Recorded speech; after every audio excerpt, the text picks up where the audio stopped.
Oh!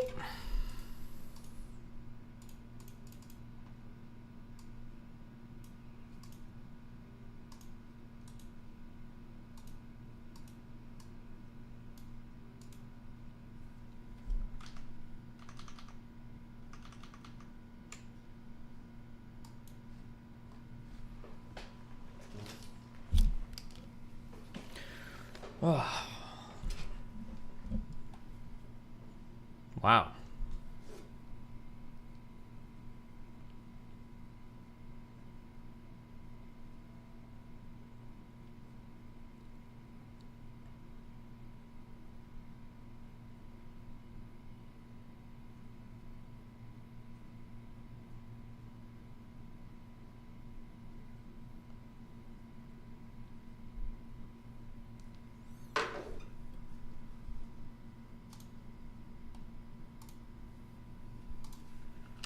How are we doing, guys?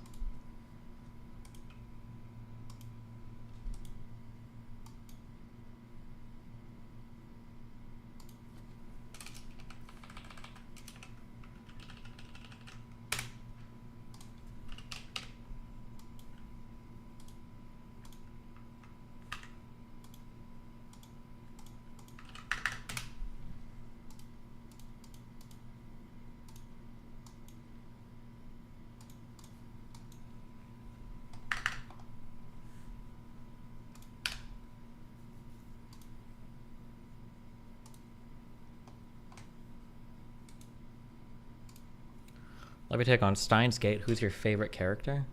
Yo. Mama. I don't know, probably the main character or... Karisu. I don't know what the fuck you call her in English. Kurisu?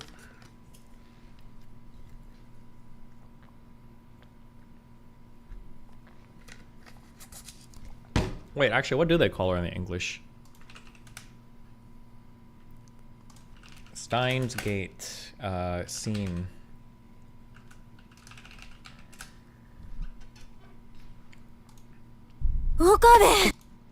What do they call it in English?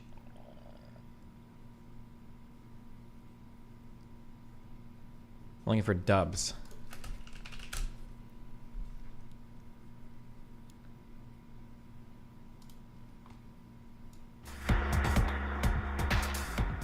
"11 years ago, Jesus." So the only way through this is for you to go on a date with her tomorrow? That's correct.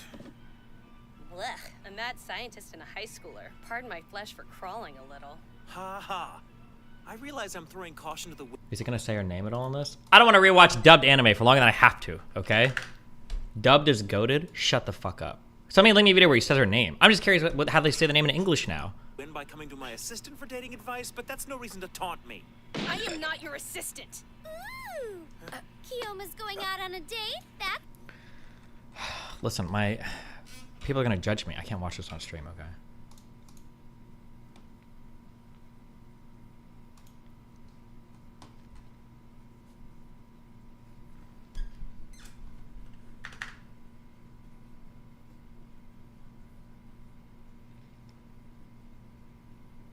All the open world guys are flooding in to get mad as fuck.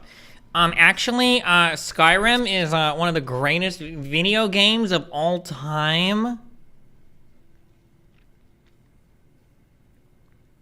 You know the real crime of a lot of open world games is too, that I thought was interesting, is open world games, 99% of the gameplay is fucking trash. But like, people, somehow the new generation of gamer deluded themselves into thinking that like, Skyrim, like, Skyrim's gameplay is trash. You understand that, right? Do people that play Skyrim actually think that the gameplay itself is good? Like, that's for like Fallout 3, New Vegas, and Fallout 4 is trash. Do people think that it's actually good? Read the comments. Wait, I can already predict every comment. He only plays Factorio, and so I actually don't think that he can even have any.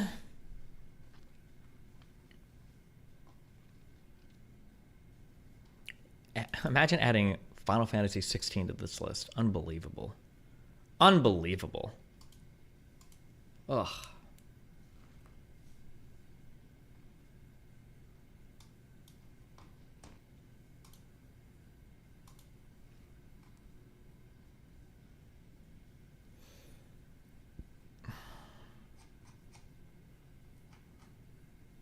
Careful, Lex will hit you for this tape. True. Weep at what real animation looks like.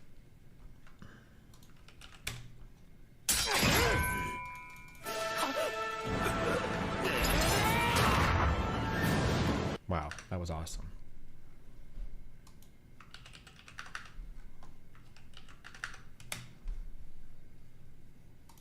You don't think Eminem is one of the best rappers of all time? According to who? Oh, Dr. Umar. Isn't this guy racist? Haven't we watched shit from him before? You, rap fans. Let me say something to you. And this is going to my African fundamentalism. No non-African can ever be the best of anything African. It is an insult to the ancestors, it is an insult to the race, and it is an insult to every black person. Do you think I could go to Palestine and be the best anything of Palestinian culture? You never see that. You think I could go to Israel and be the best of anything in Israel, whether it be a cook, an instrumentalist, a dancer? Hell no. And we have to stop naming non-African people, Joe. But I disagree. Stay with me though. Let me finish this. We got to stop naming non-African people as being the best of any aspect of our cultural product. Joe, I think you because can. it is an insult. You it can. is an insult. We can acknowledge that the talent is the Yes, I can acknowledge Eminem's title. We should. But let me tell you. Go ahead. For you to put him at the top, Let me ask you this. that's white supremacy, Let me bro. tell you this. That's white supremacy. What's white culture? I don't see Eminem building no schools and hospitals. We gotta I don't stop see inviting DJ people to the Khaled cookout. building no schools and What are you hospitals. What's the white I don't see DJ Vlad building no damn banks and supermarkets. Yo, I'm asking. Hell no. Doc, let me ask you a question. Ain't no. Cool.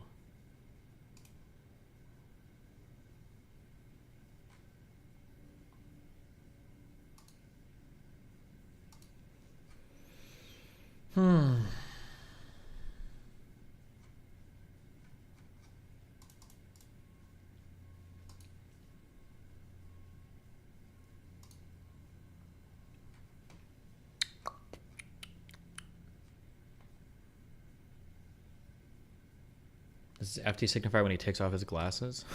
True.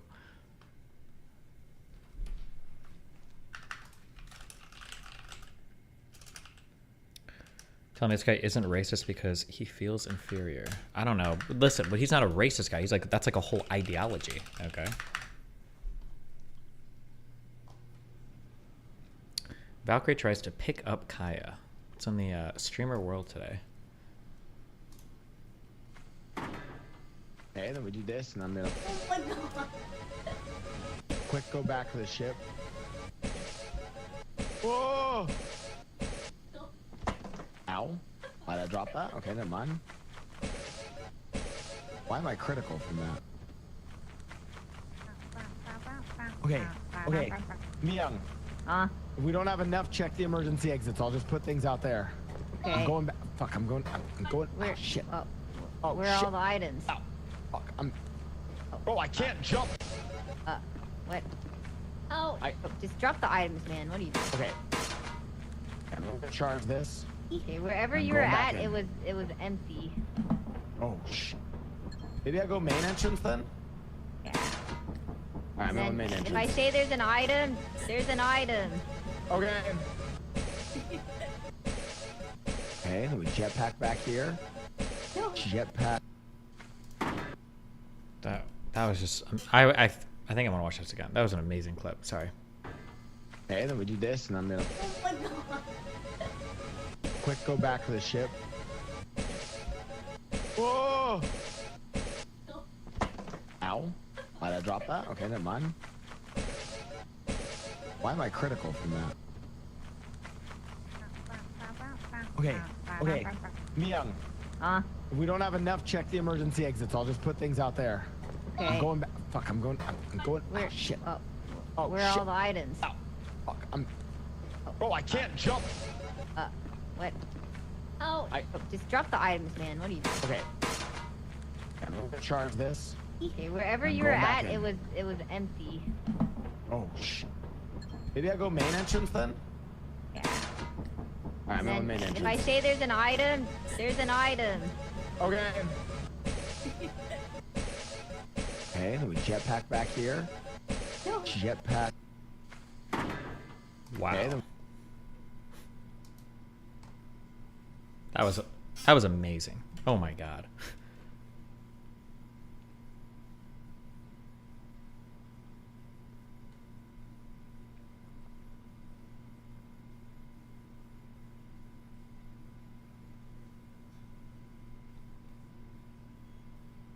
Damn, bro, how is what is up with the LSF like viewer numbers?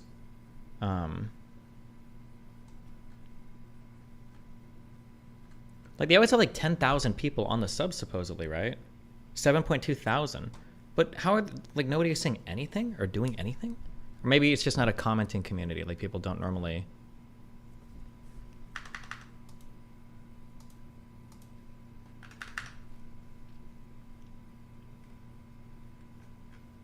What is? Oh, maybe watch this.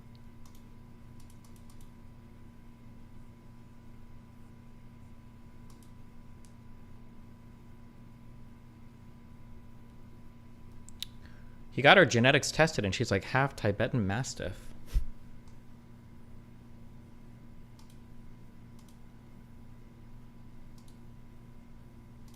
How lucky for an adopted dog.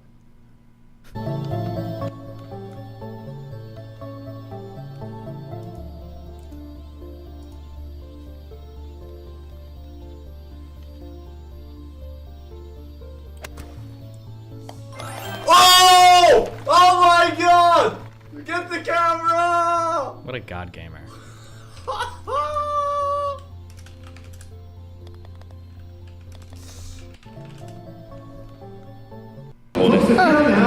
Dude, what if we got an actual train? If you're not trains, can I get a woo? If you're in the house and you love trains, can I get a oh yeah? Very nice, very good. That was the loudest response. Oh, yeah. we have ever gotten. There's like 50 kids in here. It's okay. Wait a minute. Waiting. Your shirt,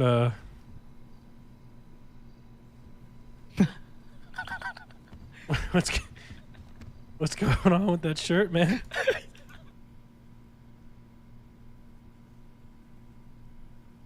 Oh. What was that shirt, man? No. Jesus.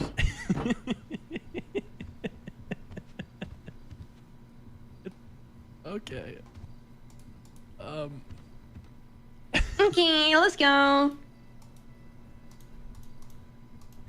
Yes. Let's go. Christmas is not. Christmas is Merry. Christmas is happy. Ultimate. Why? Okay, no, I'm never clicking hamster link again. I feel like he consistently just never links anything funny ever. Stay kind and be good, okay? Oh, thanks, Santa. Yeah, so how long are you going to hang out here at the mall? Probably for a little while longer. I actually only came here to see you, Oh, though. only to see me. Yeah. Well, have you taken them by chance down the way and seen the train layout I yet? have, yes. Oh, so you guys got to see that. That's it's amazing. So great. They loved it. It was Perfect. great. Abort plan. He's too good. See, I knew the plan before she So got here. they wanted me to tell you something. Yeah. They wanted me to say something. I Okay. don't really know what it is. So, what I want for Christmas. Sure. Is Oh, I know what he wants. what is it? Oh, I'm not going there. Not on live. Are you kidding? Nice try. No, They thought that. See, and look at her. She's laughing because she thought I'm married to Mrs. Claus. I know exactly what. None. Was it gonna be a vibrator or wait? Did I miss something? Hold on. They loved it. It was Perfect. great. Abort plan. He's too good.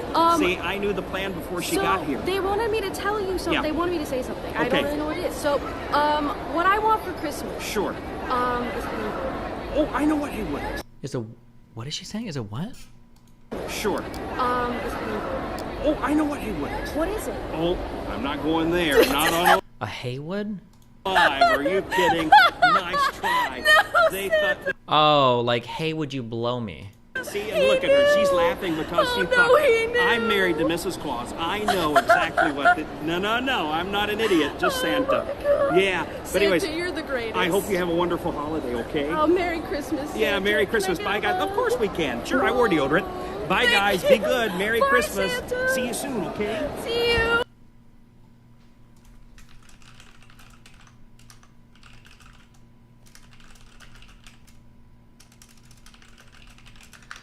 That's you in 5 years? Based.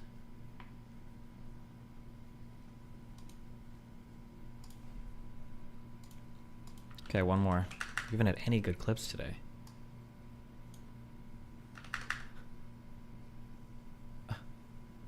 Okay. I said if I was racist, I'd call all Ah!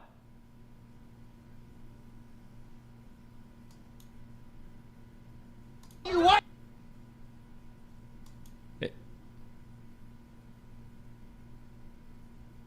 I said if I was racist, I'd call all you white people crackers. You don't give a fuck what you call me. If I was a racist, I'd call all you Mexicans spics. Okay. No way. He's not gonna do it. He won't go all the way. He won't do it. If I was a racist, He won't do it. I'd call all you Arabs.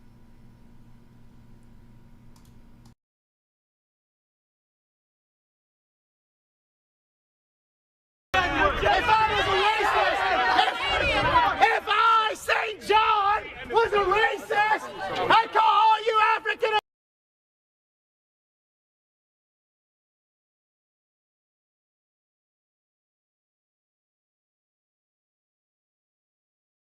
Yeah, he did it. All right.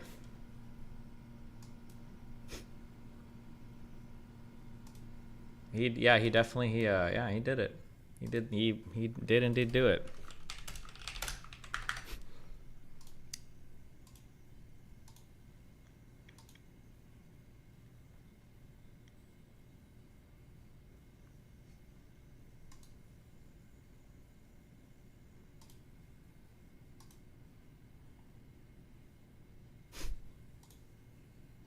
Jesus.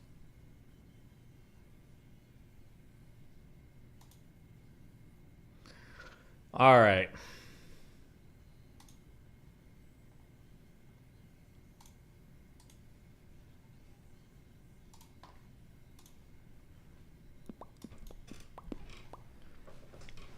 You think Pondering is here?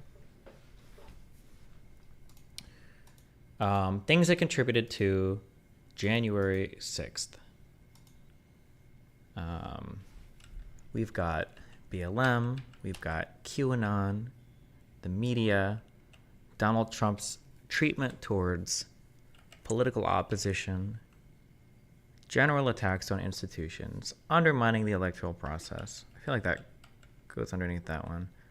Third-party planning from outside groups, Donald Trump's speech on January 6th.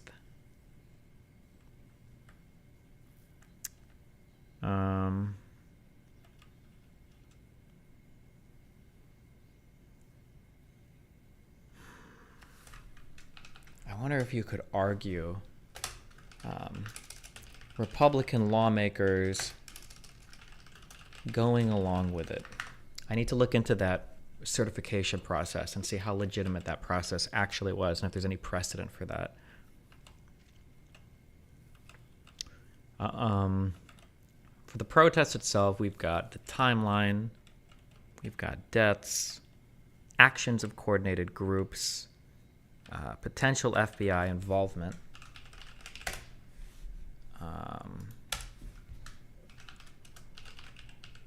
Donald Trump's failure to act, the protest itself. That's about it. And then for the aftermath, we've got prosecutions. Did Trump get impeached specifically for the Jan 6 stuff? I know he did for the Ukraine stuff. Was this his second impeachment?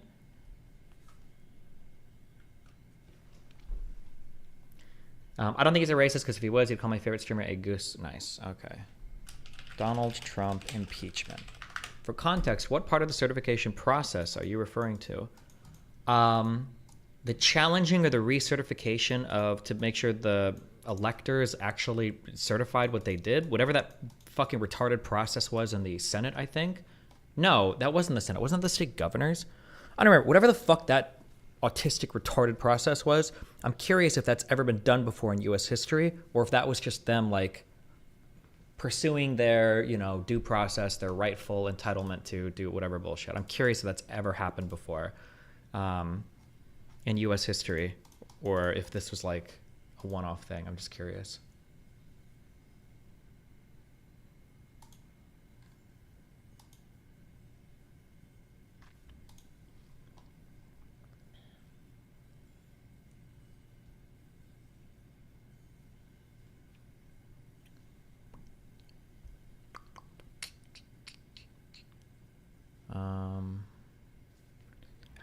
Donald Trump impeachment. I think this is about it, yeah? Do you think there's any other part of this that, any other major contributing causes or anything else I need to know in the lead up? Anything else related exactly to the protest? Anything else related to the aftermath?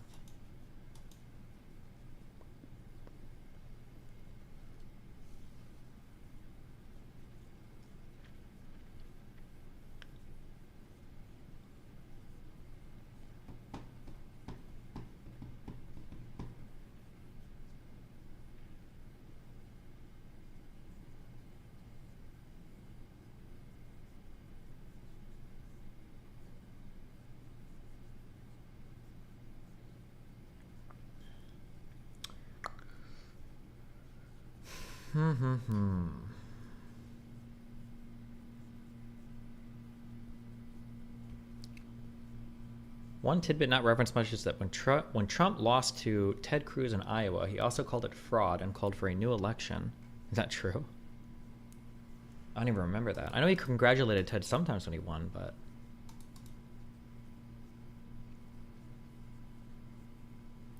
What are the arguments on the Jan 6er side? I think that you can steelman the Jan 6er side the same way that you could steelman like the Holocaust.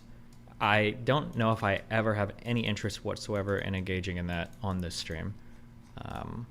I don't know if I ever will be remotely interested in that.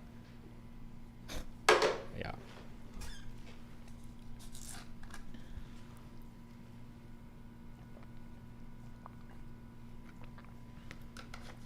You mean Holocaust denial, right? No, I mean the Holocaust. There is no reasonable steelman to January 6th. Probably one of the most shameful events in, if not modern U.S. history, all of U.S. history. Probably all of U.S. history, I would say. But, you know, what do I know? The reasoning behind McConnell not impeaching him the second time was the fear of setting the precedent. You could convict somebody who is already out of office as the trial was concluded in February. Okay.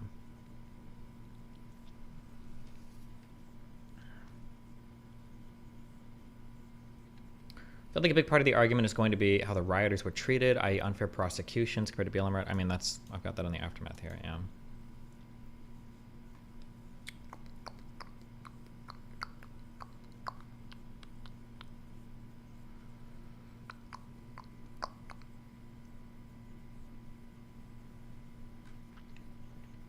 Why would you need to steelman the Holocaust? That was my question. It sounds like you mean steelman Holocaust. Why would you need to steelman the Holocaust? I don't think you need to steelman the Holocaust. I don't think there's a good steelman for it. The same way with the January 6th stuff. I don't think there's a good steelman for that.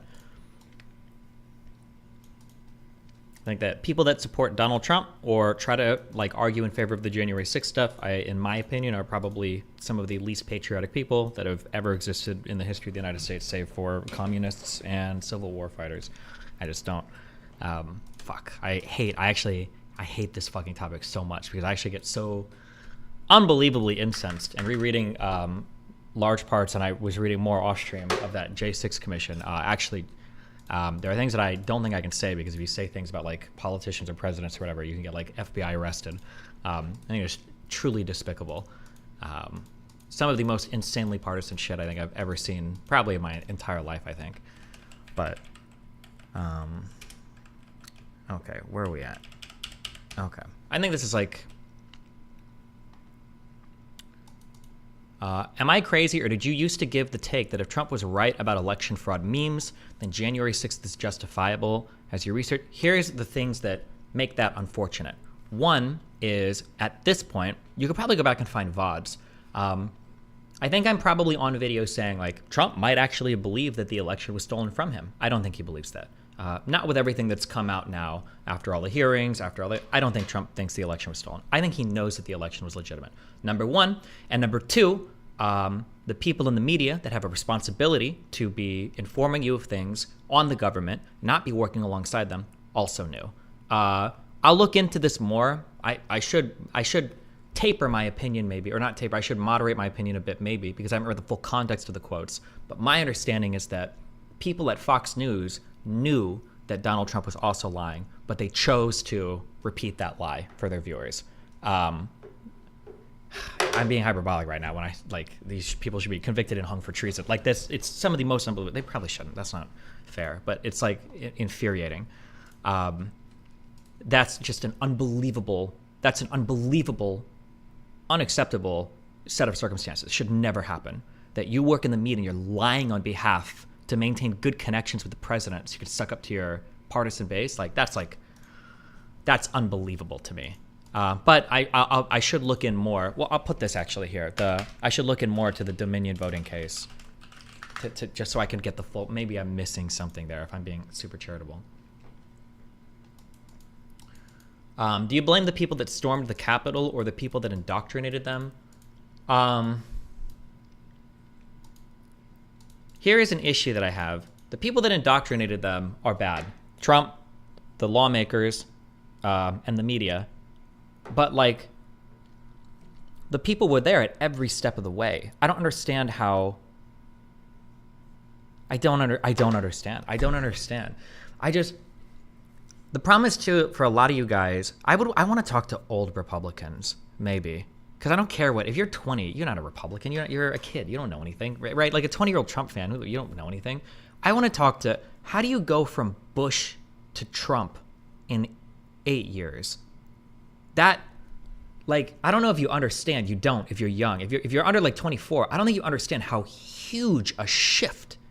That is like that is a Grand Canyon of moral difference, of policy difference. It is unbelievable.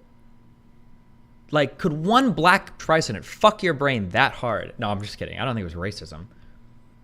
The chasm between a neocon and a Trump populist is unbelievable. I just can't. Yeah, I don't know. Your mom and dad did exactly that, though. Yeah, I don't understand them. I've told you all my stories about them. I can't understand it. People keep blaming Obama, but, like, Republicans could have voted for Cruz. They could have voted for Rubio. Christie, maybe? No, not Christie. Kasich? Like, there were 3 other options on stage. Trump crushed them.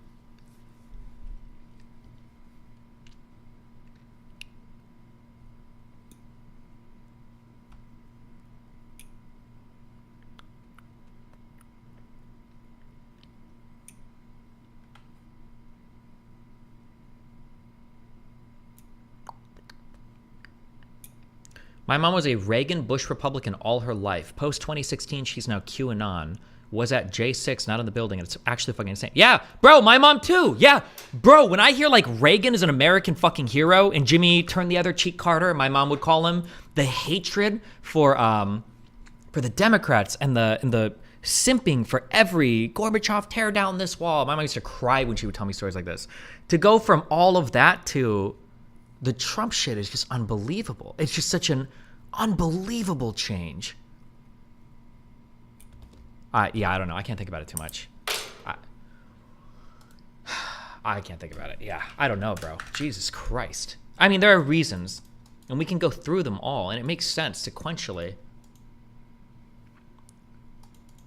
It's like that one, what's that statistics fallacy where if you have a 1% fail rate on a test that tests for a very rare disease and you test 100,000 positive cases, even with a 1% fail rate, 95% of the cases will actually be false positives, even if you have a 1% false positive rate per test or whatever. There's a name for this fallacy in stats. But it's like you look at this and you're like, okay, mathematically it makes sense. Bayes' theorem. I thought there was or not fallacy, I'm sorry, I'm calling it fallacy. There's a name for this like unintentional thing. I don't remember what it's called.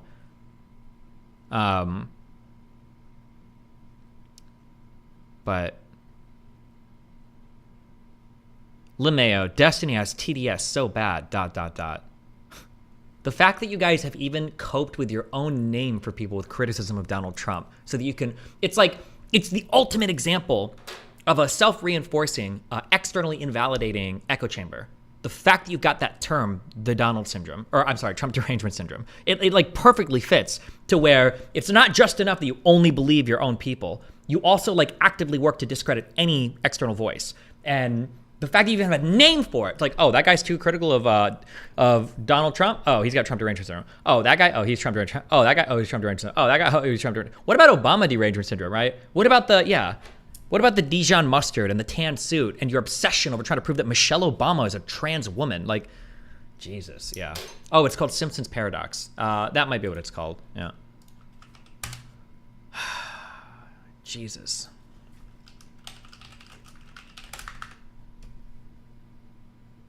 Was it Simpsons Paradox? We often evaluate the success of medical treatments or social have this and then we'll do this. Programs by how much of the population they help, but this can be a problem. Like, suppose we're treating a disease that afflicts both people and cats, and among 1 cat and 4 people we treat, the cat and 1 person recover and 3 people die. And of 4 cats and 1 person we don't treat, 3 of the cats recover while 1 cat and the person die. In the real world, these numbers might be more like 300 and 100 or whatever, but we'll keep them small so they're easier to keep track of. So in our sample, 100% of treated cats survive while only 75% of untreated cats do, and 25% of treated humans survive while 0% of untreated humans do, which makes it seem like the treatment improves chances of recovery, except that if we aggregate the data, among all people and cats treated, only 40% survive, while among all people and cats left on their own, 60% recover, which makes it seem like the treatment reduces the chances of recovery. So which is it? This is an illustration of Simpson's paradox, a statistical paradox. Hold on, I'm sorry. You're on your way to a permaban. If you don't give me a really good answer, you got about 1 minute. Why is Destiny creating an entire frame through which he is fact-finding about J6? It may be unintentional, but he's blatantly conceding the framing of the event to whatever the liberal narrative is. Give me, what else, what am I missing in here?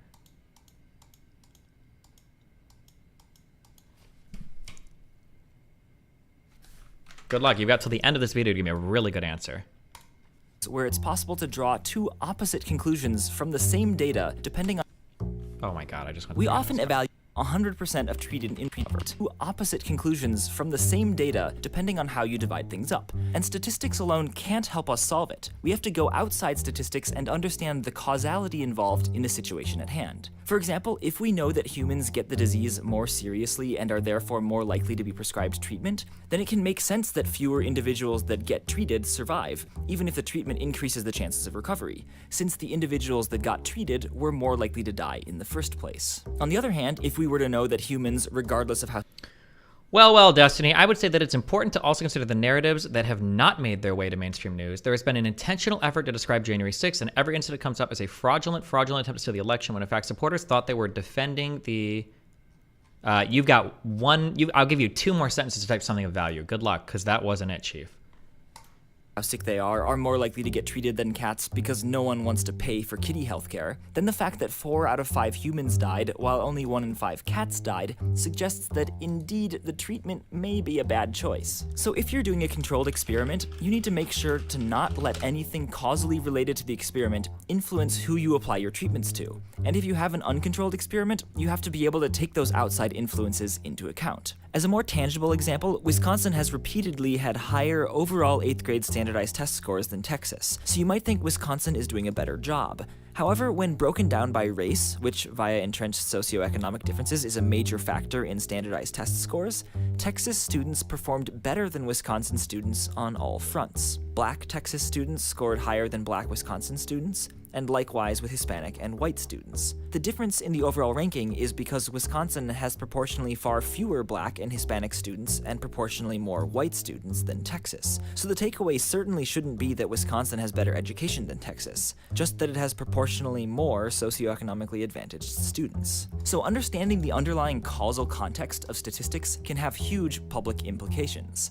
In some situations, there's also a nice graphical way to picture Simpson's paradox, as two separate trends that each go one way, but the overall trend between the populations goes the other way. Like maybe more money makes people sadder, and more money makes cats sadder. But if cats are both much happier and richer than people to start with, the overall trend appears incorrectly to be that more money makes you happier. In this case, being a cat makes you happier, but also happens to correlate with having more money.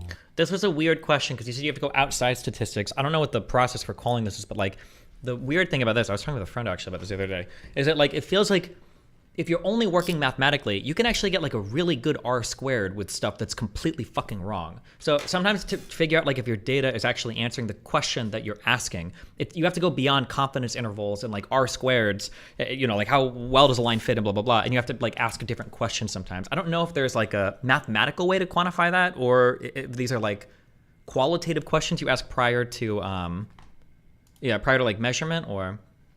Probably fair to say between the two of us, I watch way more liberal news content than you do actual news content, and I can definitely say that there's been an intentional effort to exclude anyone with a dissenting opinion about January 6th. I made a point to say that you might be doing this unintentional, but you've adopted the entire framework laid out by the January 6th committee that was bullying. Cormac, all I'm asking, what have I ignored?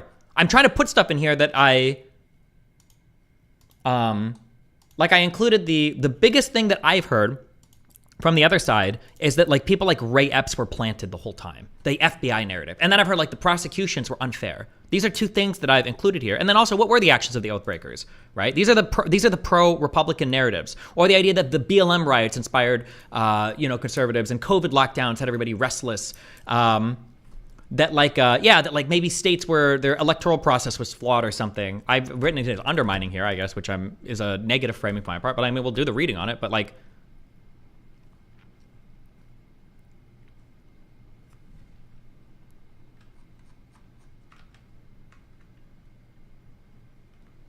People are linking spurious correlations and stuff. I'm not talking about a spurious correlation. And I don't even necessarily think what we're talking about is described as p-hacking.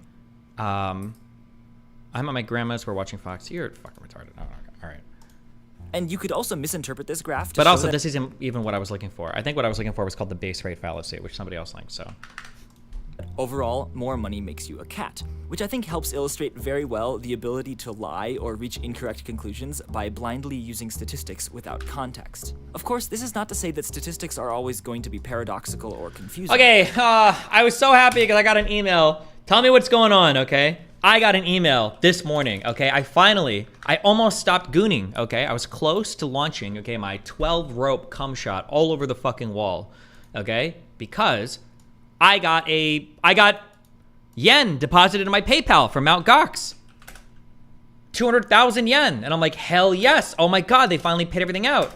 But then I checked, and that's... it's like 1,400 USD. What's going on? Did they pay out everything, or are they doing this in in steps, or... But I can't believe I got anything. They're doing it.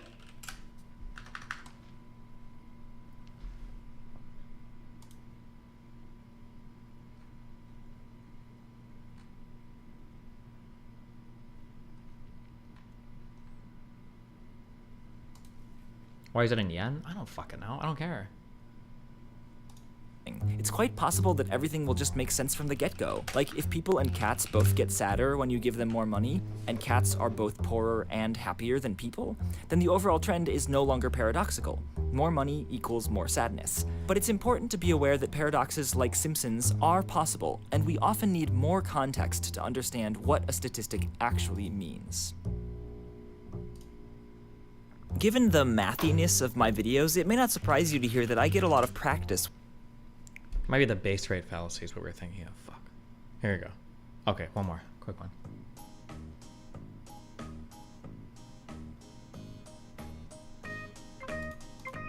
The base rate fallacy, also called... I don't think I know anything yet, and that's why I made the point of saying it was unintentional, but one example I would give maybe is that the proportion of the crowd that was made up of people that went into the building is vastly overstated by the news, so okay, you have nothing about you to say, right?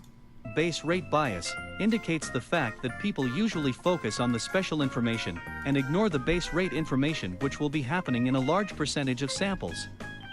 For example, there are 2 groups of people. There are 10 people in the first group and 90% of them can play piano. There are 1,000 people in the second group and only 10% of those people can play piano. If you meet a person who can play piano, which group does he probably come from? Group 1 or Group 2? If we only consider the percentage of people who can play piano, you may feel that this person is very likely coming from Group 1 because it has a much higher percentage than Group 2. However, if we take the base rate into consideration, the result might be totally different. Wait, no!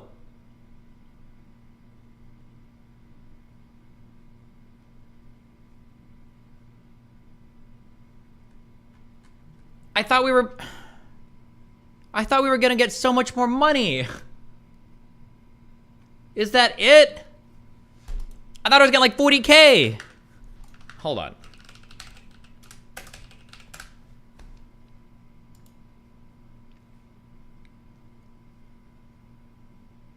Do your parents distrust modern medicine or just the vaccines? Oh.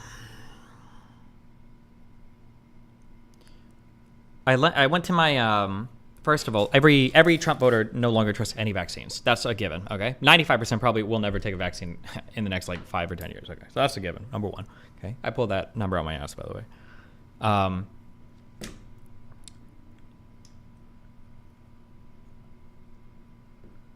So my dad has type 2 diabetes, and I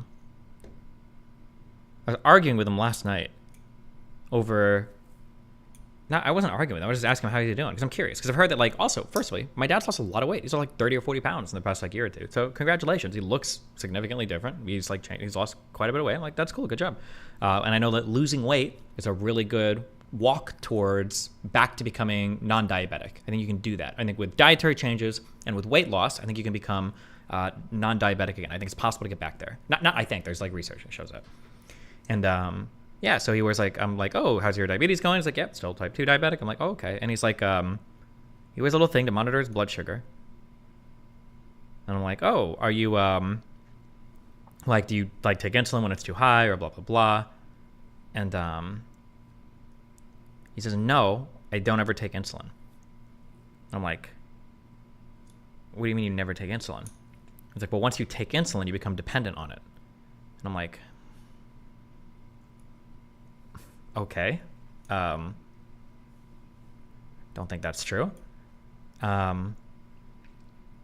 And he says that sometimes his blood sugar will be like pretty high, and he'll but it's okay. And then he starts talking about how, like, when he takes when he takes insulin, or he knows friends that take insulin, their blood sugar is too low, and you can go into like a shock and die because your blood sugar is too low. And I'm like, okay. So, and then I asked him, like, well, what do you do when your blood sugar is too high? And he's like, oh, you know, I just like kind of chill, and I just won't eat as much later on. And I'm like, what do you mean you just chill? And he's like, well, if your blood sugar is too low because you take insulin, it'll kill you. But if your blood sugar is too high, it like doesn't do anything. And I'm like, okay.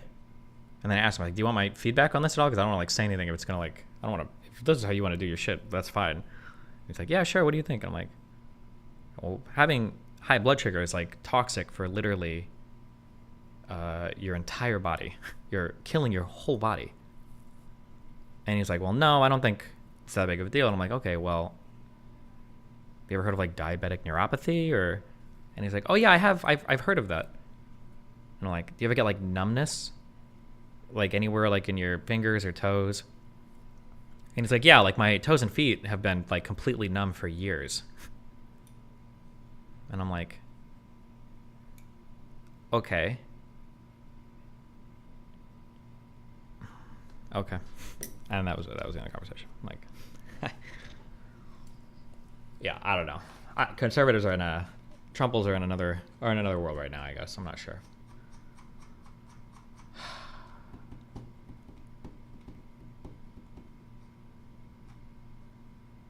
That can lead to getting body parts cut off, can it? Yes. I believe that if you have high blood sugar, your glucose levels in your blood are very high. I think that, I don't know why or what happens, but the itty bitty, I don't know if they're capillaries that feed your nerves, eventually those start to get corroded and die, or maybe the sugar causes inflammation and then it squeezes the blood vessels shut and they die. And as that happens, all the nerves start to die, and that's, I think, neuropathy is the death of your nerves, right? Diabetic-induced neuropathy, diabetic neuropathy. So what'll happen is usually it's your extremities first because they've got like the smallest things or something, and then as the nerves and everything start to die, I believe that the body parts become, is it gangrenous or gangrene or whatever, and then eventually you have to amputate it because it's like you're fucked. Yeah. Oh, necrotic maybe? Maybe that's what I'm looking for. I think necrotic is it. Maybe.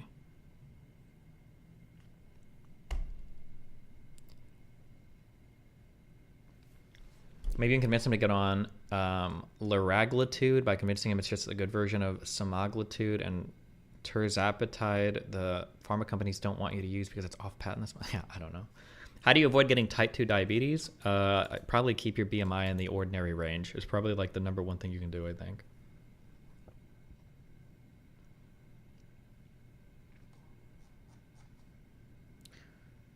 Neuropathic means like pain transmitted through the nerves. Is that what that means? Neuropathy.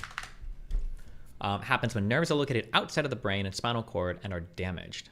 No, neuropathy I think is specifically damage to nerves, right?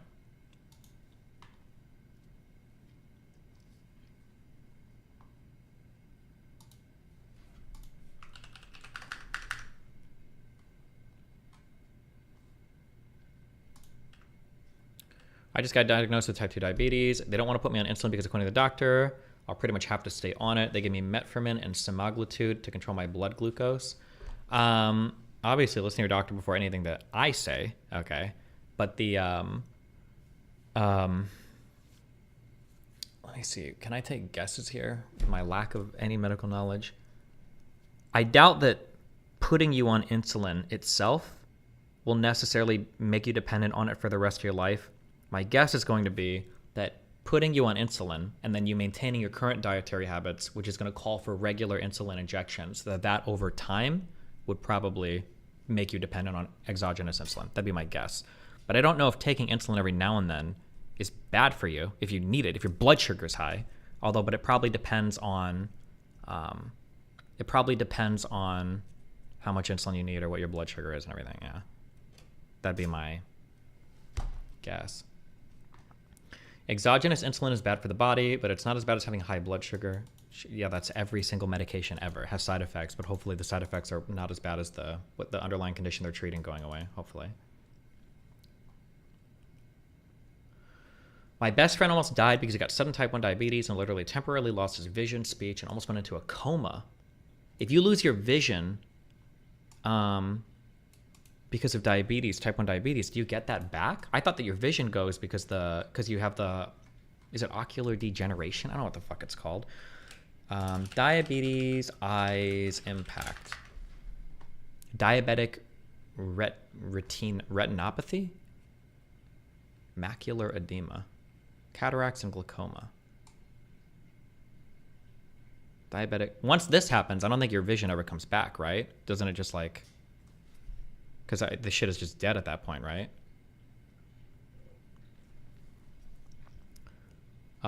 Insulin is so expensive, it's pretty wild. One of my medications costs like $700 for 3 to 4 months. My parents are on, is it called TRICARE? They're like retired military, so. Not to spam, but just want to make sure you're ready for conservatives to bring up the voting changes made in states like PA. Yeah, we'll get there. I'm type 1 and I take 4 insulin injections daily. Yeah, if you're type 1 diabetic, you have to take insulin injections because I think it's the beta cells of your pancreas that ordinarily create insulin are being killed by your body. I think type 1 diabetes, I think, is an autoimmune disease. Yeah. I don't know if you build an insulin resistance over time, though, or if type 1 diabetes, health outcomes with treatment.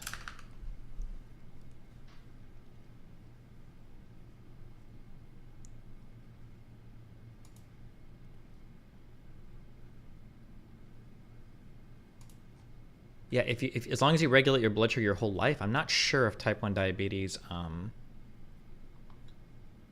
I imagine it probably still does, but I don't know 100%.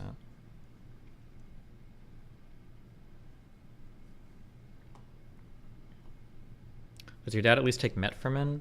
I don't know, but the fact that and then I saw his feet, and the fact that he said that they were numb for years just sounds like he's on his way to amputation. Yeah. One is insulin dependent and the other is not. Kind of. Type 1 and type 2 diabetes it's weird. I don't really think they have anything to do with one another, though. The diseases are completely different. I'm not sure why they're both called diabetes. When you eat food and it's digested and broken down, your blood sugar increases as the food is digested and injected into your bloodstream. When your blood sugar is high, your glucose levels are high, your body produces insulin to take the extra blood sugar, because high blood sugar in the hypoglycemia, it's high blood sugar, I think, right? High blood sugar is toxic to your body, so it'll shove the sugar, the excess sugar, into your fat cells, right? After I think your glycogen stores in your liver are like filled up, and then you've got like whatever blood sugar, it shoves it in, right? If you're a type 1 diabetic, then the pancreas, the beta cells in the pancreas that produce insulin, which is the thing that shoves the fat in, right? That's killed because your autoimmune disease, your immune system kills your beta cells in your pancreas and you can't make insulin. So that's what a type 1 diabetic is. You have to get exogenous insulin because your body doesn't make it, and the high blood sugar will kill you eventually.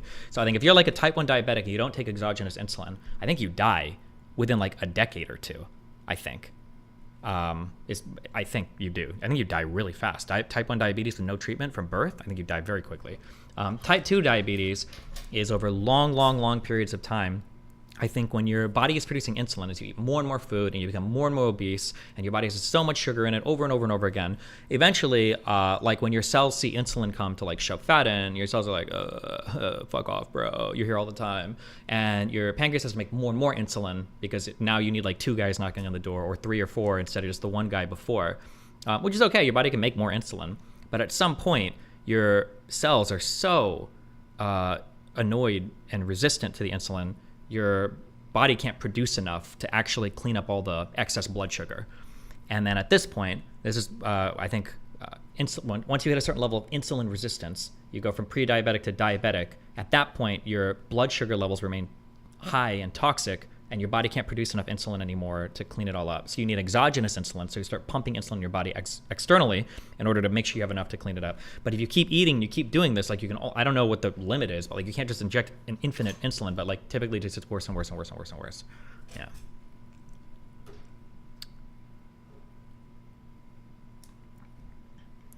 Why should I vote? Everyone says it's so important and that not voting is like giving my vote to someone I don't support. But if we have a multiple party system, isn't voting without knowing all policies of a party the same as potentially giving my vote to those I don't support rather than staying out of voting until anymore? Why not just vote for the people you like more? I don't know. They're not called diabetes because the effect on the blood sugar level is the same. Oh, maybe.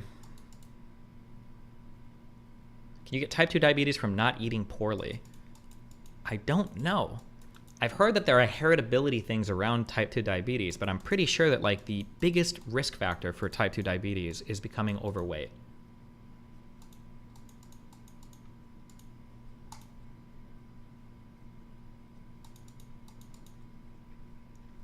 Isn't it that your pancreas gets exhausted and stops producing enough insulin? It's not just that. No, it's not just that. Actually, I don't even think that's what type 2 diabetes is characterized. I don't think it's characterized by your pancreas not producing enough insulin. I think it's characterized by something called insulin resistance, which is when your cells just don't see it as much anymore. And you need more and more to shove in the same amount. Your pancreas might give up eventually. I don't actually know, maybe. But diabetics need diabetic stocks to up with circulation. Type 1 is inherited. Type is usually contributed by diet, etc. Type 2 can be controlled. Diabetes dependence eventually leads to kidney failure. You mean insulin dependence? Maybe. Oh, that might be another thing too, actually, that if you're starting to inject a fuck ton of exogenous insulin into your body, I think eventually it will fuck with your kidneys because your kidneys won't be able to clean it out, and then they get fucked too. And then eventually you'll have kidney failure. Renal failure? Is that kidney failure? And you'll need dialysis and you die or whatever.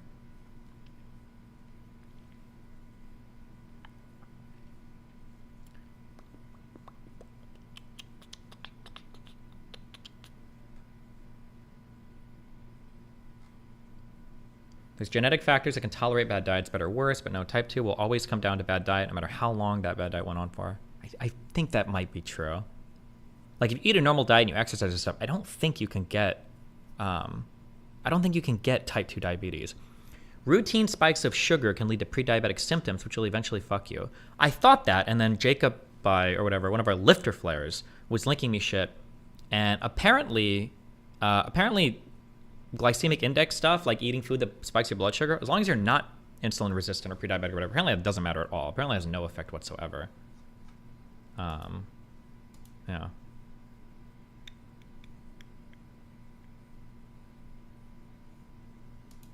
Oh my god. What? Should I even say anything, or should I let this fucking retard do his own shit?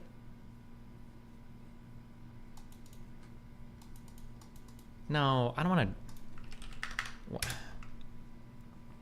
Weird coincidence. Assigned to Robert A. Mark. Chapter 13. Voluntary. Asset. Claims register. Debtor disposition. Standard discharge. Debtor. Stephen Kenneth Bonnell. Looks like Destiny filed in 2012 for a Chapter 13 bankruptcy or someone with the same exact first, middle, and last name, but no divorce. I have found bankruptcy records. If you're looking for my divorce records, pretty sure I filed for divorce in 2009 in Omaha. I don't know, Sarpy County Courts or Douglas County Courts. I don't remember which court system. If you want to find my divorce records, they're there. My dad has the exact same name as me. He is Stephen Kenneth Bonnell. I am Stephen Kenneth Bonnell II. Yeah. So crazy. Yeah, he happens to have the exact same name as me. So go fucking figure. Jesus. Type 1, since I was 8, it gets old explaining the difference. Everyone just says, oh, you'll be fine if you eat better. Nah, this is permanent. Yeah. Yeah, I remember making this joke a long time ago. I don't say it's kind of mean. But like if I was a type 1 diabetic, I think I would get irritated being called diabetic. Because like, listen, I'm a type 1 diabetic. I'm nothing like a type 2 diabetic. Okay? Don't loop me in with the fat fucking insulin fuckers, okay? My shit is fucked, okay? It's not a fair comparison. I would be triggered if I was a type 1 diabetic. I don't think I would ever say I'm type 1 diabetic, actually. I think if somebody asked me, it's like, oh, you take insulin or what's going on, blah, blah. I think I would say, oh, I have an autoimmune disease. I would say that. I don't think I would ever identify as type 1 diabetic. Fuck that shit. I don't want to be grouped with the type 2s. Ever.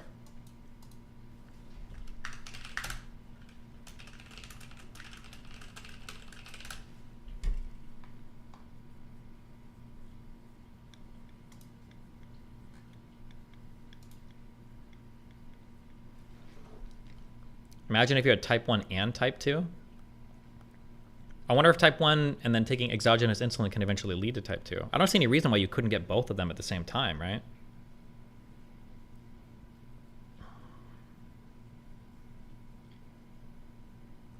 And then isn't there like, doesn't like Hep C or some weird shit give you type 3 diabetes or something? I've heard of like type 3 diabetes or some disease, but I don't even know how that relates or whatever.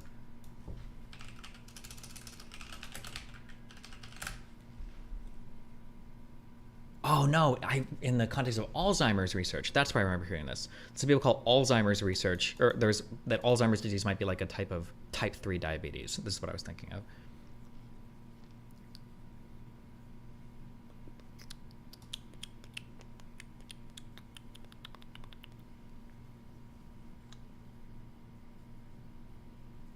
It's also diabetes insipidus, which is not related to type 1 or type 2. Wait, what is that? I've never heard of that before. I wrote a separate post yesterday about yesterday's allergy thing. Hold on. Diabetes insipidus. It's a rare condition where you pee a lot and often feel thirsty. Diabetes insipidus is not related to type 1 diabetes or type 2 diabetes, but it does share some of the same signs. Extreme thirst. Polydipsia. Peeing a lot even at night. Okay.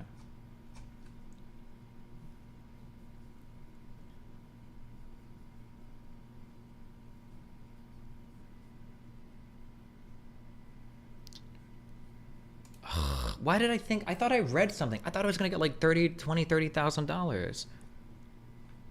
Why am I only getting? Why did I only get like 1.9K? Why did I think I read something different? Had over 2 Bitcoin and got a lump payment of $1,000. What a crock of shit. Fuck me, I'm so triggered.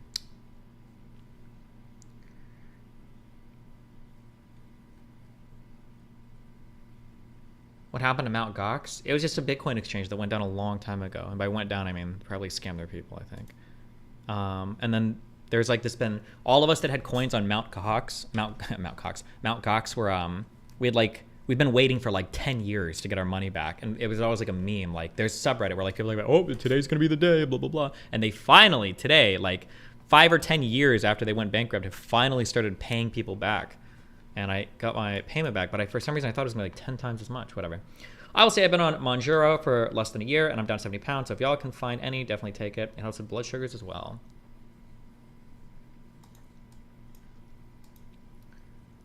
In summary, 100% of cash balances on Mt. Gox will be paid in full and 20% of Bitcoin balances as their cash value at the time of commencement and civil rehabilitation. What is the time of commencement though? Is that when repayment happens or is that like 10 years ago when they fucking figure their court shit out? When am I getting it? 2023 Destiny Awards, true.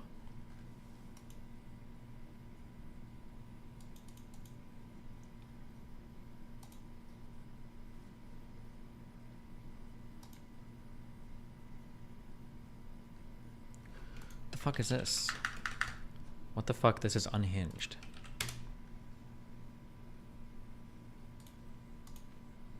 Will hesitate when they're around you. Like, Steven already has a bad reputation around women and feelings and stuff like that.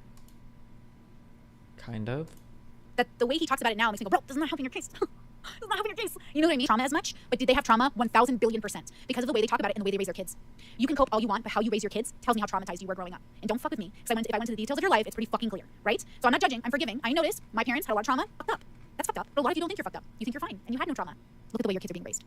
I hate the word trauma. Oh my god, it's just so fucking... I feel like she probably throws around for fucking everything. This was old, yeah. Destiny will keep his real trauma offline as much as possible. I know. It's hard to face it. It's hard to admit when you haven't actually dealt with it. And it shows. It shows. Okay. Because then I'm gonna fucking shoot you. I'm gonna shoot myself, and then I'm gonna shoot you. See how I kill myself first so I don't actually commit murder? It was a real rape. Just because I want to be nuanced about it doesn't mean it wasn't a fucking rape.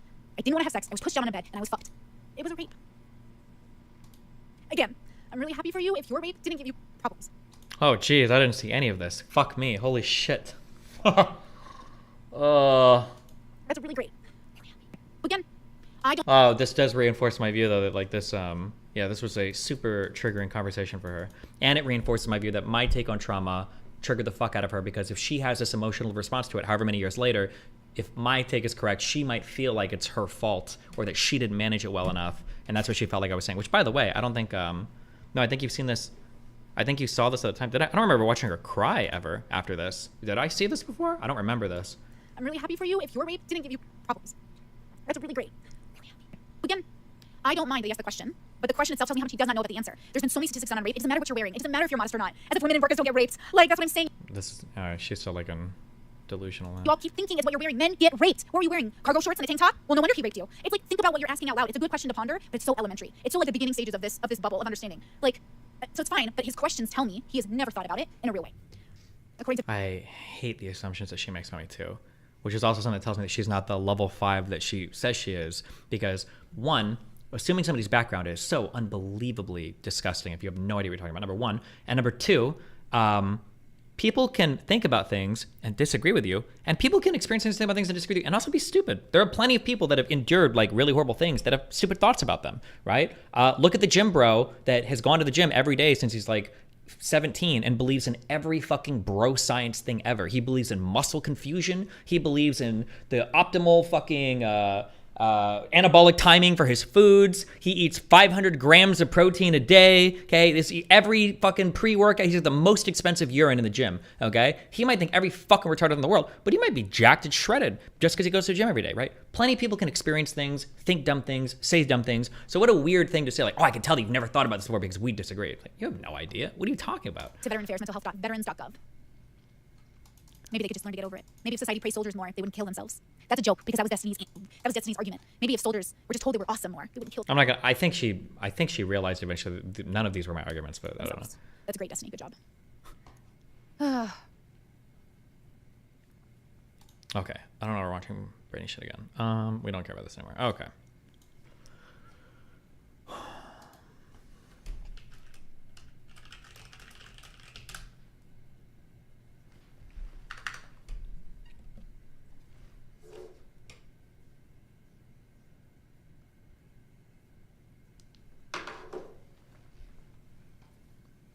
What the fuck is muscle confusion? People think that if you throw different workouts at your muscles, you confuse them and they grow more. You can't do the same thing over and over again. Your muscle knows what to expect. If you got more perspective to J6W, talk to former acting Secretary of Defense Chris Miller. Bro, true. Why would I not just contact Chris Miller? Actually. Well.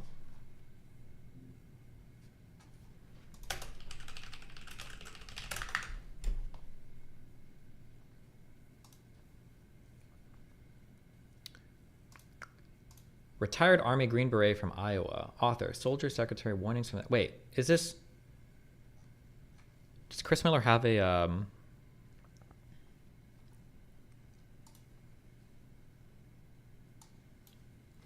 No, wait, I don't have time for this shit. I don't think I have time to schedule these interviews. And it's like holiday time too, so...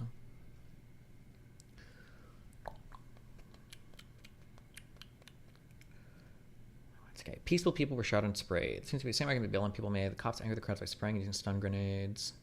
The police let people in. It was a tour. Oh, that's definitely a... I should have this here.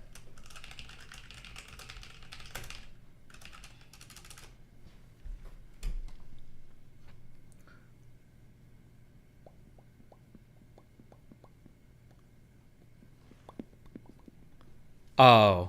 I need to watch the whole... I think Tucker Carlson has done like a lot of instructive media poisoning on this. It's probably going to be worth it to watch his shit.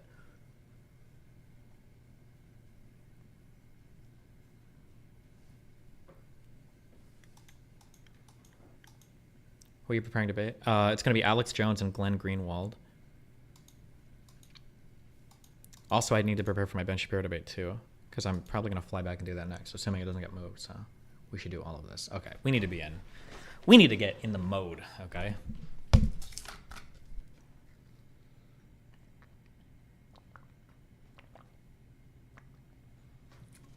Time to soy the fuck up.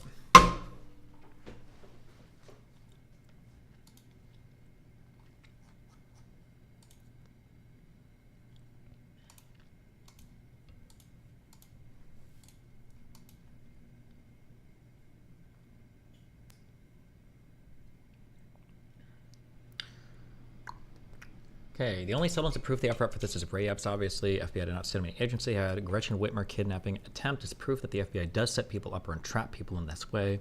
Ray Epps counters are obvious, so I didn't get any sources at all. FBI didn't send me a counter. It's interesting for the FBI to keep that information public. Crucial to note, the FBI informants are people within the groups they're spying on that turn on the groups one reason or another. As for Gretchen Whitmer, there are links and information in the document that makes a good case against the idea that those men were actually a victim of entrapment. Folks in 2 minutes found. Oh, okay.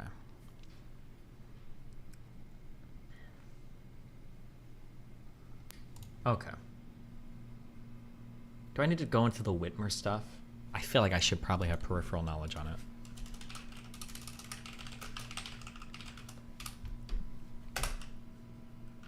It was just an attempt, right? Or like they were making the plans and then all the people got arrested.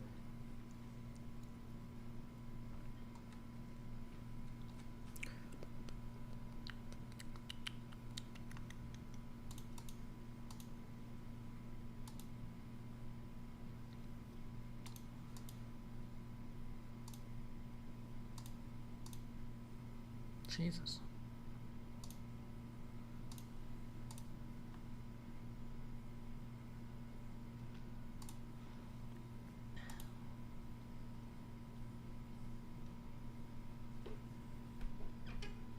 Okay.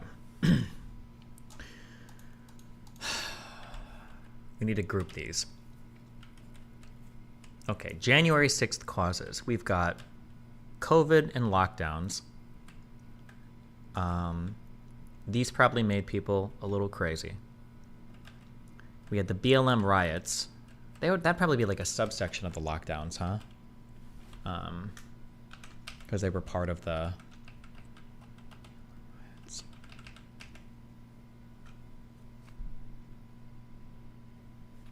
Do you think that against a very intelligent debate opponent, preparing your debate on stream could be a problem because they'll know what you're planning to say? Alex Jones is not preparing for me ahead of time. Also, I think I'm right. So listen, if they bring better arguments because of this, then that's fine. I don't think I've ever had a thing where... Has that ever happened? Because I've been worried about that in the past. It's like, fuck, if I prepare on stream, I'm going to get fucked. Has it ever happened that I've done that and somebody countered my notes because I did it on stream? I don't know if that's ever been the case before.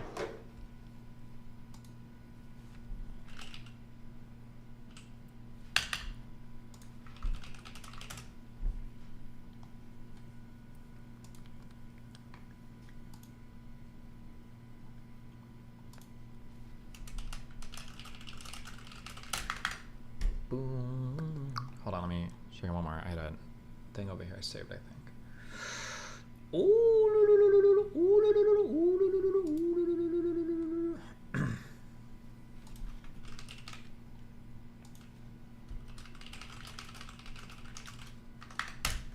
Okay.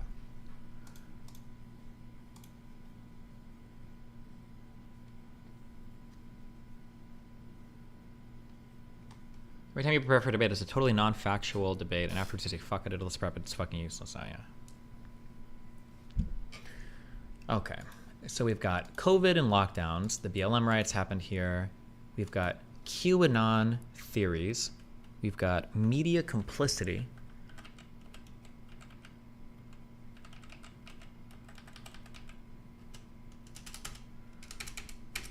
We've got Donald Trump's demeanor towards political opposition, general attacks on institutions, undermining the electoral process, third-party planning for outside groups. On January 6th. Okay, causes. We should have a section for... We should have a section for Donald Trump. And then under this, we would have demeanor towards political opposition. We would have... general attacks on third-party institutions. We would have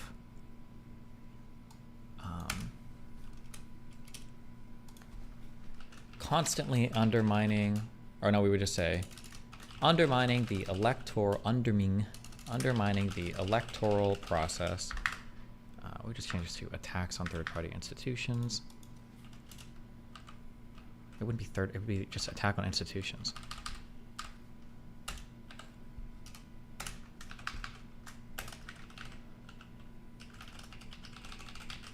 Is there a moderator? I think, guys, who cares? I'm not worried about that right now. We're on the fact-finding part, okay? Undermining the electoral process.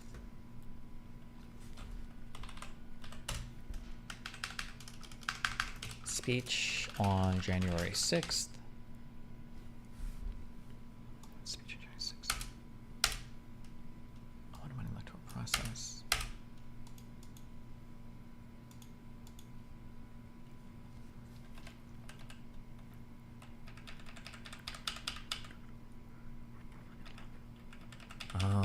Let's see, COVID and lockdowns. We'll just put COVID was a thing. Lockdowns made people crazy. BLM riots amped up conservatives. Does QAnon theories, did these fall under COVID? When did QAnon start? Q was way earlier than that, right? Q was like before Trump, right? Oh no, it was around when Trump got elected.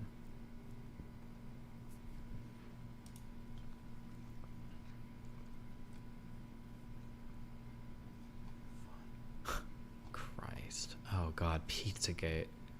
I can't believe you conservatives were allowed to walk away with this shit. I can't believe you guys never got held accountable for how fucking delusional you guys were on all this shit. Oh my God. It's happening now with the vaccine shit too. You're like just walking away from all the dumbest fucking, the stupidest conspiracies of all time. I'm sorry, I need to be more charitable.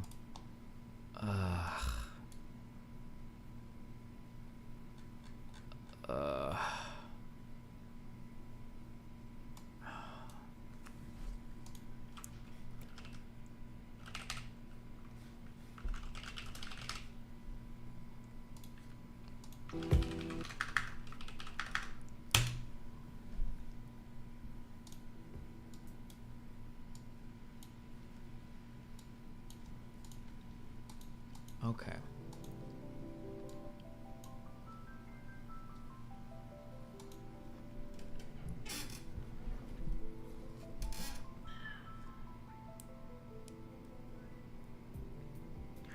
Destiny, you're focusing too hard on the biggest chunk of the Pizzagate narrative, that it involved Hillary and shit. There absolutely was a pedo ring uncovered in DC because of Podesta's emails. You could choose to ignore that and focus only on people who are insane, whatever. Wait. Was there?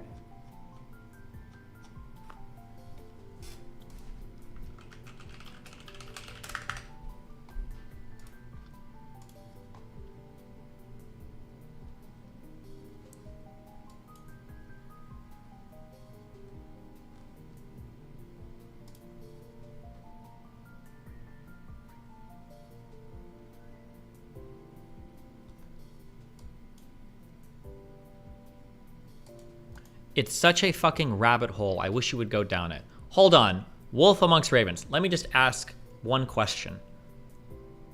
Does any part of this rely on me interpreting Podesta's emails as using coded pedophilic slang?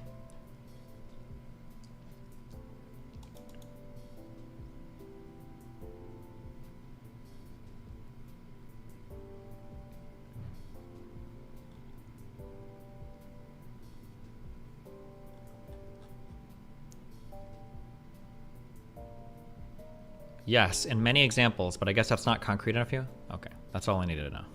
Okay, okay.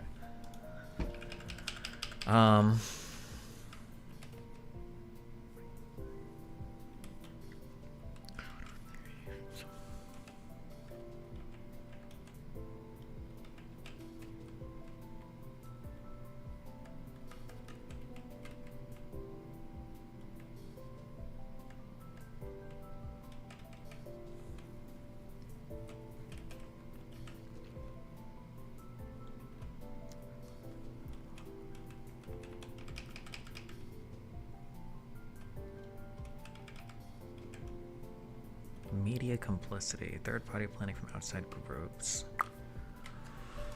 I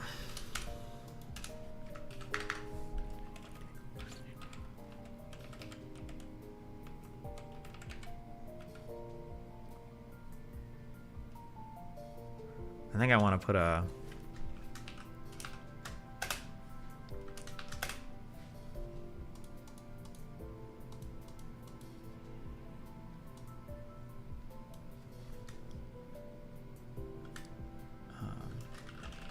I'll do background.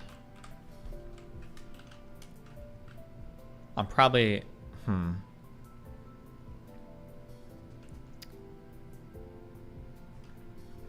don't know if I should be shaping my narrative yet or just fact-finding.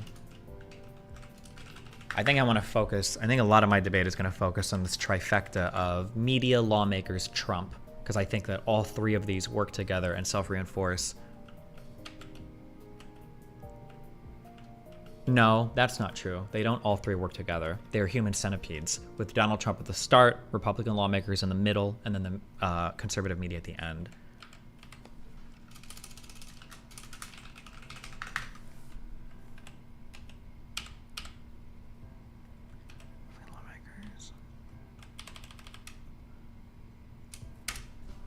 I think parallels with the 1923 beer hall push are worth mentioning. I feel like any mention of Weimar/Nazis and people shut off, but the trends are striking. Nothing important in history happened before 1997, so nobody cares.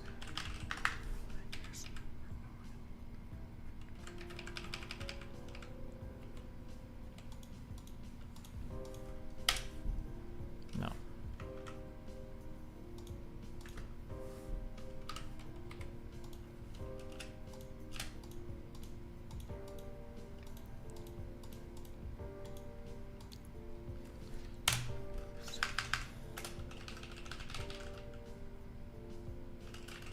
Certification of the electoral votes and the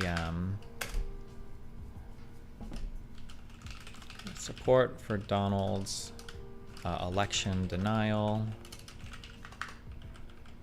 Media complicity would have been obviously the Dominion voting machine scandal, Tucker Carlson, amplifying false claims, are amplifying anti-election claims.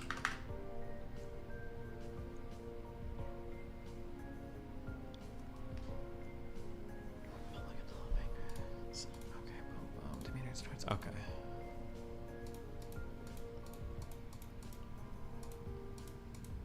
Okay.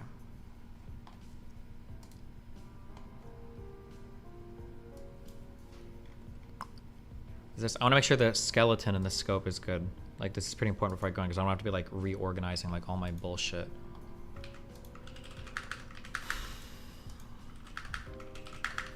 I want to read this real quickly.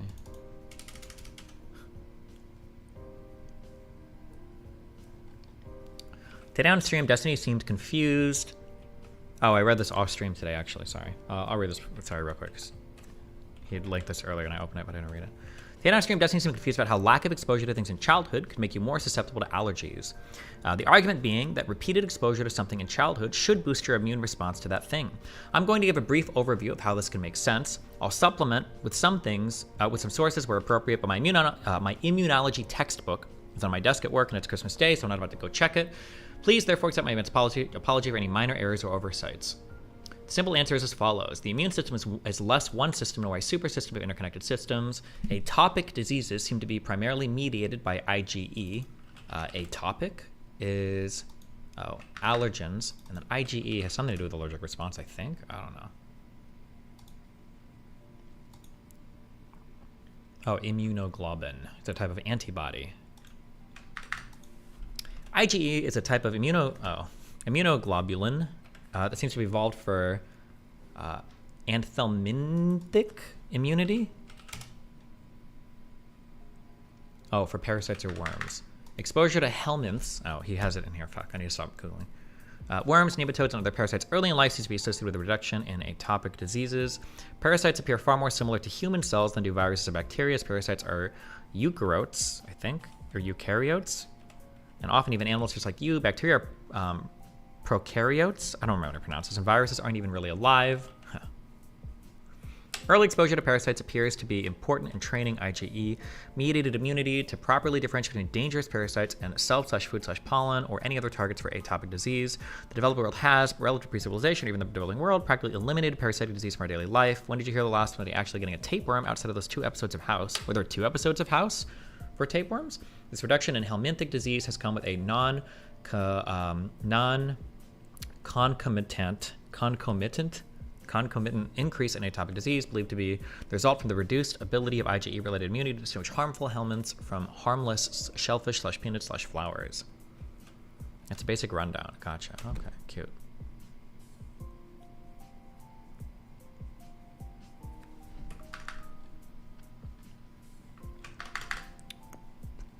Okay. Let's see. Where do we start?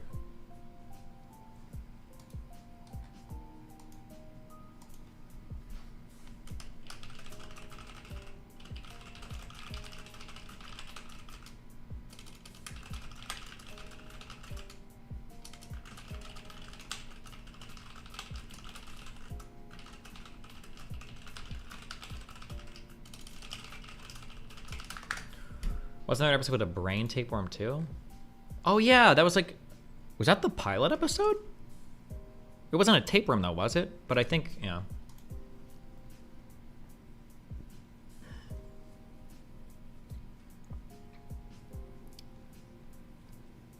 One of the dumbest things in the world is that stupid Epstein flight list. God, that Epstein flight list is so stupid that people think it proves or says anything. God, it's so fucking cringe.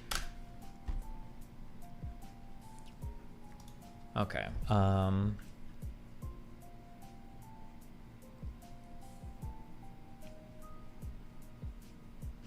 are you on it? Yeah, so?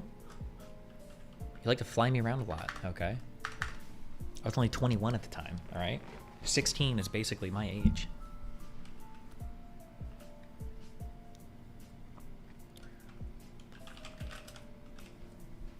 January 6th, the day of the year. Thanks.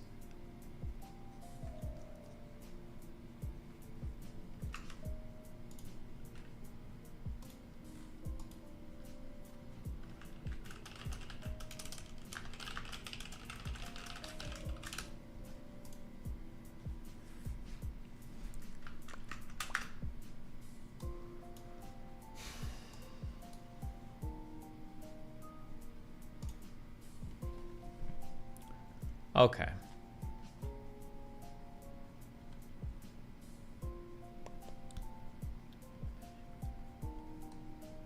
I don't know if I like the name of this.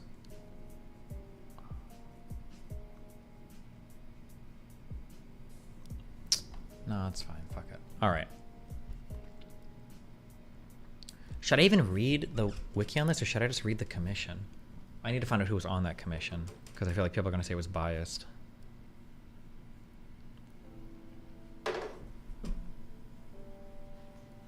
He's putting wiki on the left again? Oh, sorry. Here. There you go.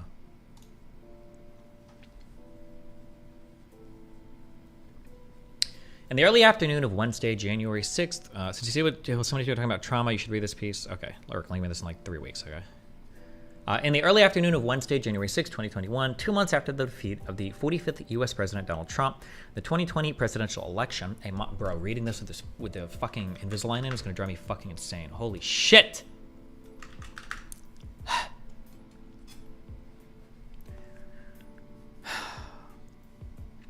A mob of his supporters attacked the United States Capitol building in Washington, D.C. The mob sought to keep Trump in power by preventing a joint session of Congress from counting the Electoral College votes to formalize the victory of President-elect Joe Biden. According to the House Select Committee that investigated the incident, the attack was the culmination of a 7-part plan by Trump to overturn the election. Oh, this is going to be what the J6 committee lays out.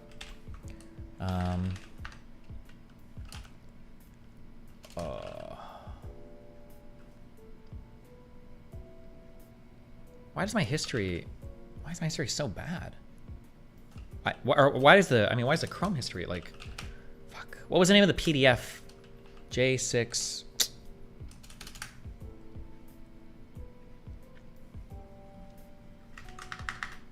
Okay, somebody like me.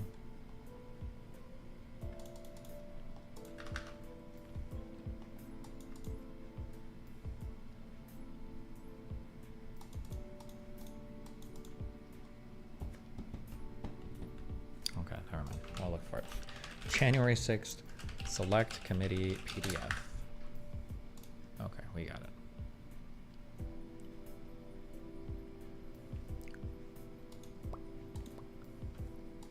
So I'm seeing the text version and the PDF. Oh, cringe.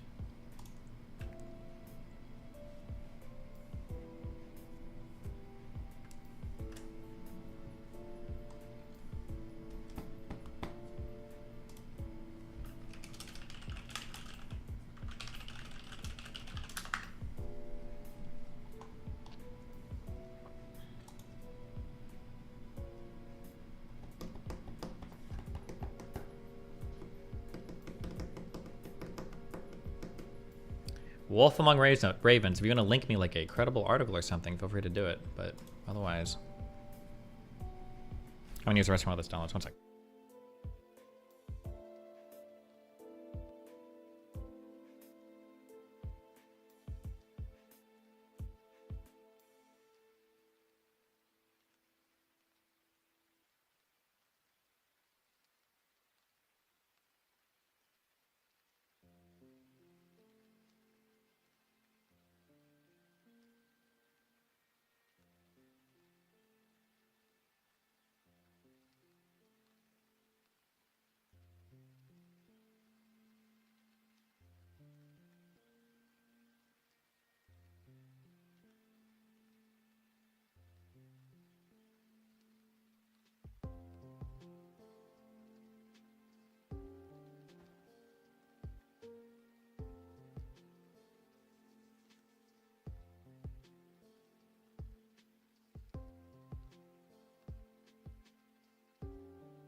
Okay, listen, I love you all very much. I think we're just going to read this whole report. I think that's what we're going to do.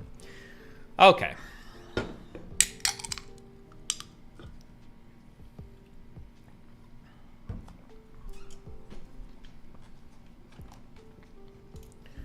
It's 1:30 right now.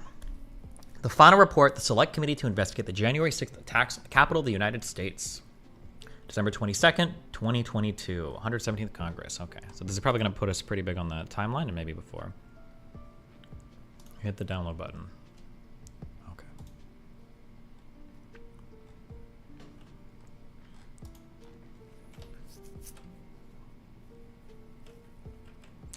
Podesta's emails talked with key figures in what turned into the trafficking investigation in coded language and ended up involving Haiti and some. Why, if you were a pedophile, why the fuck would you use government emails and official communications? Why not like use burner text phones or something, bro? Why the fuck would you use coded language that retards on the Donald could figure out? Can you watch this later so I can put it on the main channel? I heard this lady is crazy.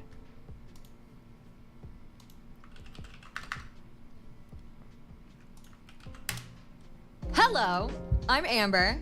I'm from Los Angeles, California. I'm 20. Give me like an hour on this and then we'll watch this maybe, okay?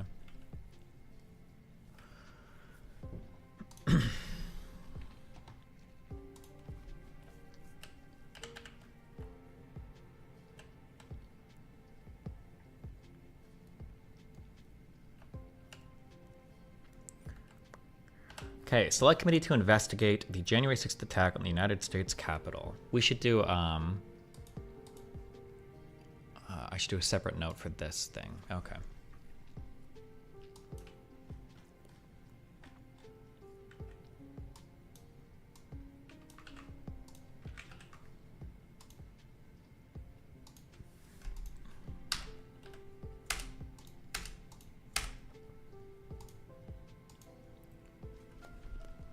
Um, 2022.12.22.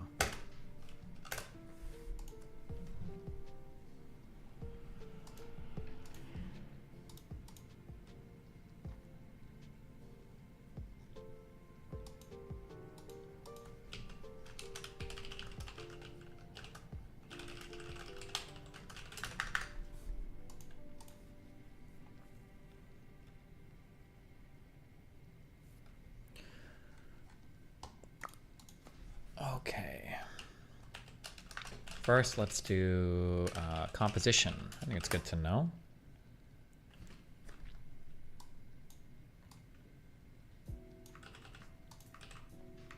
Seriously? Oh, there we go.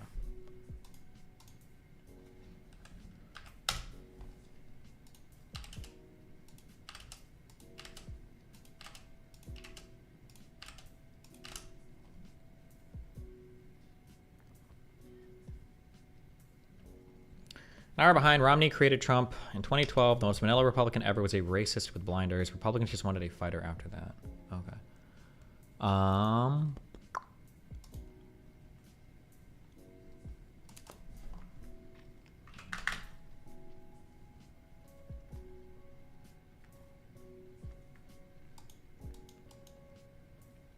Do you think, should we have like parties listed here? I think we should.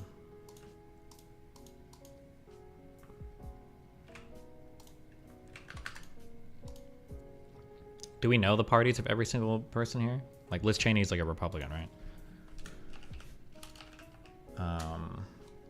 Let's just look all these people up. Fuck it. The only Republicans are Kinzinger and Cheney. Oh, Kinzinger is the other Republican?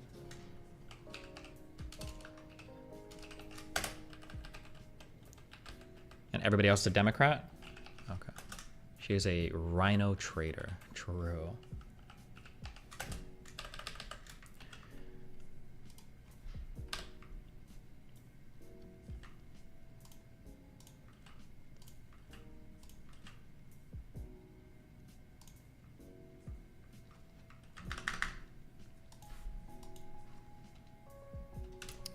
All right.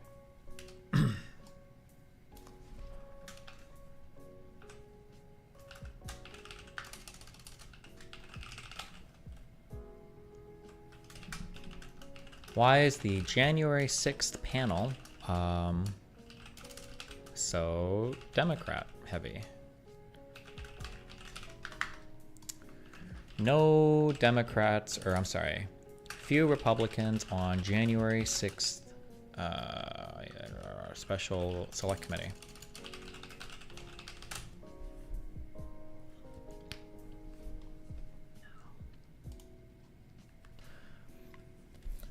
The committee was formed through a largely party-line vote on July 1st, 2021. It was dissolved in the early January 2023. Its membership was a point of significant political contention. The only two House Republicans to vote to establish the committee were also the only two Republicans to serve on it, Liz Cheney and Adam Kinzinger. The Republican National Committee censured them for their participation. Could you only participate in the committee if you voted for it, or...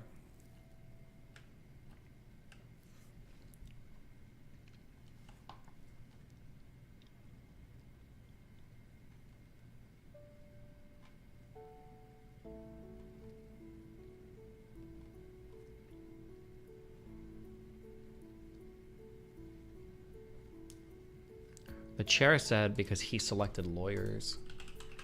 Hold on. Wait, what? Okay, good one.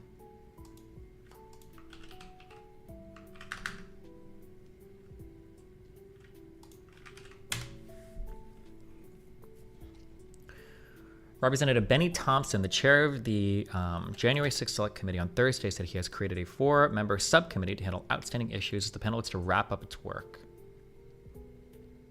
Why this doesn't matter.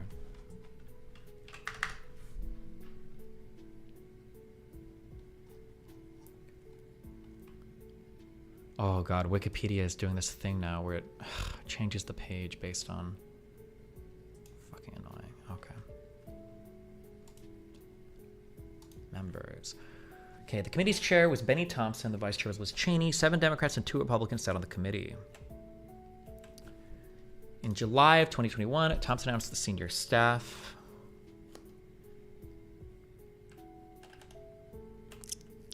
Thompson disclosed subcommittee. No, that's not.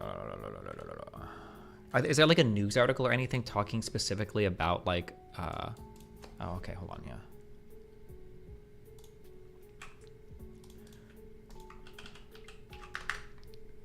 Have you reviewed the Project 2024 book? If not, can you? I don't even know what that means or what that is, so maybe in the future. Only 2 House Republicans vote for the January 6th Select Committee. Liz Cheney of Wyoming and Adam Kinzinger of Illinois voted Wednesday to create a select committee to investigate frequently the 35 House voted to establish. It was blocked by Senate Republicans. Oh, okay, hold on. So some people in chat were already lying.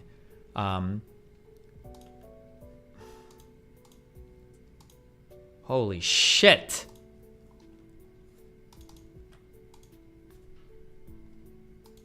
Oh. Okay, 35 House Republicans voted to establish an independent commission, which was blocked by Senate Republicans. Many Republicans have criticized the Select Committee, accusing Democrats of creating a partisan panel that will be used to elect former President Donald Trump. House GOP Whip Steve Scalise recommended House Republicans oppose the Select Committee on Tuesday, although GOP leaders did not formally whip the vote.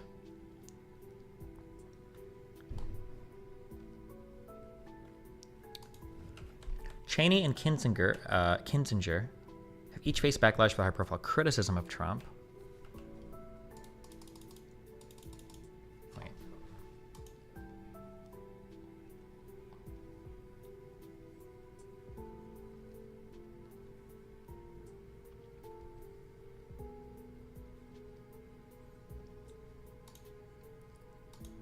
Okay. It's pronounced Kinzinger? Kinzinger? I don't pronounce this guy's fucking name. A dramatic move. House Republicans ousted Cheney from her leadership post as conference chair in May after she repeatedly called out Trump's big lie that the 2020 election was stolen. Ousted Cheney from her leadership position. Calling out the big lie. That's kind of interesting. January 6th stuff. Republican lawmakers. Just throw that up there.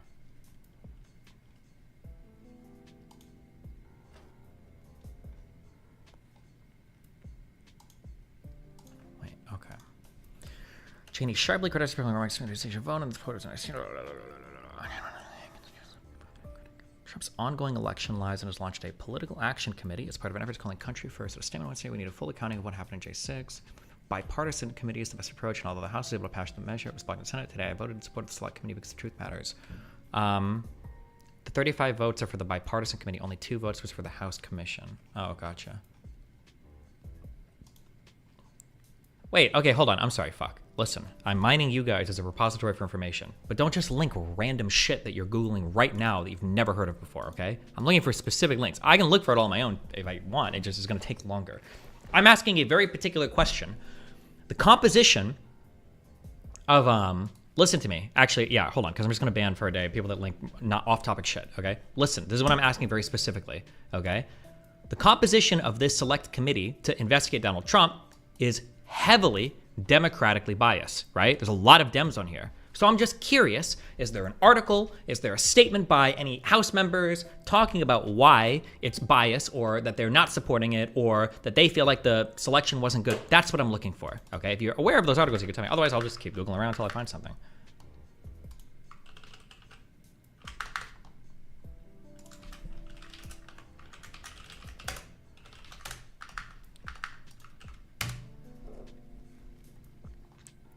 Okay, so like in Kick Chat, you said, Destiny, Republicans boycotted the committee. Wiki said both participants were censured. I just want an article. I just need a news article looking at this. That's all I want. Link something. Okay, top House Republicans opposed bipartisan commission to investigate the Capitol riot. Okay, this committee was established on...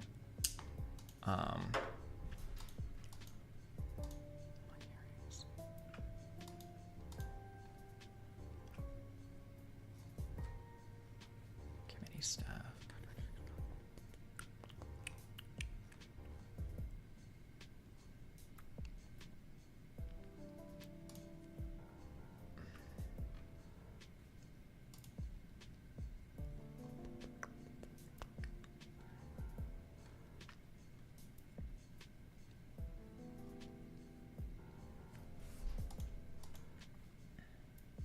Okay, it was formed on July 1st of 2021.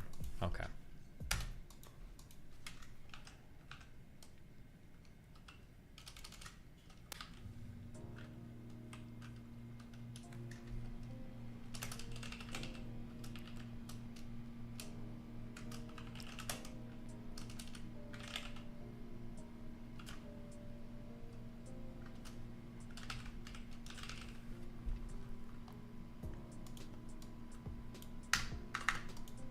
Okay.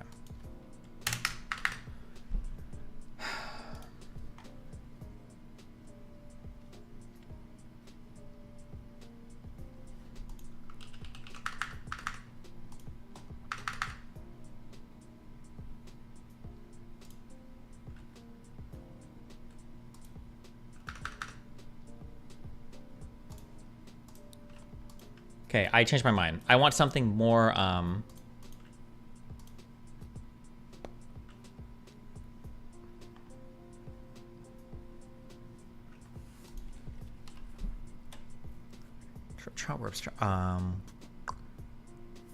the formation. I think I want to know about the formation of the committee itself first. Let's start there. McCarthy says the GOP won't participate in January 6th committee of Dems. Okay, April, May, June, July. Formation.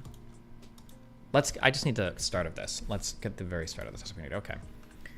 The bipartisan select committee of the U.S. House of Representatives established to investigate the U.S. Capitol attack. Refusing to see the 20 House Committee subsequent investigation. People get 29 July. On May 19th, in the aftermath of the January 6th United States Capitol attacks, the House voted to form an independent bicameral. Okay, so on May 19th, 2021,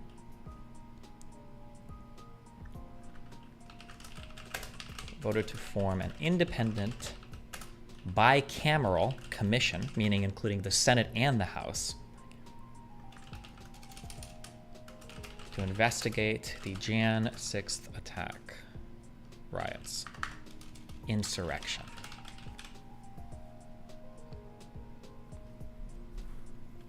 Passed 252 to 175 with 35 Republicans voting in favor. 35 Republicans. Vote passed 252 to 175 with 35 Republicans joining in favor.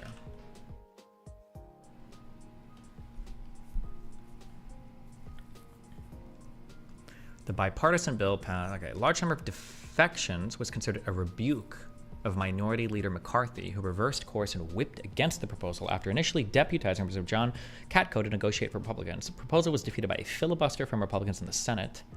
In late May, when it had become apparent that the filibuster would not be overcome, House Speaker Nancy Pelosi indicated that she would appoint a select committee to investigate the events as a fallback option. Wait, okay, hold on, real quick. When we say filibuster today in the Senate, does that just basically mean that Republicans are like, hey, or basically one side is like, hey, you need 60 votes for this, fuck you? It's not actually people like standing up and talking, right? Can you, like, what is the actual official process for a filibuster? Is it just saying like, yo, by the way, like, I want this to be a filibuster thing?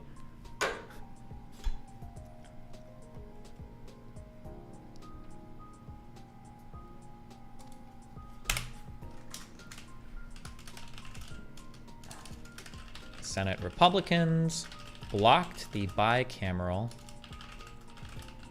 commission, leading to House Speaker Pelosi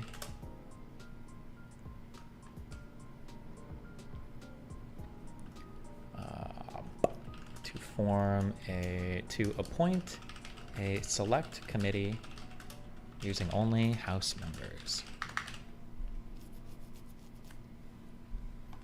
Oh, this article explains how the committee came to be.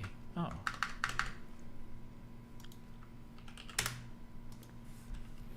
With all Democratic members and 2 Republican. Okay.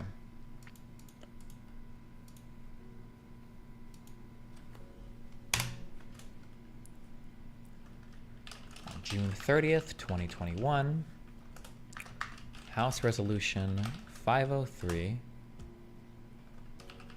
establishing the Select Committee to investigate the January 6th attack on the United States Capitol passed the House 222 to 190. All Democrats and only 2 Republicans, Kinzinger and Cheney, voted in favor. 16 Republican members did not vote. The resolution empowered Pelosi to appoint 8 members to the committee, and House Minority Leader Kevin McCarthy could appoint 5 members in consultation with the Speaker. Pelosi indicated that she would name a Republican as one of her 8 appointees. On July 1st, Pelosi appointed 8 members, 7 Democrats and 1 Republican. On July 19th, McCarthy announced his 5 selections, recommending Jim Banks serving as ranking member along with Jim Jordan, Rodney Davis, Kelly Armstrong, and Troy Nehls. Banks, Jordan, and Nehls had voted to overturn the Electoral College results in Arizona and Pennsylvania. Banks and Jordan had also signed onto the Supreme Court case Texas v. Pennsylvania to invalidate the ballots of voters in 4 states. Jesus.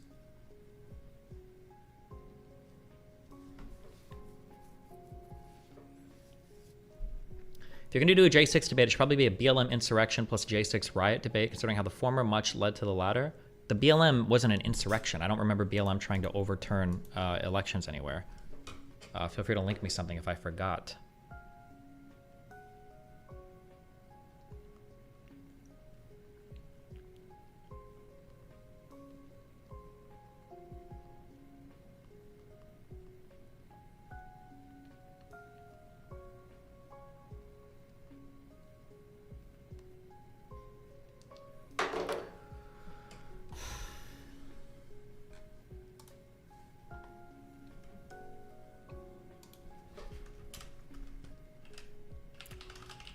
First, Pelosi appoints 8 members, with Cheney being the sole Democrat.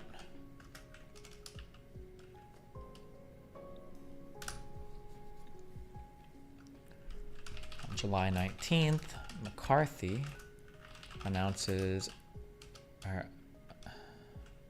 suggests Jim Banks, Jim Jordan, Rodney Davis,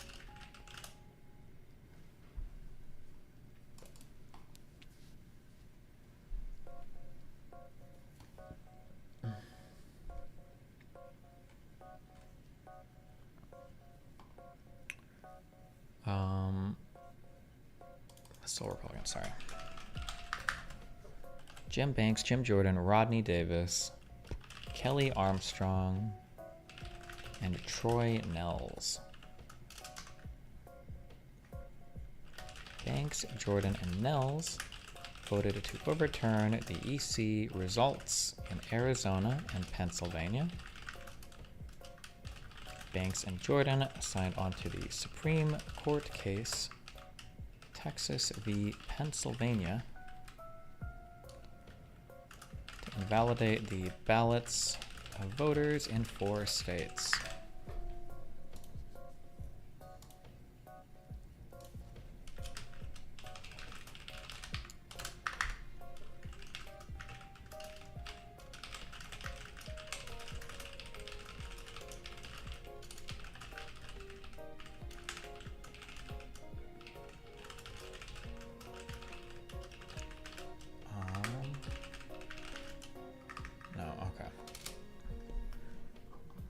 July 21st, Thompson announced he would investigate Trump as part of the inquiry into the Capitol attack. Democrat from Mississippi. Hours later, Pelosi announced that she had informed McCarthy that she was rejecting Jordan and Banks, citing concerns for the investigation's integrity and relevant actions to statements made by the 2 members. She approved the recommendations of the other 3. Rather than suggesting to replace McCarthy, insisted he would not appoint anyone unless all 5 were approved. That's an interesting information. Okay. So Pelosi did accept. Pelosi rejected on July. God, McCarthy is a horrible leader. I'm going to be honest. I don't know anything about McCarthy other than like what I hear about him relating to like House leadership and stuff. Is McCarthy just like Trump Jr.? Does he have like any political background at all? Or is he just some random fucking retard that like stumbled into office off of like Trump power? I don't know anything about this guy's like political career. Damn. Is he really in all black and white?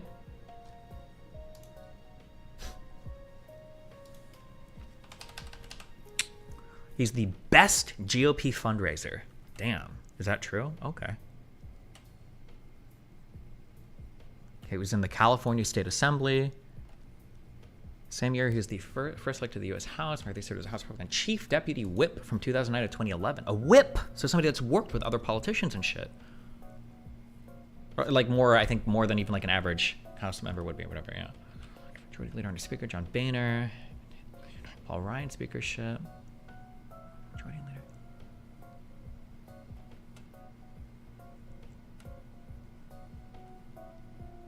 How weird. Okay, I just don't understand how everything so recently. This guy seems so fucking retarded. Okay. On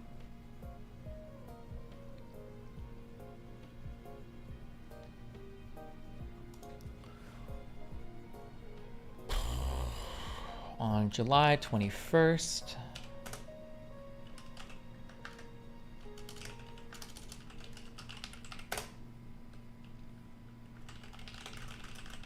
reject Jordan and Banks, but would accept the other 3 recommendations. McCarthy said it was all or nothing.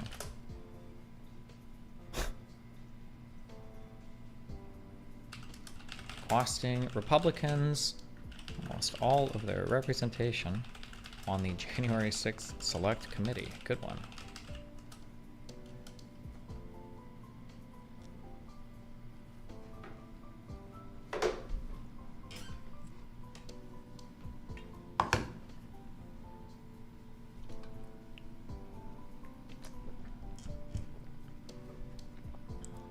On July 25th, after McCarthy rescinded all the selections, Pelosi announced that she had appointed Adam Kinzinger, one of the 10 House Republicans who voted for Trump's second impeachment, to the committee.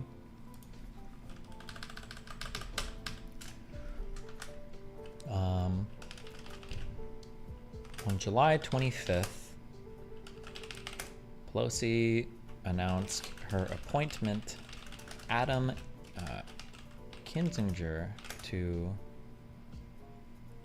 committee.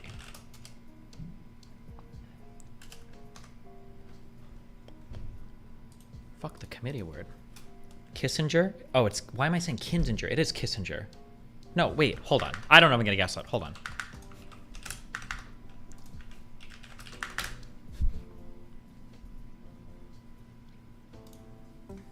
In the United States, there are many critics of Donald J. Trump. Some hate him for being too direct on several policies, while some blame him for not being tough enough on some stances. However, there is one man in the Republican Party who hates Trump, apparently because of his body odor. We are talking about Adam Kinzinger, starting with Kinzinger. Kinzinger. What a collection of phenomes. Kinzinger. Okay.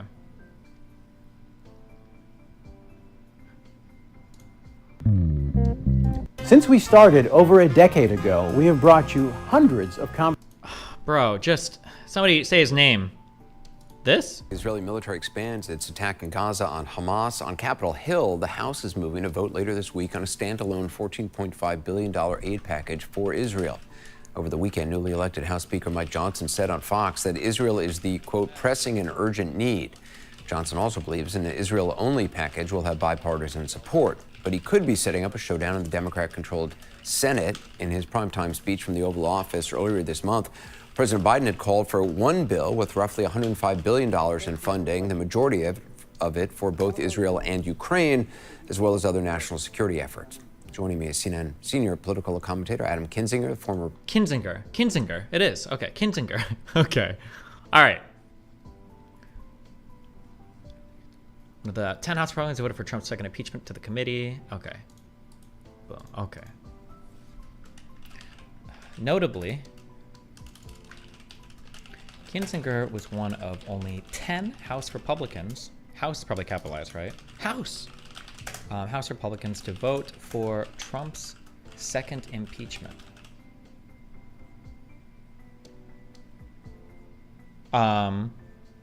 Wait, hold on.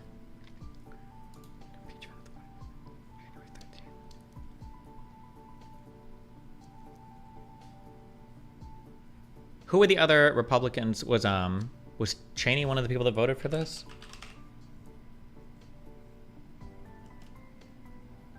Trying all of, right? Okay, yeah, okay.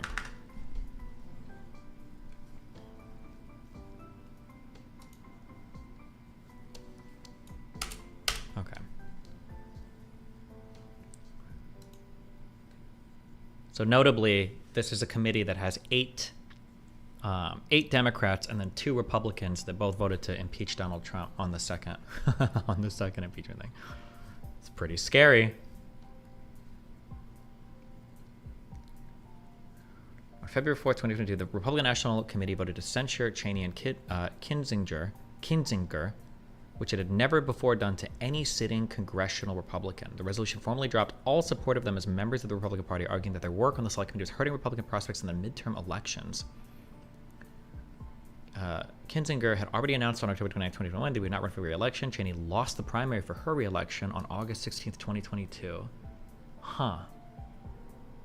Interesting.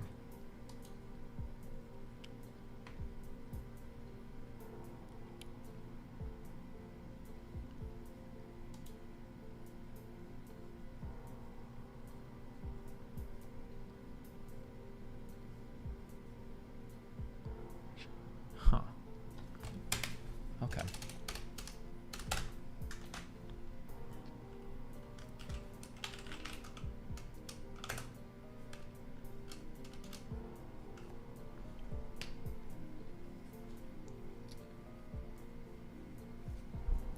How do I want to...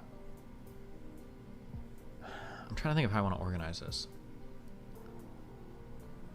We have this. We've got J6 insurrection. Timeline.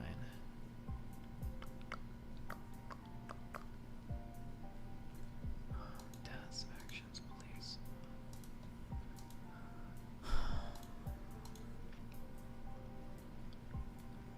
Certification of the electoral votes.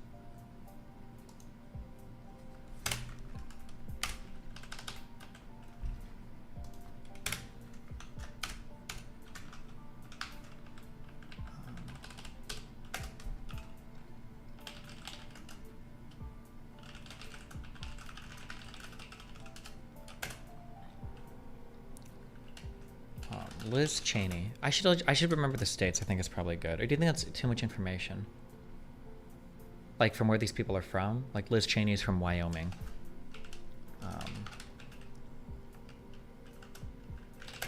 Liz Cheney and Adam Kinzinger. Illinois. I don't know the abbreviations for all the states in the US. Fuck me.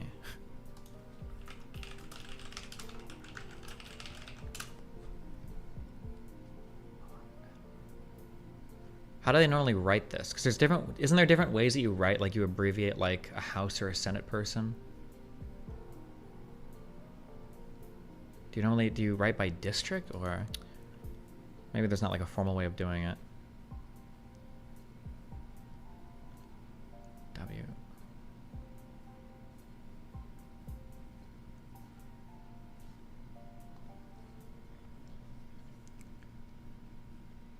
R-CA, R-, yeah, but is there a different way that you write like, is there a different way that you write like senators versus House people or whatever?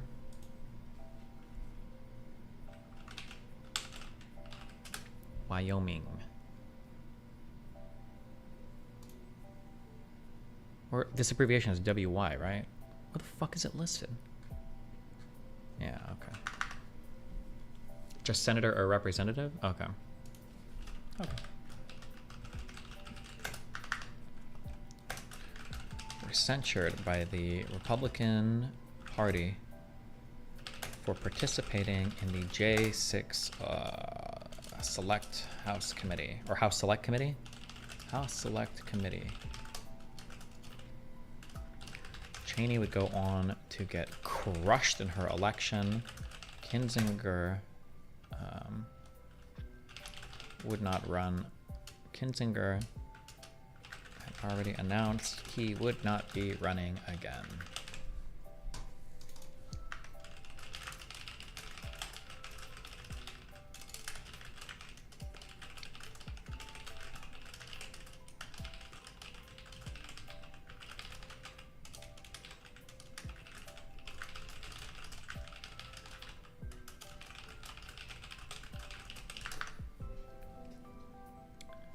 What do you say when someone brings up the protesters were peaceful when they went inside the Capitol building? Many were let in by the Capitol Police.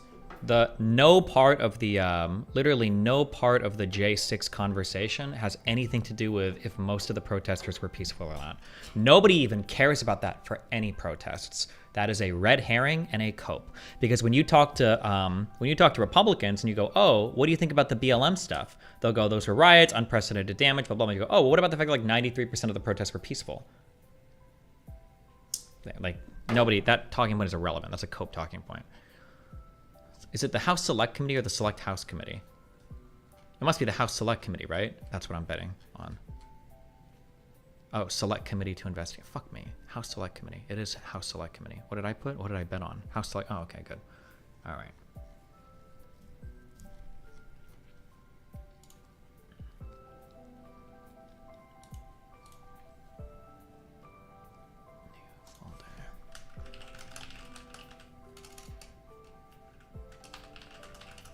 Greenwald debate. J6 stuff goes in here, and this goes in here. Joseph Greenwald debate. Okay.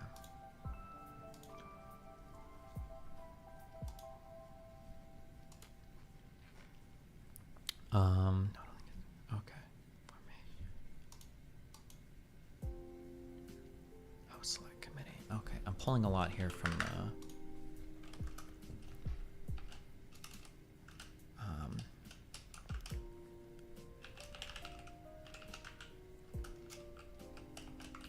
the Wikipedia is giving us a lot of info for this here.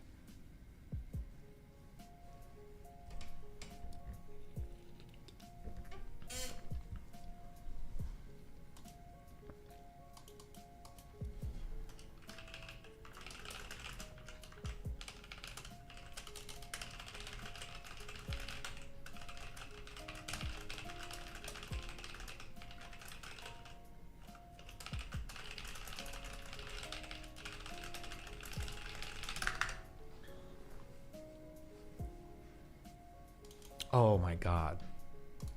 Hold on. Do you have a better article for me?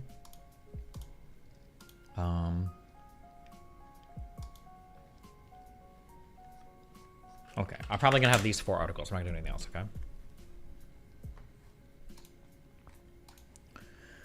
Cheney McCarthy, War of Words. heats up over Jan 6 investigation. House Minority Leader dubbed Representative Liz Cheney and Adam Kinzinger Pelosi Republicans on Monday.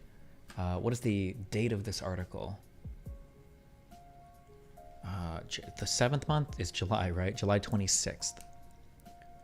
So we're sitting, announced her appointment of Adam Kinzinger. Okay.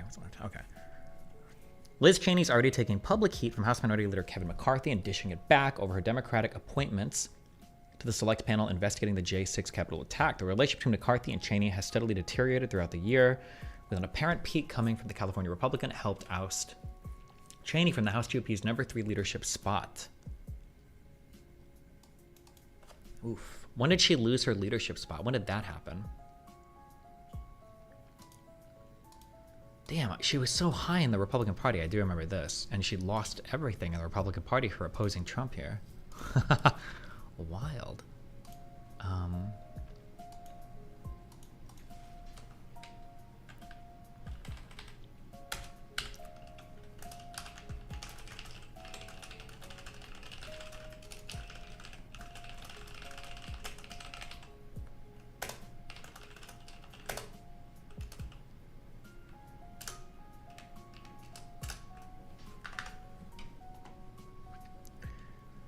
Tension is spiking again now that Cheney and Illinois Representative Adam Kinzinger, Donald Trump's two most vocal GOP critics in Congress, are serving on the select panel thanks to Speaker Nancy Pelosi. McCarthy dubbed Cheney and Kinzinger Pelosi Republicans on Monday.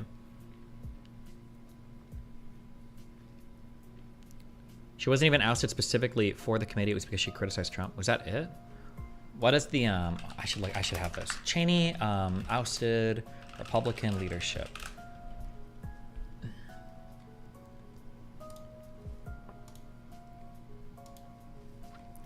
In its second formal rebuke of Wyoming Republican Liz Cheney, the state party passed a resolution this week to no longer recognize her as a member, but Cheney, up for re-election in 2022, appears unconcerned. That would, yeah. It's laughable to suggest Liz is anything but a committed Republican or conservative Republican, said Jeremy Adler, Cheney's spokesperson. She is bound by her oath to the Constitution. Sadly, a portion of the Wyoming GOP leadership has abandoned that fundamental principle and instead allowed themselves to be held hostage to the lies of dangerous, potential, or an irrational man. Wyoming GOP Central Committee on Saturday.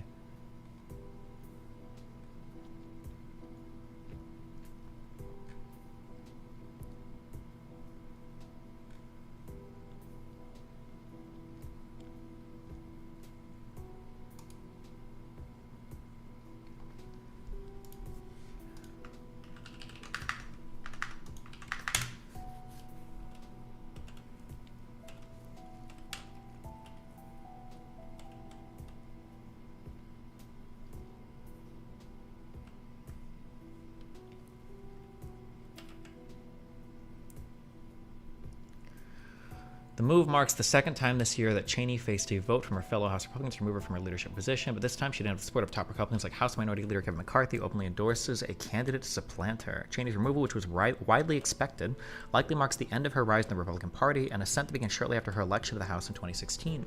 Cheney was among the most conservative members of Congress.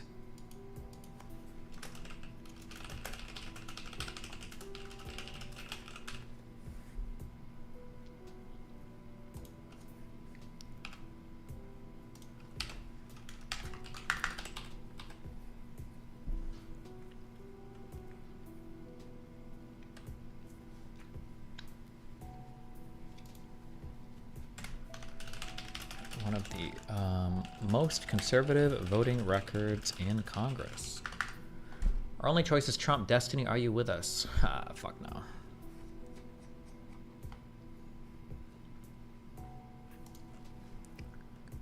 Ensuring that that's how this party goes forward. I plan to lean on. But first, she had to contend with her own role in the party. McCarthy, who helped Cheney thwart a vote to remove her from House GOP leadership in February, sent a letter Monday to rank and file Republicans announcing Wednesday's vote. If we are to succeed in stopping the radical Democrat agenda for destroying our country, these internal conflicts need to be resolved. The internal conflicts he references stem from Trump's repeated false statements the 2020 election was rigged against him.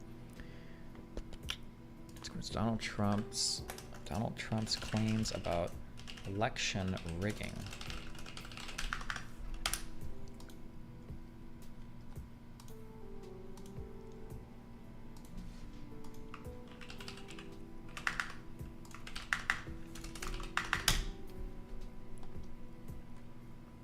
Control F. Cheney. Liz Cheney. Trump share of the vote in the 26th in the memory state predicted score. Trump plus or minus margin. Jesus. And voted in line with Trump's positions agenda 92.9% of the time. It wasn't enough. Voted in line with Trump's agenda.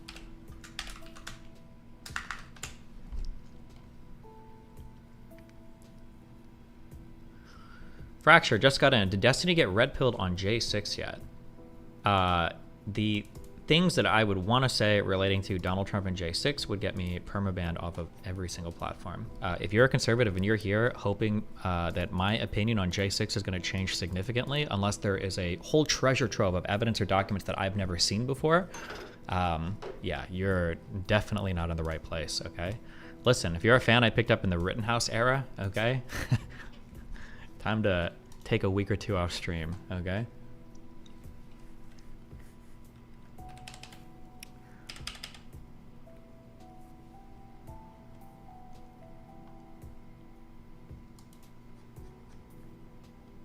Let's see.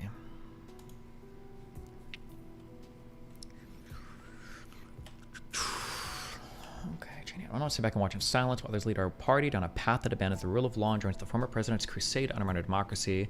House after vote on McCarthy pushback Cheney's claim that everyone's giving Trump a pass for his false claims of an election. I don't think anybody's questioning the legitimacy of the presidential election. What? He told reporters coming out of a meeting with President Biden, House Speaker Nancy Pelosi, Senate Majority Leader Chuck Schumer, and Senate Minority Leader Mitch McConnell. I think that is all over with. We're sitting here with the president today. Hours. McCarthy said this? Okay.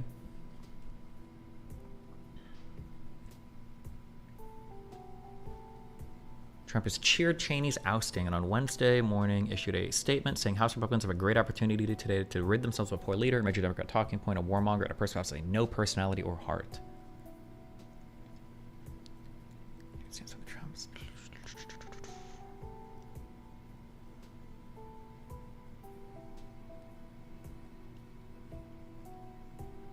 Just to be clear, I'm sorry. Prior to Donald Trump, McCain had really high standing in the Republican Party, didn't he? Or am I misremembering this? Most Republicans, I'm trying to think if most Republicans liked McCain prior to Donald Trump. My mom, I don't even know if, I'm going to be honest, my mom liked Sarah Palin more than McCain, but I'm trying to think if I ever remember my mom saying anything bad about McCain. Ever. I feel like that didn't happen.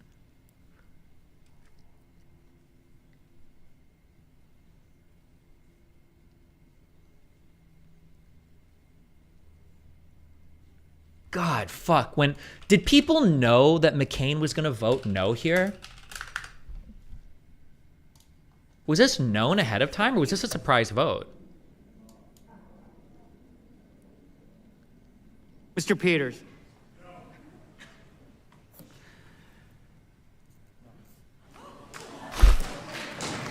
Jesus. Mr. Portman. That's a big deal. Nobody talks, and if you're a Brit bong, you're like, oh, what, we do this all the time. But in the U.S., like Congress, we just don't make noise that much. It was a surprise vote. Mr. Reed. This was am I wrong, or was that like the one vote that caused the replace part to miss? Am I wrong on that? I thought this vote was meaningful for some reason. I don't remember. Wasn't this like the one that caused, like, they were able to repeal it but not replace it or something because of this one vote or something? Look at Schumer telling people to shut up. Yeah. Jesus Christ. Mr. Risch. Only took him having cancer or something to change his mind? I don't know, man. Was McCain always a decent guy, or was he a piece of shit? I still remember the,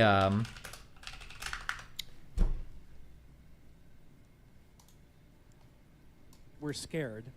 We're scared of... He is a decent person and with such as air. He be scared. I do not believe in... I can't trust Obama. I have read about him, and he's an Arab. He is not... No? No, ma'am. No, ma'am. He's a decent family man, citizen that I just happen to have disagreements with on fundamental issues, and that's what this campaign is all about.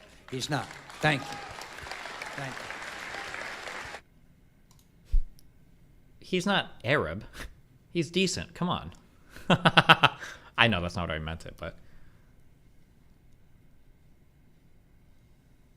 Arguably, McCain's choice of Palin was the genesis of the MAGA movement. You know what? I bet you could make an esoteric argument. I bet it wouldn't even be that esoteric. I bet you could make an argument because I feel like, let's see, I'm digging deep into my feelings here. I'm trying to think of like how important was people like Palin or the people that supported Palin for like the Tea Party stuff. I'm trying to think. Probably not that much. Because Palin wasn't like a big libertarian person. She was just like a populist. Like, look, it's a dumb person, but she's like cute and funny and says shit. Did Palin have early involvement in the Tea Party? I feel like I want to say yes, but I can't think of any examples. Yeah,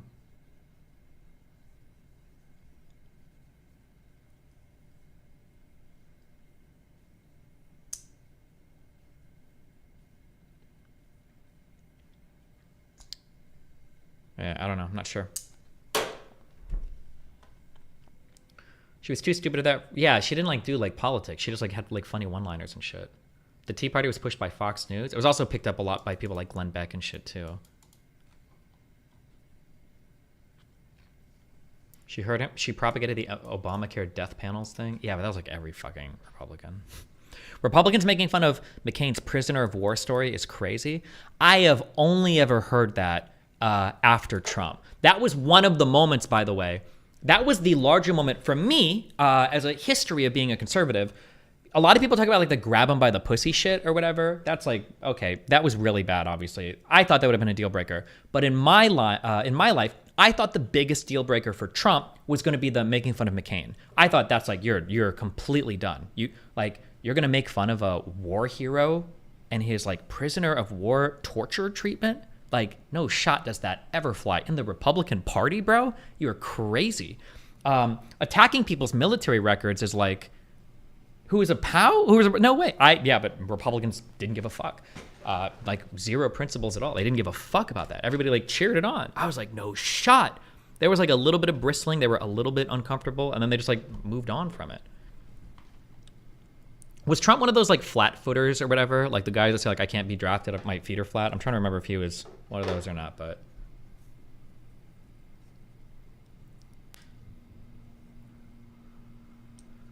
I thought he was done during the retard journalist thing when he mimicked him live in a speech and made the dir hand movements. No, why? Who cares? Republicans wouldn't care about that. Oh, bone spurs. How does your thank you for your service mom reconcile Trump's comments on McCain? I'm not sure. It's actually, especially when I visited my mom for Christmas, her short-term memory stuff is like noticeably worse now. And now when I listen to her talk about politics, now instead of it being like frustrating, now it's just really, really, really sad. So I don't know. I can't talk with her about politics anymore. It's gonna like fuck my mind up. Like it'll make me break down or something. So she just does her stuff. I let her do her thing. Let her repeat her conservative talking points and then leave. Back and forth comes after a series of clashes last week following Pelosi's veto of two of McCarthy's UB picks to serve on the J6 investigation. This is the Politico article. JP voiced projects. Oh, I haven't sourced this at all yet. Would you debate Stay Safe TV on January 6th? He says that it was no insurrection and has been talking mad shit about you on stream. Maybe you should reach out. Do I know him? Stay Safe TV. I would want to debate one or two of them before. Yeah, I think. Yeah. Are you afraid of Alzheimer's now? Kind of, yeah. I think I've had like the past like week has just been kind of weird for me. I also this is so stupid also. I hate talking about like mushrooms and shit because all my problems are like weirdly like existential and like alone in the universe, like dumb like ego death shit. Watching movies that have like huge elements of like people going crazy or getting mind fucked or being trapped in other universes like fucks with my head way more now than it did before I did mushrooms. And I think watching Steins Gate, which is time travel, which is really weird, and then watching Madoka Magica, which had somebody like disappear into the universe forever, and then talking to my mom a lot yesterday, yeah, it sent me down a really weird mindfucky schizo route. Yeah, I'm not sure. What happened to the report that you're reading? The J6 report is here. I'm just getting all the background on the report first because I want to know, like, because I have a feeling that people are going to try to remember. Echo chamber means that you don't deal with the facts. It means that you reject the authority of the fact givers. So I imagine that a lot of this J6 commission, my guess is going to be most people like Alex Jones aren't even going to contend with the facts. They're just going to say, oh, well, the whole commission was biased. The whole commission was bullshit. So I need to know the background on how it was created, who was selected for what reason, so that I can counter that talking point if it comes up. Yeah.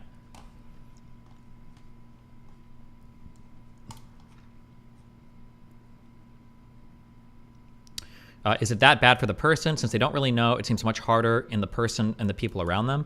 No, people with Alzheimer's disease have a lot of have a lot of like highly correlated comorbidities. Is it comorbidity if it's not killing you? Things like depression and a whole bunch of other things. It's not fun to have Alzheimer's disease.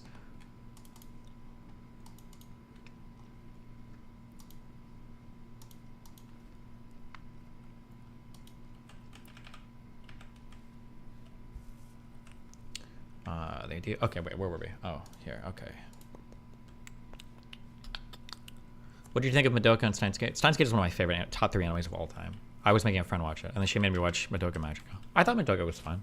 I think it could have been twice as long, but yeah.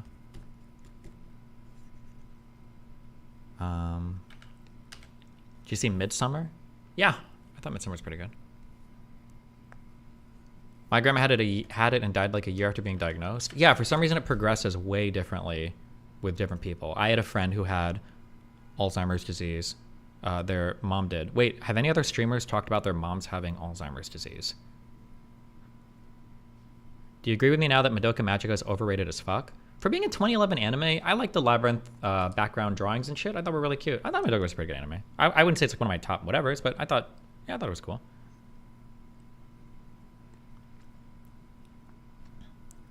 Forsen did. Okay, never mind. Yeah, there's a friend that I talked to a lot. Her mom got diagnosed at the same time as my mom, and I think her mom is in a home now. She's like completely, totally gone. So her mom progressed way quicker than mine.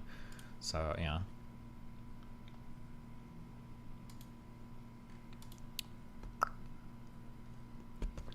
Okay. Is there any way of preventing or messing the chance of getting Alzheimer's? I think there's a lot of stuff that can prevent, well, I say this. I think the two that I've read the most, you can go read this if you want, but I believe that it's, I believe that the two are, I think it's sleep and exercise are like the two things that are super highly correlated with developing it later in life, I believe. Best ways to avoid getting Alzheimer's disease. Let me check.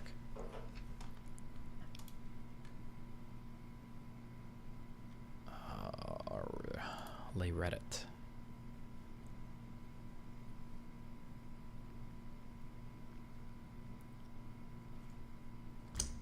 Fuck. I'm not gonna be able to find this. That, from what I researched, that's what I saw. That those are the two biggest ways to do it. Somebody said environment also affects the progression. My understanding is that right now, once you've been diagnosed with Alzheimer's disease, once the disease is progressing, absolutely nothing you do will stall the progression. There's literally nothing that's been shown to do that so far, except for a few of the drugs that are being trialed right now.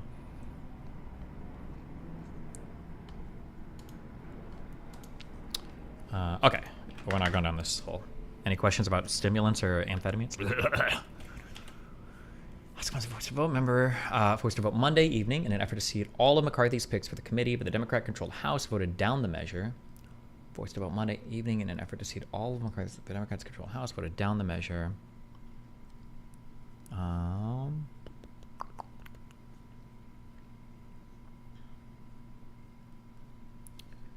Cheney was part of Pelosi's initial wave of names tapped to serve on the panel that will examine the deadly events of January 6 when Trump supporters breached the Capitol in an attempt to disrupt certification of the experts in the lineup. Following Joby boycott Pelosi on Sunday, named Kinzinger.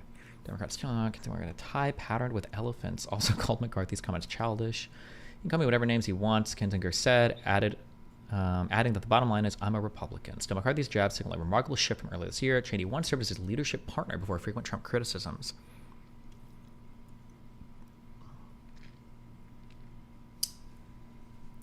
KKMD Destiny. What did KKMD say? Oh. Okay. If you're worried about Alzheimer's, you should be more active. Listen, I'm starting back up on January 1st when I come back from my debates, okay? Okay. Oh wait, hold on. Checking Josiah links. Okay. My cousin's a pharma bro, and he's told me that in the last 2 to 4 years there's been tremendous progress on some of the drugs used to treat Alzheimer's, but even with drugs, you're just slowing down the eventual progression of your mind being completely shot. True. The past 2 to 4 years, there was one approved by the FDA, and I think there's another in trials that's actually showing treatment for the disease. I don't know if the FDA approved one was any good. That was a highly controversial drug because it was not approved to actually treat Alzheimer's disease, which is really weird. I think some people even quit the FDA over it. And then, but the nice thing is that if there is any improvement whatsoever, on treating Alzheimer's disease, it would be good because then it would show that we have some understanding of like what's causing it. Because I think right now we're still in an area where we have no idea like what the fuck is actually, what causes Alzheimer's disease, like why does it happen? Or like, yeah. Do you consider running an Alzheimer's research fund in the future? Maybe, but probably not.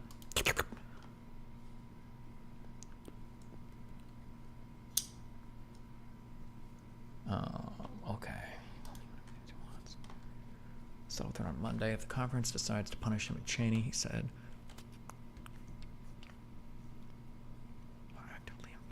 He's tethered. Okay. All right. Cool. Okay.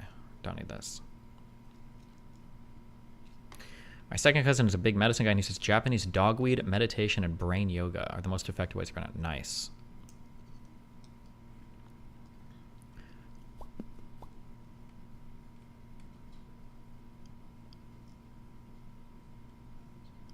Also, our idea now is that Alzheimer's occurs once a large amount of neurons in the brain die due to beta amyloid plaques. I don't know if, I think the beta amyloid plaque thing is still being researched, but the problem I think with that is that the first huge paper relating to that was apparently completely fraudulent. So I think people are kind of reevaluating whether the beta amyloid plaque theory is good. I think they still run with it, but I think there's like more people contending with that theory now. There are other theories. One contender I think was that type 3 diabetes theory, and then there was another one, but do drugs impact probability of Alzheimer's very much? I haven't heard that before. Okay, we don't need, okay, I think we're good on this.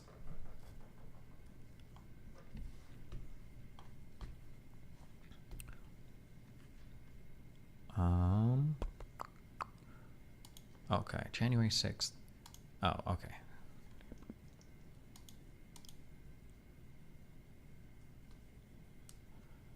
The fraudulent paper is about a specific amyloid oligomer, not about amyloid fibrils generally. Yeah, but I thought it was the big one. I thought cynical Brit that they were trying to target with medication or with treatment.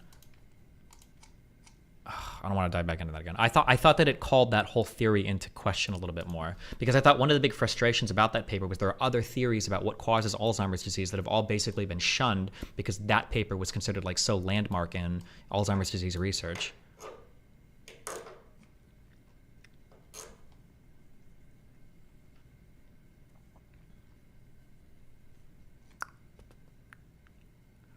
It's a long time ago, but I remember when I studied on hematoencephalic barrier opening, we noticed some positive effects from certain drugs for Alzheimer's. Read on Dr. David Fortin if you're curious. It's from my memories, but I think we have some drugs that helps. I am 100% positive that prior to 1 to 2 years ago, there were no drugs that had any clinical support for helping delay the progression of Alzheimer's. I'm 100% positive of that. I did so much reading and research on this when my mom was diagnosed. If you want to link me something, you can. But I know there's a lot of people that swear by some weird fucking, I think lion's mane or mushrooms, or there's a couple of like medical conspiracy theories about how there's actually a really simple cure, like peanut butter. Fuck, there was one thing that there was a whole YouTube series on it, but that's all pseudoscience. None of it has ever been clinically verified ever.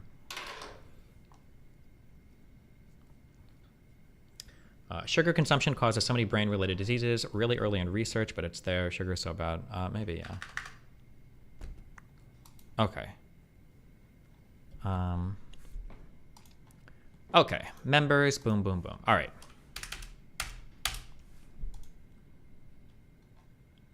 Formation. Members.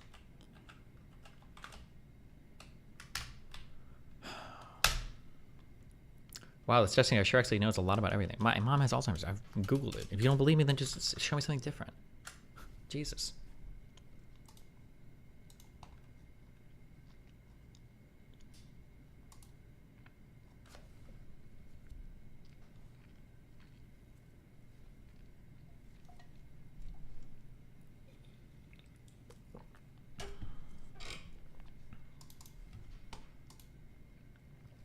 The legitimacy of the J6 committee explained.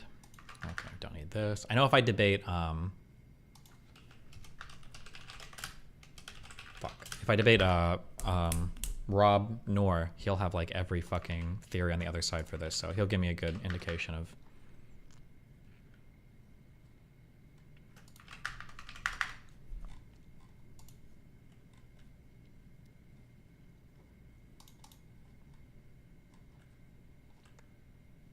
What are your thoughts on the committee formation? I mean, broadly speaking, well, so what I'm looking at, so right now, this committee is heavily Dem favored, right? The 2 Republicans on this voted to impeach Donald Trump the second time, and the rest are Democrats. It's a pretty biased committee formation, which I think looks pretty bad. So then the question then, this is why I wanted to look at the background of this. The question is, why didn't Pelosi stick any like what would appear as like nonpartisan Republicans on this committee, right? That's what I'm wondering. So I see, though, that Pelosi said that she would take suggestions from McCarthy. McCarthy suggests 5 people, all of them obviously invested in other ways in this. And I'm like, okay, well, maybe Pelosi shut all these down. But Pelosi didn't. Pelosi said that she was only going to reject 2 of them, and she would let the other 3 on the committee. And McCarthy said, no, it's either all 5 of my appointees or nothing. And then Pelosi said, okay, well, I guess it's nothing. And then Pelosi was free to pick. The 2 people that ended up on here also got heavily censured by the Republican Party. So like it was basically like if you want to break party ranks and join Pelosi's select committee for the January 6th stuff, you're probably like that's the end of your career as a Republican. So I do agree that there is a political leaning to this committee. I don't see how you can't blame that on McCarthy. If you can think of another theory explanation, that's fine. But yeah. So.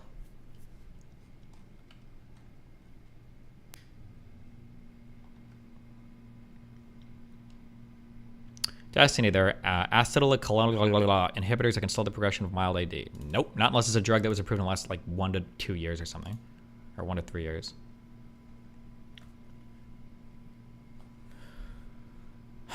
Okay.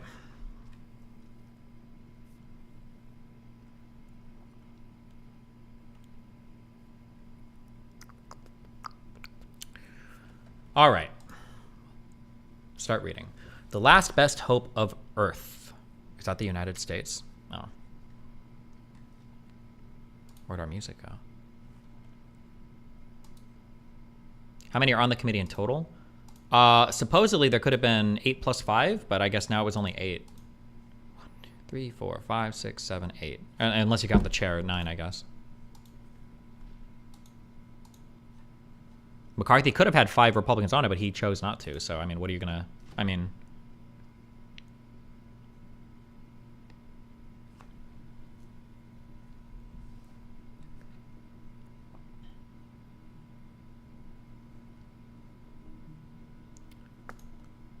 boom, boom, boom. Okay.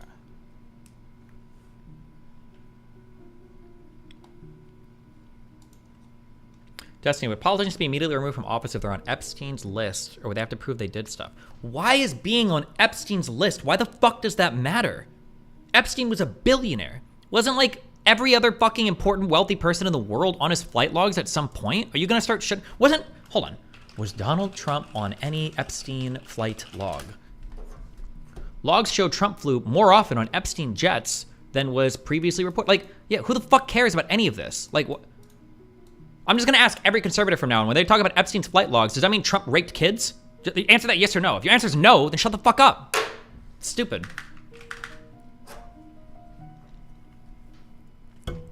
Okay.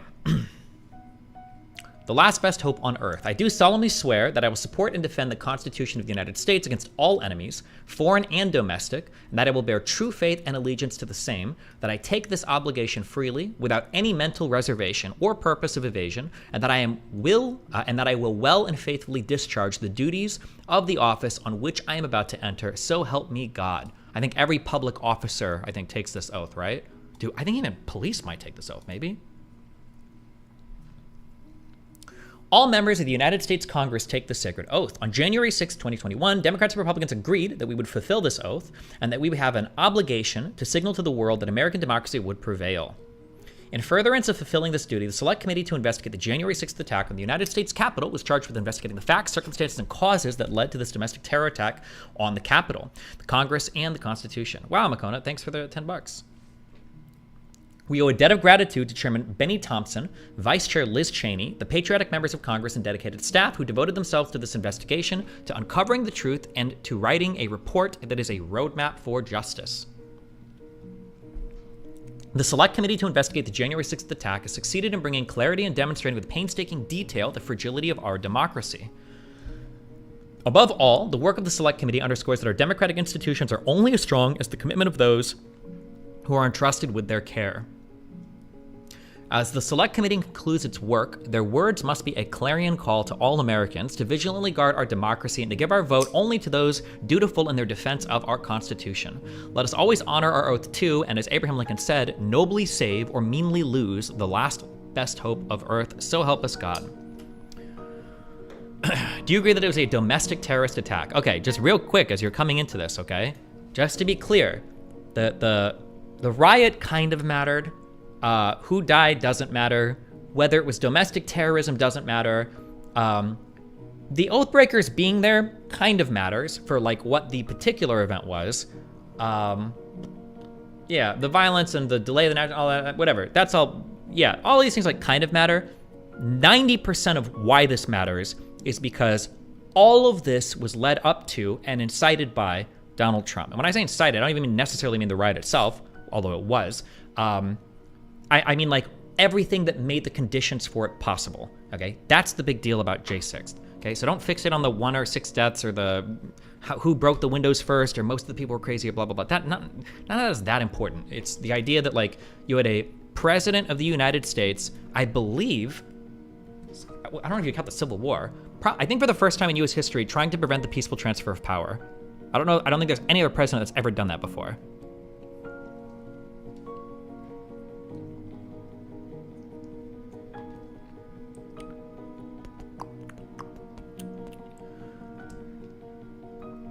We were told to remove our lapel pins. At the start of every new Congress, House members are presented with lapel pins.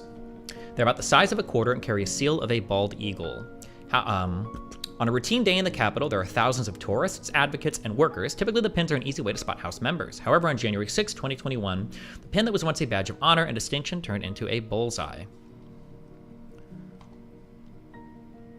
On that day, tear gas fogged the air as gunfire rang out and a violent mob crashed against the sealed doors. Concerned for our safety, Capitol Police officers told us that our lapel pins would make us a target for rioters. Oh, fuck. I'm sorry. Just 5 more seconds also, okay? I'm a Pence glazer, okay? I think Pence is a good American. Holy fuck, do I disagree with a lot of shit that he believes and says. Pence is a real American, okay? That is a patriotic officer of the court, okay? What a god. Okay. As the Capitol Police rushed members of Congress and staff to safety, that simple and, in context, sensible warning struck with me. On January 6, 2021, my colleagues and I came to work with the intent of fulfilling our oaths of office and constitutional duty to carry out the peaceful transfer of power. We were the people's representatives in the people's house, doing the people's business. Sadly, on that day, the danger was too great for our work to continue and for us to remain in the Capitol. It was too dangerous to be identified as a representative of the American people. I've been a member of the House for nearly 30 years. In that time, there's not a day that goes by that I don't feel a profound sense of duty and responsibility to the men and women who served me, who sent me to Congress to be their voice. After all, I'm from a part of the country where in my lifetime, black people were excluded entirely from political processes. And Jim Crow laws prevented my father from registering to vote, and tragically, during his life, he never cast a vote. For generations, the people and communities I represent have struggled to have their voices heard by their government. Therefore, I take my duties and responsibilities seriously, advocating for greater economic opportunity, robust infrastructure, better schools, and safer housing for my constituents. However, that long struggle to overcome oppression and secure basic civil and human rights continues to be my highest priority. I'm always mindful of the journey that brought me to Washington as a member of Congress to be the voice of women and men in Mississippi. As a violent mob stormed the Capitol, trying to take away people's votes, rioters carried the battle flag from a failed rebellion of Confederate states. This moment resonated deeply with me because of my personal history. Additionally, I continually think about the ongoing struggle to ensure justice and equality for all Americans.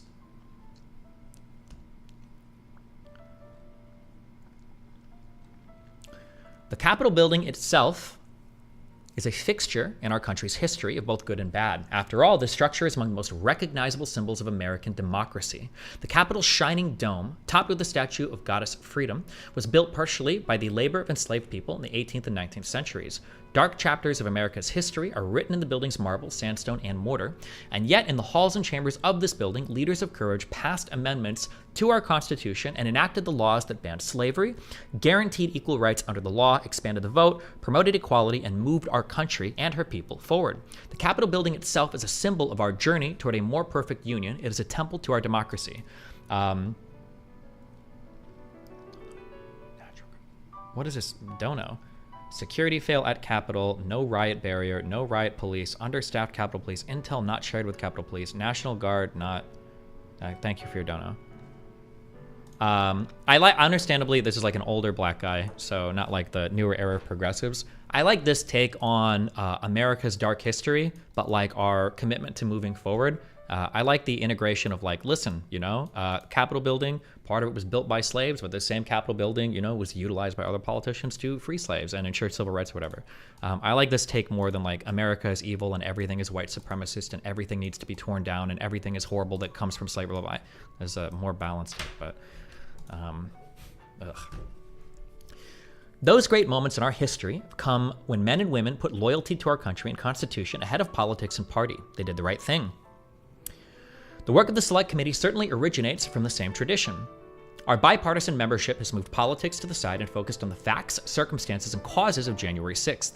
When I think back to January 6th, after nearly a year and a half of investigation, I'm frightened about the peril our democracy faced. Specifically, I think about what that mob was there to do, to block the peaceful transfer of power from one president to another based on a lie that the election was rigged and tainted with widespread fraud. I also think about why the rioters were there, besieging the legislative branch of our government. The rioters were inside the halls of Congress because the head of the executive branch of our government, the then president of the United States, told them to attack. Oh, he's got the same focus that I do as well, which is good. Because it's good if you agree with me, baby. Donald Trump summoned that mob to Washington, D.C. Afterwards, he sent them to the Capitol to try to prevent my colleagues and me from doing our constitutional duty to certify the election. They put our very democracy to the test. Trump's mob came dangerously close to succeeding. Courageous law enforcement officers put their lives on the line for hours while Trump sat in the White House, refusing to tell the rioters to go home, while watching the assault on a republic unfold live on television.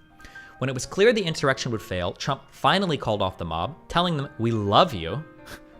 Afterwards, Congress is able to return to this Capitol building and finish the job of counting the Electoral College votes and certifying the election. This is the key conclusion of the Select Committee, all 9 of us, Republicans and Democrats alike. But who knows what would have happened if Trump's mob had succeeded in stopping us from doing our job? Who knows what sort of constitutional gray zone our country would have slid into? Who would have been left to correct that wrong? As required by House Resolution 503, which established the Select Committee, we've explored in great detail the facts, circumstances, and causes of the attack. This report will provide new details that supplement those findings the committee already presented during our hearings. But there are some questions for which there are still no clear answers, even if all the facts, circumstances, and cases are brought to bear, the what-if questions. For the good of American democracy, those questions must never again be put to the test. So, while it's important that this report lays out what happened, it's just as important to focus on how to make sure that January 6th was a one-time event, to identify the ongoing threats that could lead us down the dangerous path again, with hopes and humble prayers that the committee's work is carried on through corrective action. This report will provide greater detail about the multi-step effort devised and driven by Donald Trump to overturn the 2020 election and block the transfer of power. Building on the information presented in our hearings earlier this year, we will present new findings about Trump's pressure campaigns on officials from the local levels all the way up to his vice president, orchestrated and designed solely to throw out the will of the voters and keep him in office past the end of his elected term. As we've shown previously, this plan faltered at several points because of the courage of officials, nearly all of them Republicans, who refused to go along with it. It's so sad that Biden and other Democrats have tried hard to draw a distinguishing line between MAGA Republicans and ordinary real human beings worth consideration of moral value in life, but it fails so miserably because 85% of the Republican Party is so mind-fucked on Trump that they don't even see the distinguishment.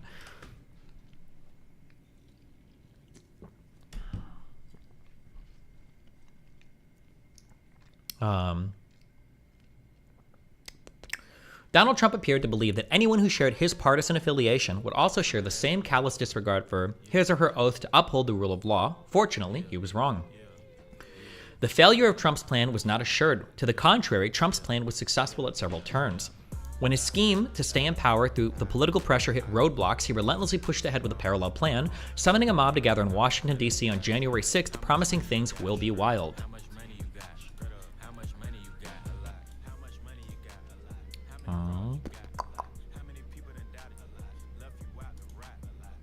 That mob showed up, they were armed, they were angry, they believed the big lie that the election had been stolen, and when Donald Trump pointed them towards the Capitol and told them to fight like hell, that's exactly what they did. Donald Trump lit that fire, but in the weeks beforehand, the kindling he ultimately ignited was a masked and playing sight. That's why, as part of the Select Committee's investigation, we took a hard look at whether enough was done to mitigate that risk. Our investigative teams focused on the way intelligence was gathered, shared, and assessed. We probed preparations by law enforcement agencies and security responses on the day of the attack.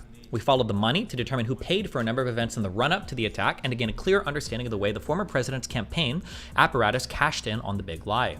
We pulled back the curtain at certain major social media companies to determine if their policies and protocols were up to the challenge when the president spread a message of violence and his supporters began to plan and coordinate their descent on Washington. The Select Committee's conclusion on these matters, particularly dealing with intelligence and law enforcement, is consistent with our broader findings about the causes for January 6th. Were agencies perfect in their preparations for J6 and their response as the violence unfolded? Of course not. Relevant oversight committees and watchdogs should continue to find efficiencies and improvements, some of which are laid out in committee's recommendations. But the shortfalls of communications, intelligence, and law enforcement around J6 were much less about what they did or did not know. It was more about what they could not know. The President of the United States inciting a mob to march on the Capitol and impede the work of Congress is not a scenario that our intelligence and law enforcement communities envisioned for this country. Prior to January 6th, it was unimaginable. Whatever weaknesses existed in the policies, procedures, or institutions, they were not to blame for what happened on that day.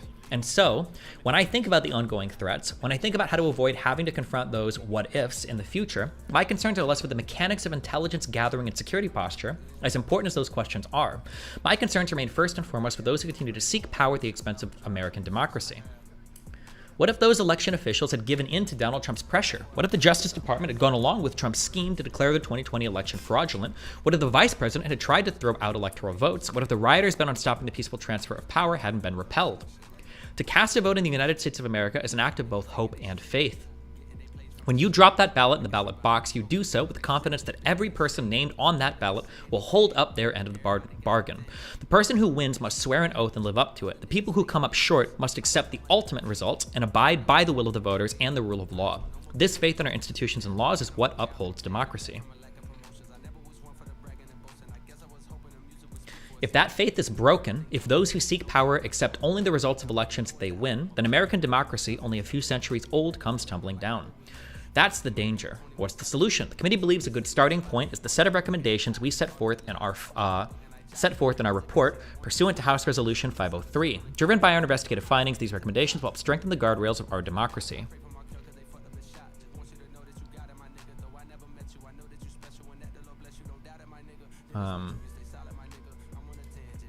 Wait, Jesus.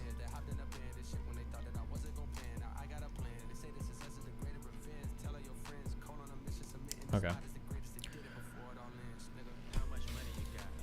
It's crazy we're only 10 months from the election. Yeah, I thought, for some reason, I thought even the Iowa primaries and shit were so much further away. Jesus.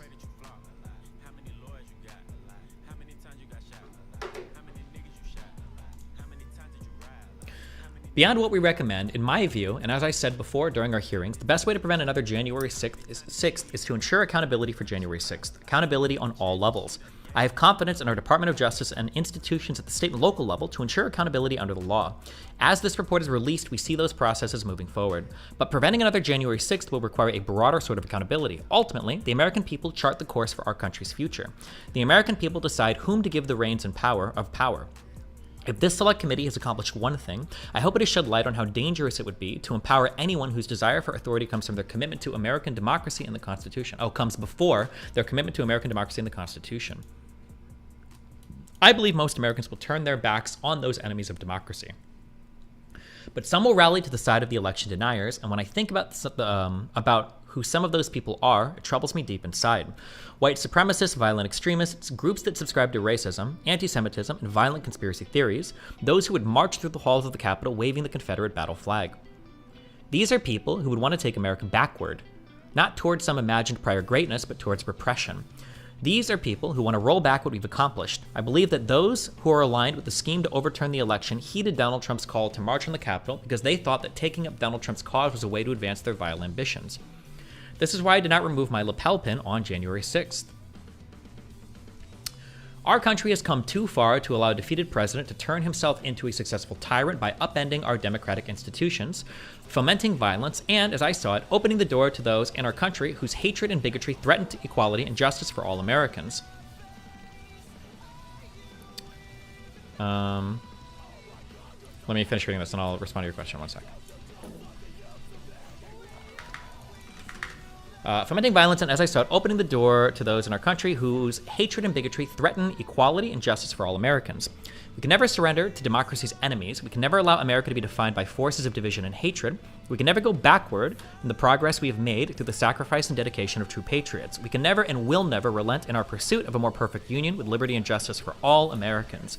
I pray that God continues to bless the United States of America. Benny G. Thompson, Chairman. Representative from Mississippi, right? Benny G. Thompson. Yeah.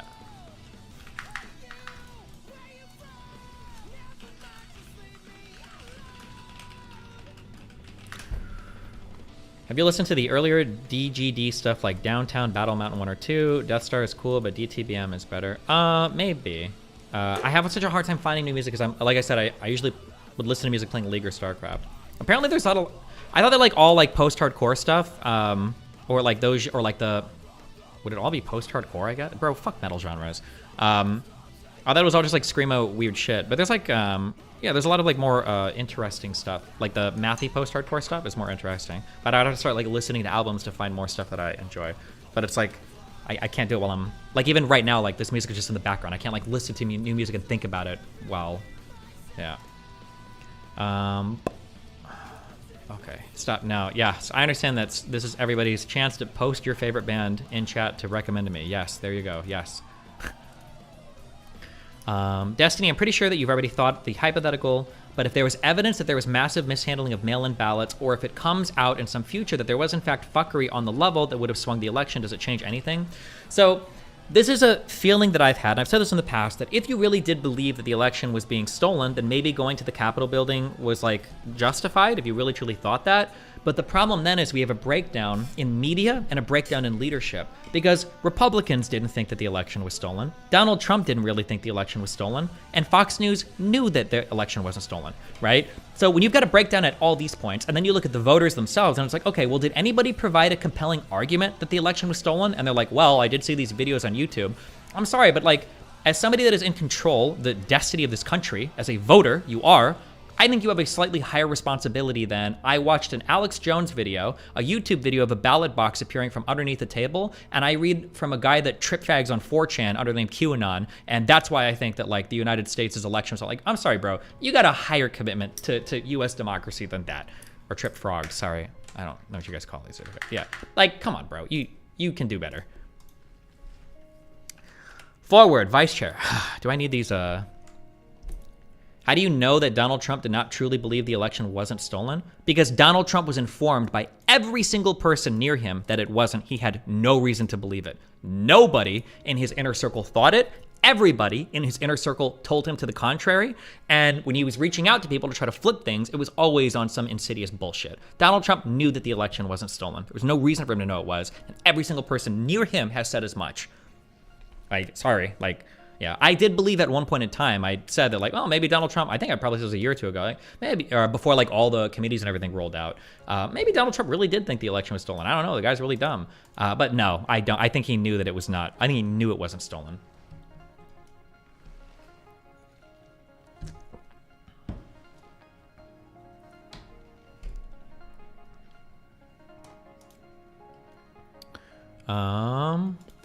Okay.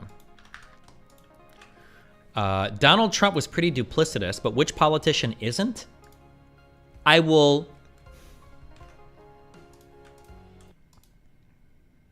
Okay. Can somebody tell me the name of this fallacy? Would it just be called a false equivalence?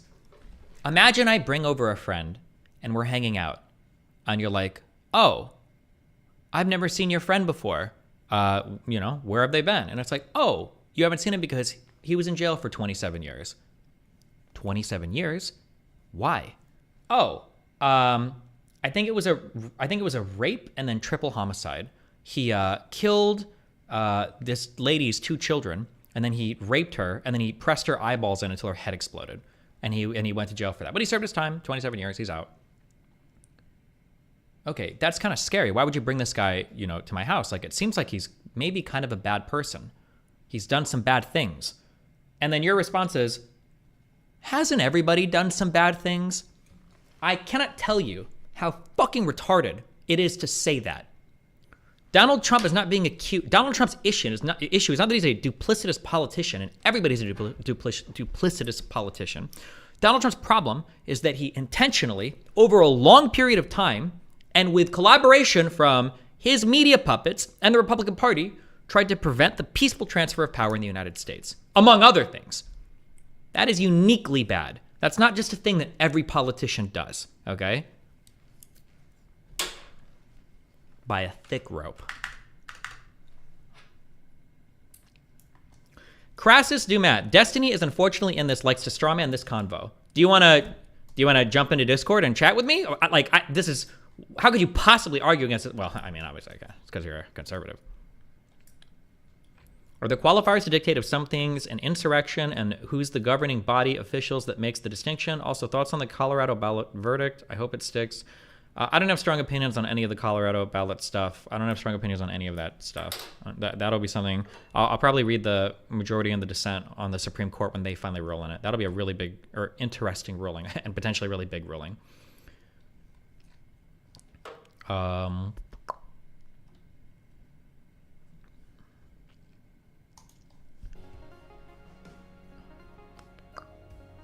He said yes. Am I going to waste my research time debating it, dude? Get into, listen, join General Lobby in Discord if you really want to. And then type what your name in Discord is in chat.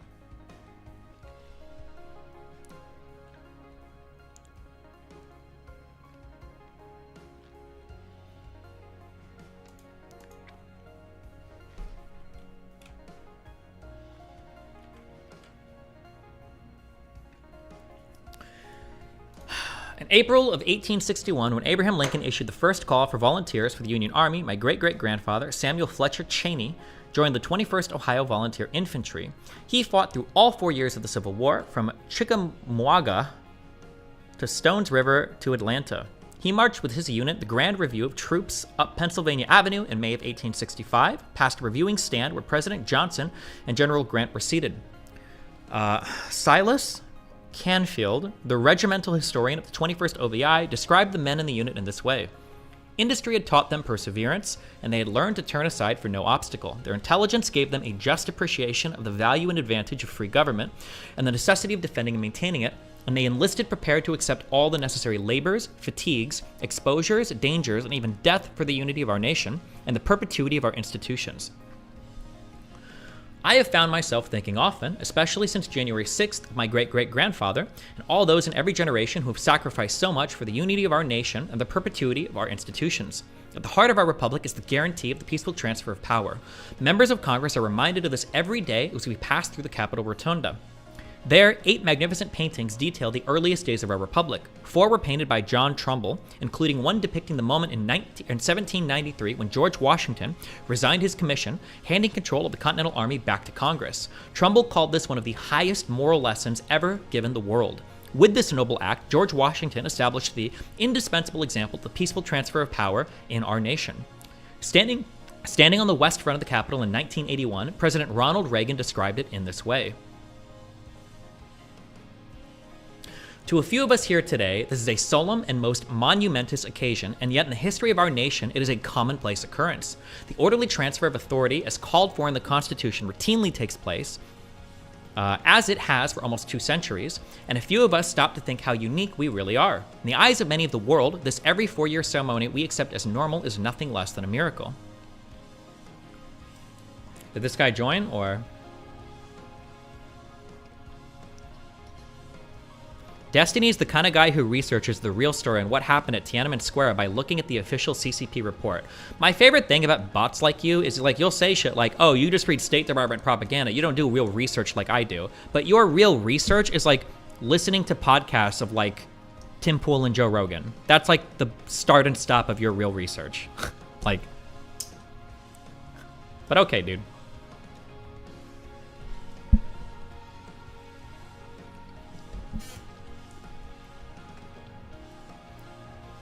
What's actually kind of sad is that the Republican Party won't even consider other options. Like, I thought Nikki Haley was a pretty solid in the debates.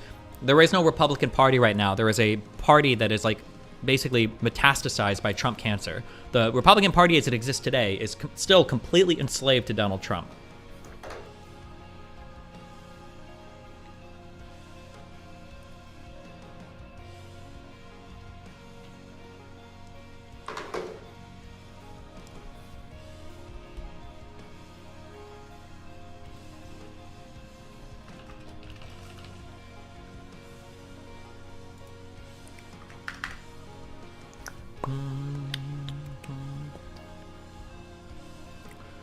How is the Russian conspiracy theory a peaceful transfer of power?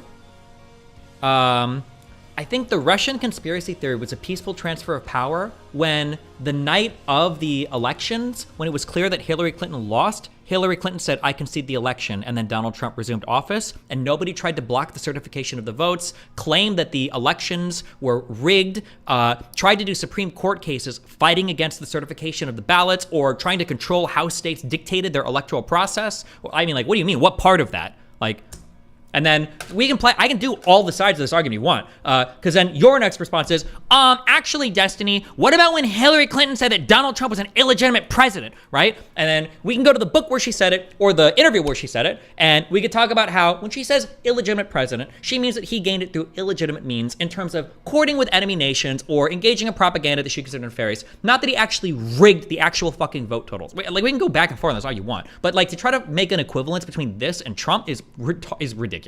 Okay, like, are you not going to talk to that guy in Discord? He didn't join. I'm looking at General Lobby and General Lobby 2. If he joins, he can do it.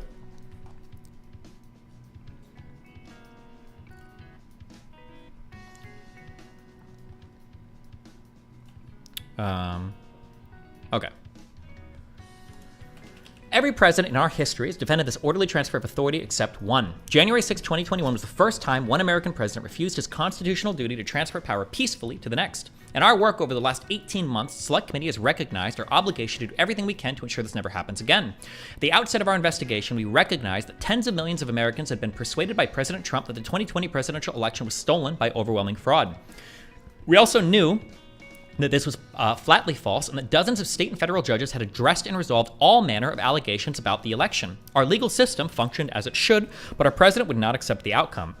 What most of the public did not know before our investigation is this. He says his name is Cartus Paladin. He needs to learn how to join a voice channel then. He probably joined like the Discord and he's not in a voice channel.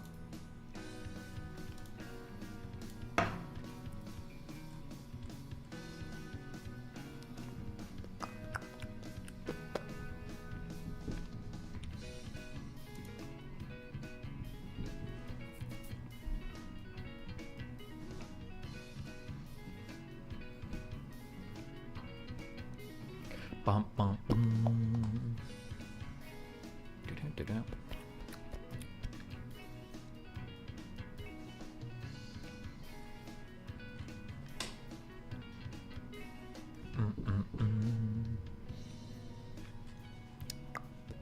Okay, I don't know. I'm just gonna keep reading. I'll check in a page or two.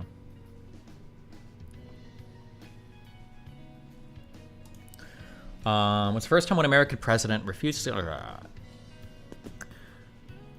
We also knew that this was flatly false and that dozens of state and federal judges had addressed and resolved all manners of allegations about the election. Our legal system functions... Okay, I'm trying to know. What most of the public did not know before our investigation is this. Donald Trump's own campaign officials told him early on that his claims of fraud were false. Donald Trump's senior Justice Department officials, each appointed by Donald Trump himself, investigated the allegations and told him repeatedly that his fraud claims were false. Donald Trump's White House... Also, by the way, even in an ordinary court of law, Even in civil cases, if you're a lawyer and you were to bring frivolous lawsuit after frivolous lawsuit in front of a judge, at the worst, they could disbar you for that. If you're a pro se defendant or litigator, pro se meaning yourself, like not a lawyer, I think you can get in trouble for that too. They can throw shit at you for it. Yeah, so even the idea like, well, shouldn't they be allowed to take whatever they want to court? I do believe you have the right to challenge things in court, but like Donald Trump didn't even have a good foundation to go to court over any of this. Nobody in his inner circle was hyping him on this, okay? He did not have a bunch of hype men around him, despite his like desperate attempt to choose them. Like, there's a cooldown on joining a server and hopping to BC, takes 10 minutes. Okay, let me keep reading. Donald Trump's White House lawyers also told him that his fraud claims were false. From the beginning, Donald Trump's fraud allegations were concocted nonsense designed to prey upon the patriotism of millions of men and women who love our country. Most Americans also did not know exactly how Donald Trump, along with a handful of others, planned to defeat the transfer of presidential power on January 6th.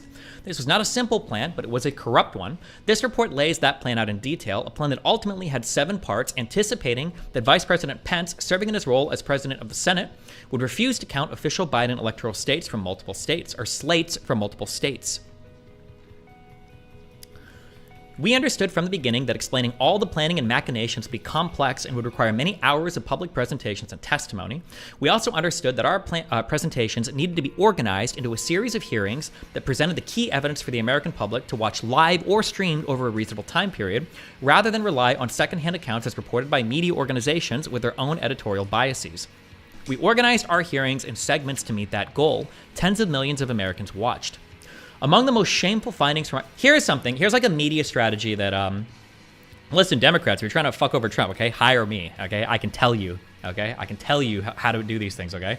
One thing that's very true is, this is a belief that I have. I think that people build a tolerance to specific news, regardless of how much of that news they get, such that you can deliver the exact same amount of news or the same overall idea of news and have the reception be really big or non-existent. Here's an example. Fuck, well, I was gonna use a really extreme example. Like, I think, let's say I sexually assault somebody, okay? If I sexually assaulted somebody, let's say that I do that, okay? Let's say there are 2 different ways for this story to leak or to go out, right? Let's say that like that person's friend does it's always a rape allegation, okay? Rape's just a good lens to view things through, okay? Listen, I'm a guy. Think about, okay, doing raping a lot of raping out here, okay? So let's say that allegation goes out publicly, but let's say that it's like a friend of the person that got assaulted and they tweet and they put a Me Too story out, and let's say that it's kind of shitty. Let's say that story goes out, it's kind of shitty, a lot of people are looking at me now like, oh, that's kind of weird. Let's say that like a month or 2 later, my team makes a statement that they're gonna do an investigation. Let's say that another month or 2 later, 2 other friends come out and say, oh, we heard that girl's story. They might not even care about those 2 friends. Let's say that my team eventually finds no wrongdoing. Then let's say the original girl comes out with a Me Too statement and she provides pretty strong evidence that like I sexually assaulted her. Let's say that's like the timeline of things. If that's the case, I think the way that I've like navigated public drama and seen everything, if the very first thing that comes out is almost always going to be the biggest story, the very first thing. So the very first thing is kind of weak. People will see it and it's like, and then as other stuff comes out, you're already inoculated a bit against that story and you kind of like don't care. Even when the real allegation comes out at the end, you're kind of like, whatever. However, if I were to sexually assault somebody and then nothing comes out, and then at the very end, the original victim releases a Me Too statement with a lot of evidence, that's a huge story because there's no inoculatory effect. Like, I don't know if inoculatory is real, but like people haven't been like used to it. They haven't built up the time. It's like, oh shit, big story, big evidence. And then that's like the explosive thing.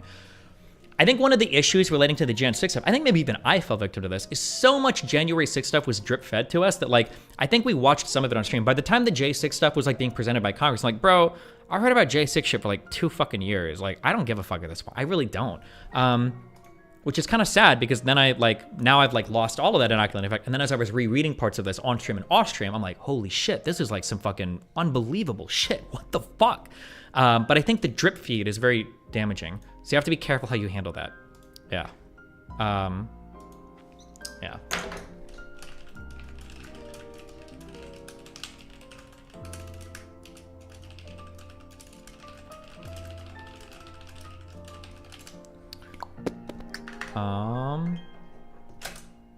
It's hard because it takes years to unwind all the details of something like J6. Yeah, but like you just shouldn't talk about it at all in the meantime, I think, or leak anything to media or whatever.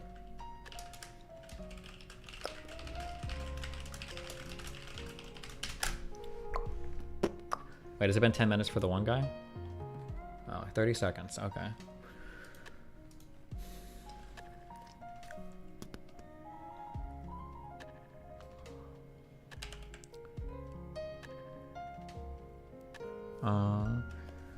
We understood from the beginning we also understood that our presentations needed to be organized into a series of hearings that presented the key evidence for the American public to watch live or streamed over a reasonable time period, rather than rely on secondhand accounts as reported by media organizations with their own editorial biases.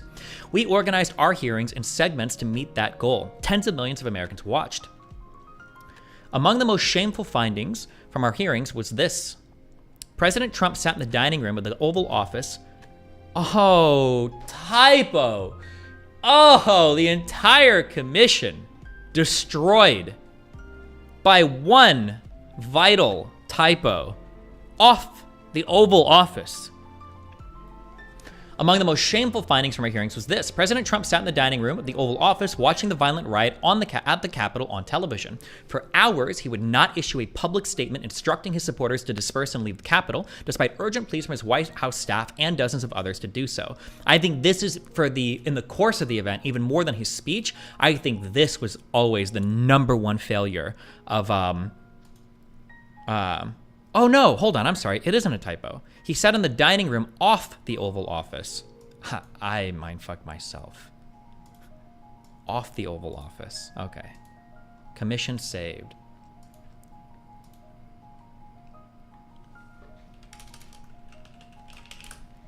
For hours, he would not issue, yeah, okay. Members of his family, his White House lawyers, virtually all those around. This was always Donald Trump's biggest failure. I think it remains, unless I say something different, I think this is one of the biggest failures and remains like unbelievable. Let me finish up to the asterisks and I'll drag a guy in. Or actually, I'll just move him up now. Mute myself. I shouldn't be doing debates before I read everything on this, but maybe it'll help me keep track of arguments. Members of his family, his White House lawyers, virtually all those around him, knew that this simple act was critical. For hours, he would not do it. During this time, law enforcement agents were attacked and seriously injured. The Capitol was invaded, the electoral count was halted, and the lives of those in the Capitol were put at risk. In addition to being unlawful, as described in this report, this was an utter moral failure and a clear dereliction of duty. Evidence of this could be seen in the testimony of his White House counsel and several other White House witnesses. No man who would behave that way at that moment in time can ever serve in any position of authority in our nation again. He is unfit for any office. True. I believe that the J6 stuff on its own solo disqualifies Donald Trump from ever holding any elected office ever again. If not, lands him in jail. Oh shit, hold on.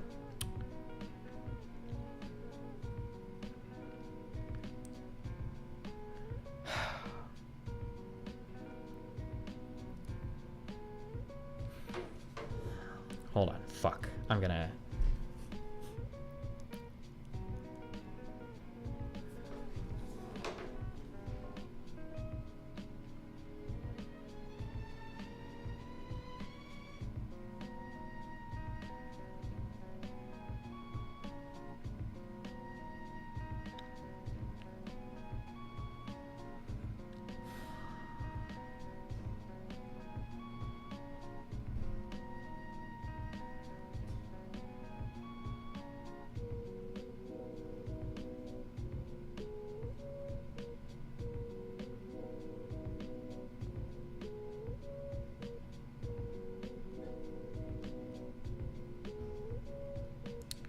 Wait, I'm sorry. Hold on one second.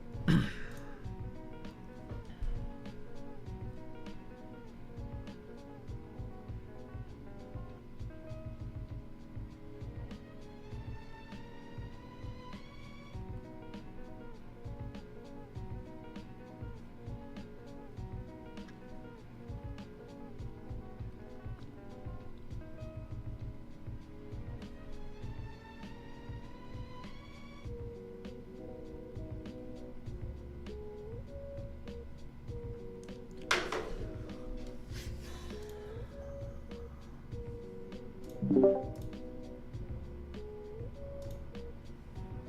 right, what's up? What's up, man? How you doing? Pretty good. All right. So, do you want me to? Well, yeah, I'm actually hearing you in the background. So let me. Yeah. All right.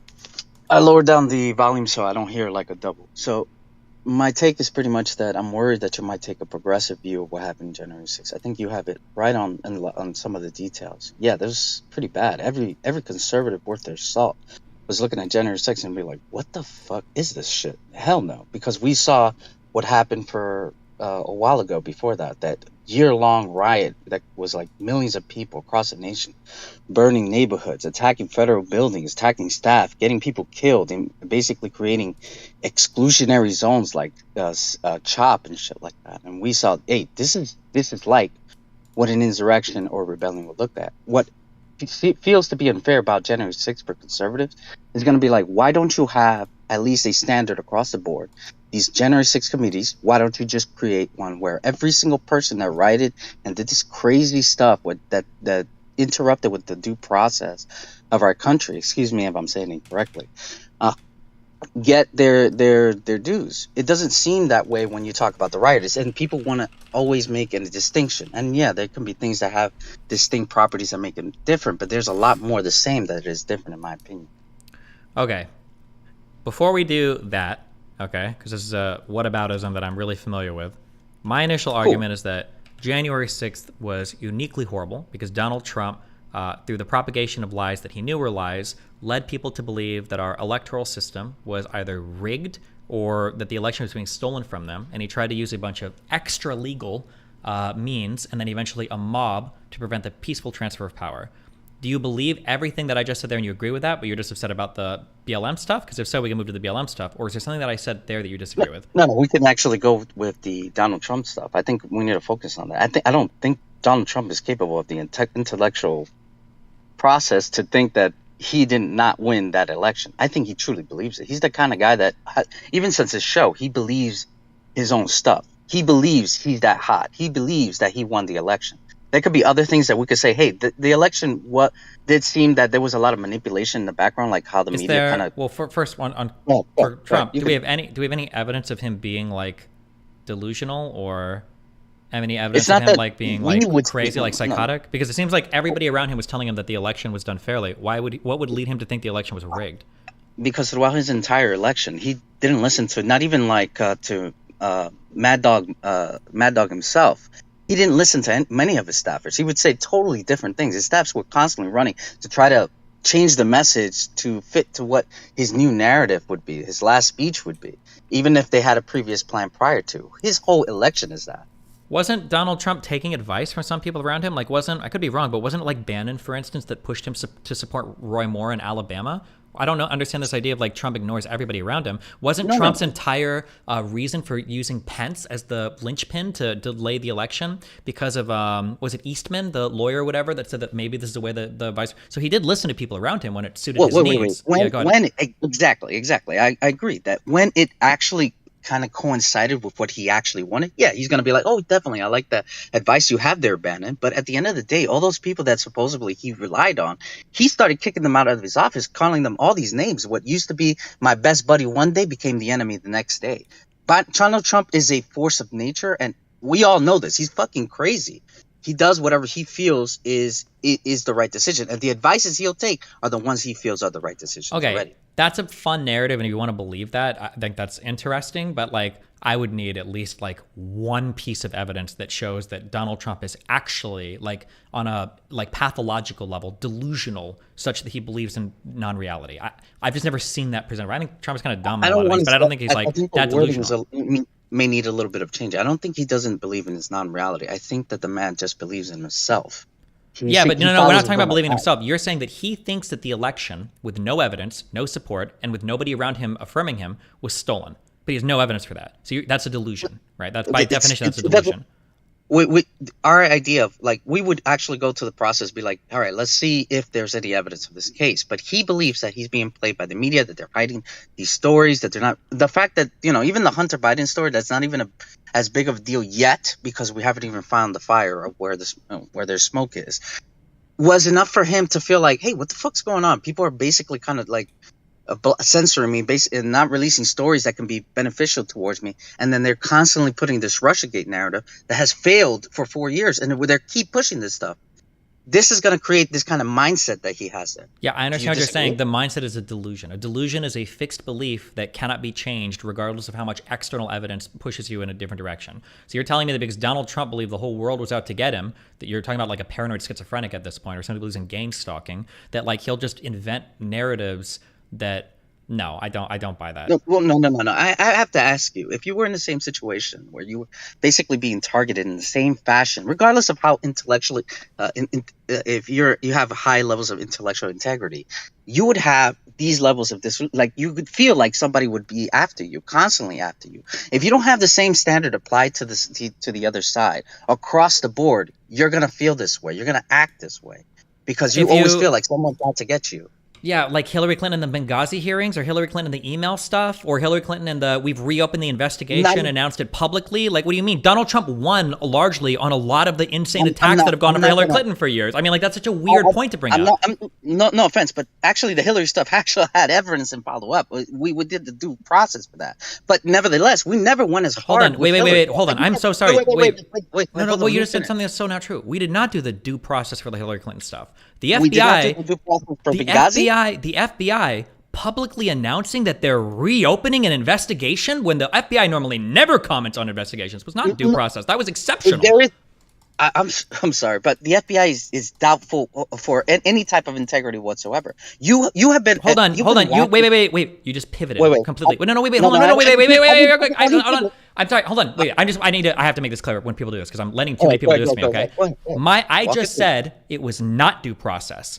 That what the FBI did was exceptional, and then you just answered to a ghost in the room that the FBI is compromised, whatever the fuck you were just saying. Can you acknowledge what the FBI did was not due process? Can you acknowledge that? That was not due process. No, it is due process. They basically said that they came out and said that they made their own declaration on what you're telling me it's expected and ordinary that the FBI publicly comments on opening an investigation or an ongoing investigation at all? I didn't say even if it's ordinary. I don't even know that. You don't even know that. I do know that because they said that. Wait, hold on. No. Whoa. We don't know that because we don't know how many cases are public by the FBI and how much they're not.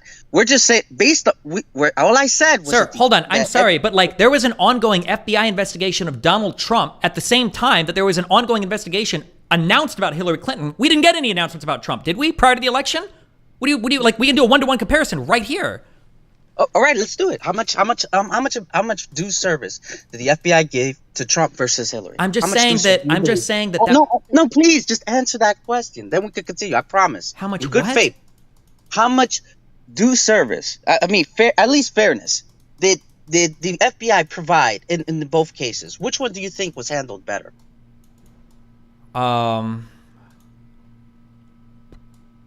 That's a hard one. I would probably lean towards the Donald Trump one, although that one had problems, of course. Okay. I think that's fair. The announcement for the Hillary Clinton thing could have cost her the election. Without that FBI announcement, she might have won the entire presidential election. So no, I agree. Yeah, the FBI obviously was acting not as impartially as they're supposed to be, which I think the Durham report essentially says at the end. But I don't know why we would say here's evidence of everything being against Trump when damn, the FBI fucked that election shit up really hard with Comey's announcement. That was insane. I think my belief is that I think they got enough pushback inside from enough people inside that the next time they did this, they decided to step back and not actually release any of their ongoing investigations publicly. And that's just one. I mean, there's too much stuff that the media has been doing, and basically kind of not only reporting negatively towards Trump, but keeping the Russia story alive when we knew that it was faulty information from the beginning. What do you mean we knew that it was faulty information from the beginning? Remember that Donald Trump came out and basically said that this was like not disinformation, was BS. And Donald Trump, the guy being investigated, said that the investigation was BS, so we should have dropped everything? No, not dropped everything, but we should have investigated who watches the watchers kind of thing. We need to know. What do you mean? Watchdog groups and government accounting offices or whatever, or accountability offices. They failed completely. We only now are we coming to a point where we're starting to look at the FBI much more critically than we did before, because they didn't decide to release this information that was supposed to be a nothing burger. Why would you do that? I don't even know what we're talking about anymore. Are we? Do you want to have a conversation about like criticisms of the FBI, which, by the way, especially since the Patriot Act and prior to this, with the CIA and the Cold War and everything, none of our intelligence agencies are beyond reproach. And if we want to criticize those intelligence agencies, that's totally fine. And if we think some of them didn't show proper impartiality towards Trump investigations, that's not only is that fine, that seems to be the case. It's true after further investigations. That's fine. None of this has anything to do with satisfying the argument that Donald Trump had a right to be delusional and think that every single fact in the United States was malleable because he felt like he was getting unfair treatment from every entity that he made an enemy of. Like, he didn't have to make an enemy of any. But he did. He did though, didn't he? No. But no, they were enemies from the beginning. They were set out to destroy this man from the beginning. I don't care about him. I wish he wasn't in the. Why do you think they were set out to destroy him from the beginning though? Because they saw him as a reflection of their own beliefs in the other position, in the other way. These are part of a weird growing populist. I can't. It's delusion. It's delusion. It's no. I'm sorry. It's not just delusion. This is just extremes that are happening. No, it's like somebody will walk into a room and call like 20 black people the N-word, and then like you Trumples will look at it and be like, well, I think that the black people probably lost a game of FIFA, video games for like 20 years ago. Don't want that. No, that's fucked up. I would never. No, hell no. Fuck that. Fuck those people that do that. Fuck those people that. Hold on. I'm not saying. I'm just saying. It's an analogy. It's an analogy. What I'm saying is that Donald Trump made an enemy of the entire system from the very beginning. He constantly did it. That's not what he did. What? That's not what he did. He didn't just come into a room and just said like N-word and then just walk away and that kind of stuff. That's not what he did. What are you doing? That's not a good analogy. Okay. Donald Trump, before he was an elected president, was talking about how broken and horrible and swampy and deep statey, how every part of our system was fucked and horrible, right? And then he comes in and he continues to act the same way. He can't build any alliances in DC. He has nobody that likes him. He's constantly firing and reshuffling his staff over and over and over again. So when you say, I can't believe that like they didn't like him. Yeah, no shit. He made an enemy of literally every motherfucker in Washington. That's not the point I'm trying to make. It's not that I can't believe. Again, you're changing my words, man. It's from the very onset, they were going to hate this guy because he was saying things that nobody else would say. Yeah, like grab him by the pussy and McCain was a fucking loser for getting tortured in Vietnam. Yeah, he was saying things that nobody else was saying. Yeah, of course. What do you mean? Grab him by the pussy was a reporting before he was president. Why would you bring that up? That's weird, man. Why would I bring up something the guy said before he was president? Yeah, like it's like if we search everybody's history, we can grab everything from anyone and then basically say, hey, this is who this person is, regardless of who they are. Yeah, people do this. It's called op-ed research. Everybody does this in elections. Yes. Yeah, and that's a problem. How many times did Trump scream super predator from Hillary Clinton? I bet you've used this quote if I check your Twitter. When did Hillary Clinton say super predator? Like in 1993? No, she just said deplorables, and usually I don't really.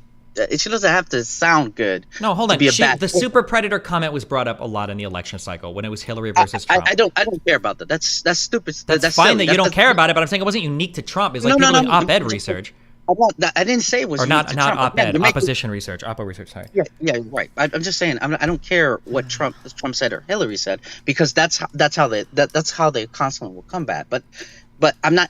What my interest is just like not understanding that the whole scene for Trump is literally built for him to be this kind of delusional perspective because everybody's continuously coming after him and then building upon that and just trying to be like, oh, you lost the election, you lost this, and he's like, fuck that, I didn't lose the election. The polls were saying this and the polls were saying that. They're all lying to me. Look at the Rushgate. It ended a lie.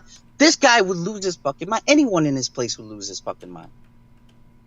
Okay, then he's a psycho delusional guy. That could be your narrative, I guess. You have no evidence of this. But like, if you want to believe that, that's fine. But like, I just can't believe like funny stories.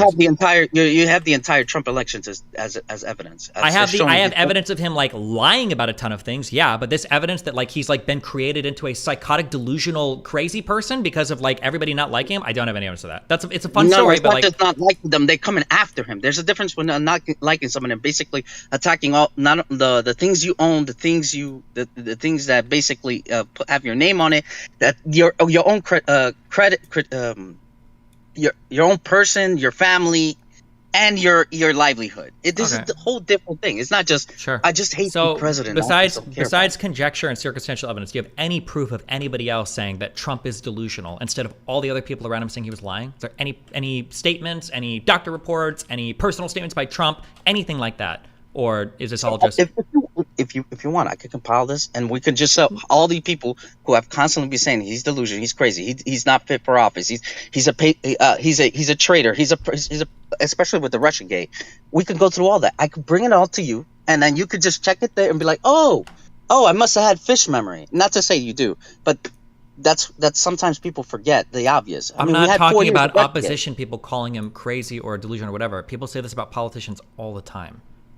Not like they did with Trump, man. Wait, they're not nowhere near as okay? bad. I'm just curious. Are you planning on voting for Trump in the next election? Fuck no. I'm gonna vote for Biden so that the housing crisis happens and I can buy a house for my beautiful wife. Okay. All right. Well, were there any factual disagreements you had with me, or was it just this narrative about Trump? No, it's not a factual disagreement. I don't think you have any facts. I think you're reading a narrative by one group and just basically running with it. What do you mean I'm reading a narrative? Hold on, I'm sorry. What have I read that is just a narrative that isn't supported by any fact? The committee itself. It's not even a committee. That's why I was telling you the committee is not something that... Can you tell me a claim made by the committee that is not supported in fact? They're saying that the January 6th is an insurrection. That's not... I don't even know if that was the point of the committee. The point of the committee is to go over the actions of everybody involved. Not only that, the point of the committee was trying to say that it was an insurrection so that they can then proceed with other kind of laws to I think the specific... If you want to deal with that 7-point thing that they were saying, that Donald Trump had did this or that, is there like a fact that they assert about that you disagree? You might disagree with the overall thing that it's an insurrection, but you disagree with any of the underlying facts that they use to reach that conclusion? Can I ask you a question? Do you agree or disagree it's an insurrection? I think it was an attempted insurrection. Yeah, of course. An attempted insurrection. Could you define why? Well, not only define insurrection, but why do you believe that? Because there was a group of people at the White House that had a plan to prevent the transfer of power, because Donald Trump knew that he was getting people rallied up to go and fight at the White House, or I'm sorry, at the Capitol building, and he knew they had weapons, and he sent them down there, basically knowing what everyone was going to do. Yeah, I would say that there's an insurrection. The whole goal of Donald Trump personally, and the goal of the Oathbreakers, I believe, I haven't read through all the FBI indictments yet, I hope I get to do that before Alex Jones, the goal of everybody there was to prevent the certification of the vote. I disagree with that. What fact did I just say there? What part of that do you disagree with? What part do you think is not true? I'm not talking about the Oathbreakers. I don't know what the hell they're going to. The fact is that Donald Trump was planning had set upon an insurrection. That's false. That's completely false. Did Donald Trump tell Mike Pence not to certify the vote? No, Donald Trump, yes, but he said in order to see if there was any kind of foul play at hand. Okay. Did he have any reason? Did he have any reason to suspect that there was any foul play at hand? We already have. We're going in circles. We're already talking. Well, no, wait. That's because you keep bringing up Obama and Comey and Hillary. I didn't bring Obama and Hillary. Very. There's a super clear line of inquiry. Okay. Did Donald Trump have any good reason to believe that there was something wrong with any of the electoral votes? Yes. What was he for 4 years? We can continue doing this. So the answer is no. He has nothing. It's for 4 years. People bullied him, and that's his evidence. Oh wow, man, Destiny, come on, you could do better than that. No, I'm asking you for a very clear. Listen, I don't have a lot of time, and I don't want to do like the ramble thing. So it's a super easy, super clear question. You are rambling. For 4 years, it's not 4 years. We had Russiagate. Russiagate alone is enough for someone to have a doubt. To think the election was rigged? Yeah, absolutely. There could be. Okay. You're not interested in the conservative perspective. You're just interested in running whatever perspective you have. I'm interested in facts over feelings. I want to know, what are the facts of the matter and what happened? And you're interested in, Donald Trump felt bullied, so he thought the election was fake. This is retarded. They're actually retarded. I don't care about the Ben Shapiro line. Fuck him too. The point is that it's not a Ben Shapiro line. I'm just saying that I want the facts of the matter, what happened, and what was everybody's perspective at the time. Not this whole story. He was bullied for 4 years. This is retarded. If you want to do a snippet, that's fine. But the point is that you have 4 years of Russiagate would have somebody just alone would have somebody doubtful of trusting any kind of institution that you're in right now. And if you can't put that together, that's on you. We can disagree on that. But clearly, anyone with a mind or thinking process would be like, after 4 years of them trying to get me like this, with no kind of real due process being put, no evidence, and finding out this thing was fake, yeah, fuck you. I'm not going to believe anything. That's what his mindset's going to be. I think it's stupid. Yeah. It's delusional. Yeah. I don't want him to be in office. But not you, but these people created this monster. And I wish they stopped putting him in fucking media shows and stuff like that. But you're creating this monster. Did they also create him like stealing private or classified material and not returning it? Like just like every president that does this. Probably Obama has some stolen documents. Can you name a single president that's ever? Can you name a single president that has rejected the National Archives or the FBI's request to return classified material? Just one. No. So no other person has done this. You can't name it because it doesn't never happen. It doesn't happen. Usually they don't have to because they could just be like, yeah, we just give it in, and at the same time as we're doing investigation to Biden, we find out that he has more documents. Okay. That he didn't. Wait a second. Was Donald Trump not given about a year to return the documents with no questions asked? Fuck him for that. He's a retard for that. Absolutely. Okay. Again, why do you say he's a retard? No. Why do you say he's a retard now? But before you didn't just admit that you're trying to make it sound like he did the same thing everyone else did. No. It's just every president does this stuff. The difference is that Trump is stupid. Let me finish. Trump is stupid enough to literally say to the very. Okay, I'm sorry. It's like an average conservative. I can't. I'm sorry. I need to be on some other type of drug to deal with.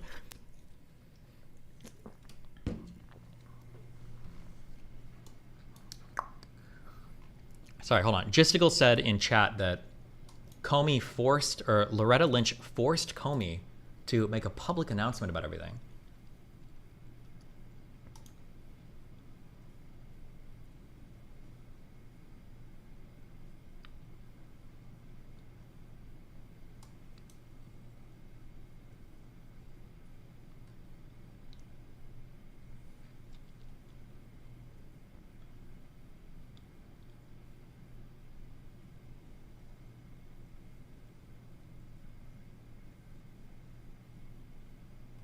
Oh, there's a whole last thing. Jessica, what part of this is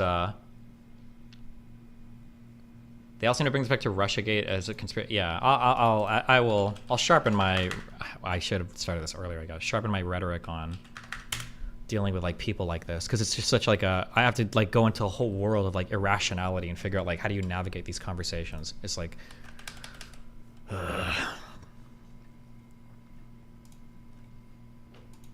Jessica, what part of this is like relevant for me to read?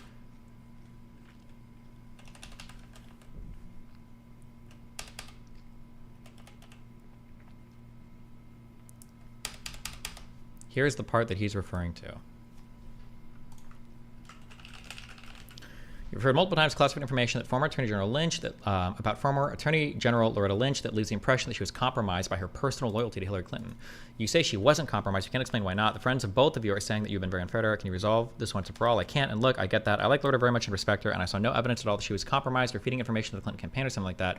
My worry was, and I had to write about it, because it was a key factor in my decision to step away from her in July and out separately. My worry is that information was about to become public that would allow people to reasonably question whether that was true, whether she really was acting appropriately.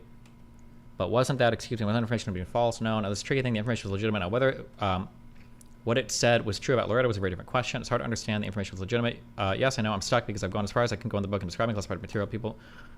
So those are good one, Jessica. This is whatever you thought this was is not what you were looking for, but okay.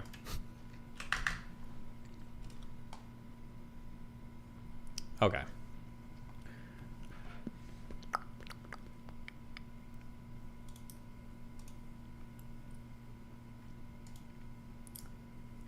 This guy can't explain anything. I think he's talking about the Steele dossier being completely made up by a research group working for the Hillary Clinton circled in the intelligence committees and leaked to BuzzFeed. I don't think that was completely made up. I think it was just research that the one British guy was doing, the Christopher Steele guy. I don't think it was made up. It just wasn't like vetted very well, or like there wasn't a high degree of accuracy or verification in that particular thing. So it probably should have never been made public. That caller did make good points. He was just not very good at articulating. He was in the middle of making a great point when Destiny hung up. Bro, bro, conservatives live in a whole other world. I have to like, I have to like meditate for 6 hours and prepare my mind to like go into the world that is like conservatism when it comes to making like cope for Donald Trump. I have to, it's like a whole process, and I haven't done that today. I'm so sorry. Yeah. Here's a video with Comey explaining why he felt he had to individually announce the Clinton results. I can't believe I'm doing this logistical right now. Fuck me. Let me go back, if I can, very briefly, to the decision to publicly go out with your results on the email. Was your decision influenced by the Attorney General's tarmac meeting with the former President Bill Clinton? Yes, in a ultimately conclusive way. That was the thing that kept it for me, that I had to do something separately to protect the credibility of the investigation, which meant both the FBI and the Justice Department. Were there other things that contributed to that you can describe in an open session? There were other things that contributed to that. One significant item I can't. I know the committee's been briefed on. There's been some public accounts of it, which are nonsense, but I understand the committee's been briefed on the classified facts. Probably the only other consideration that I guess I can talk about in open setting is that at one point the Attorney General had directed me not to call it an investigation, but instead to call it a matter, which confused me and concerned me. But that was one of the bricks in the load that led me to conclude I have to step away from the department if we're to close this case credibly. Director, my last question. I'm just saying Comey has reasonable logic for why he felt compelled to announce the results of the Clinton investigation, and that the announcement burdened him with a duty to correct. Oh, there. Nice. Hold on. I'm gonna do way better at this, guys. I swear to God, I'm gonna do better at this.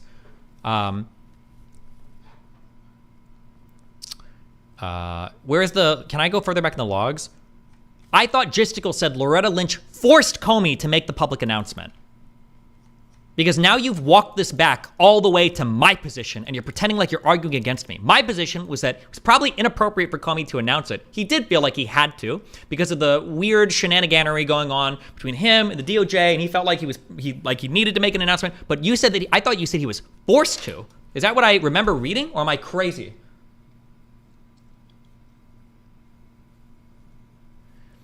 You said, Destiny, Loretta Lynch forcing the FBI to announce the end of the investigation publicly. The exception here was created by Loretta Lynch because she wanted them to announce Hillary was innocent, LOL. Because the exception was created by the Attorney General, Comey felt compelled to create a counter exception to maintain. Hold on. So you have a source of Loretta Lynch saying that she wanted the FBI to say that Hillary Clinton was innocent? Yes, I already said I was wrong in that chat. Okay, fuck you. You're retarded as fuck. Okay. I don't care. Fuck. Okay. Oh, fuck. Okay. I can't. Oh my God. Conservatives. Okay.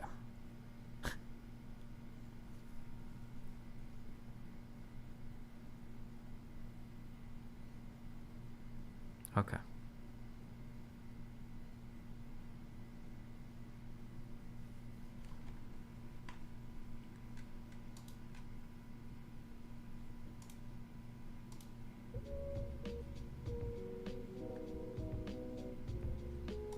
Oh yeah, Deuce QP. This is probably one of the most common bad faith. Bro, Melina's done it to me personally. Other friends have done it to me. Political debater people have done it to me. I watch people on TV do this to me. This is one of the most common, I wouldn't call this gaslighting, but like one of the most common weird debate tactics that I'll ever see, okay? You'll say, here's the thing, okay? You'll say, hey, John did X. And the person will say, what? John didn't do X. And then you'll go, yeah, he did. Here's the proof that John did X. And they'll go, no, John did X because blah, blah, blah, blah, blah. And before you know it, you're arguing over the sub-reasons and you're forgetting, wait a second. Wait, so you agree with me that John did do X? Wait, what the fuck are we even arguing about now? And that last caller did that. January 6th was an insurrection. No, it wasn't an insurrection. What do you mean? Of course it was. Donald Trump did this, this, and this. Donald Trump only did that because of all the media attacking him and all the people going after him.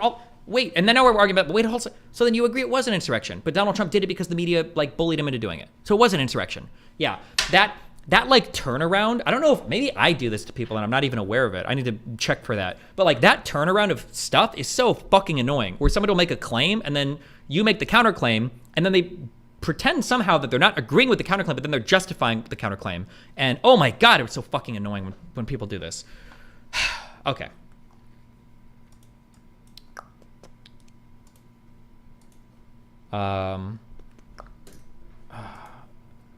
Oh, Kyrie. Or Kiea. I don't know how to pronounce your name. Destiny fully trusts the government. Thank you for being conservative and retarded and a woman so that I can show that there is equal opportunity in my chat to get permabanned. See ya.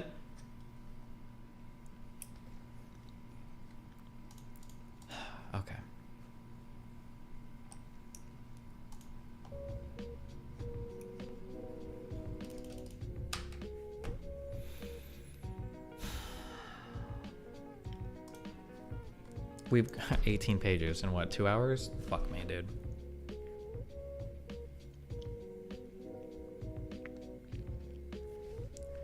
An insurrection is an attempted coup, so saying it's an attempted insurrection is redundant. Oh, is that true? I thought a coup and an insurrection were pretty interchangeable. Does an insurrection mean it's only an attempt?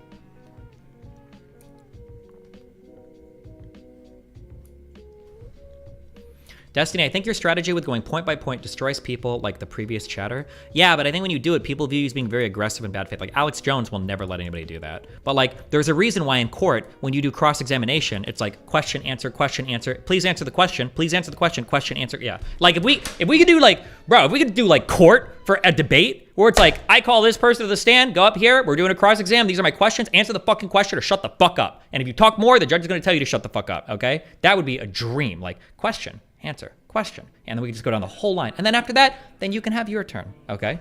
Jesus Christ, I would come in my fucking pants so fucking hard. It would spray through my fucking cotton and kill whoever's in front of me.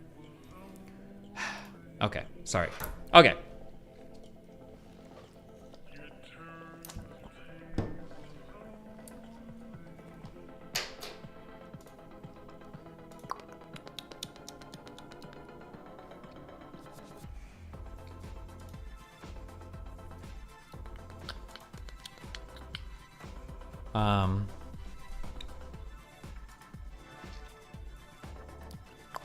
I don't think it's a debate tactic or manipulation. I think it's just people getting caught up in the argument because they either feel like there was a good reason for that person to do what you accuse them of doing.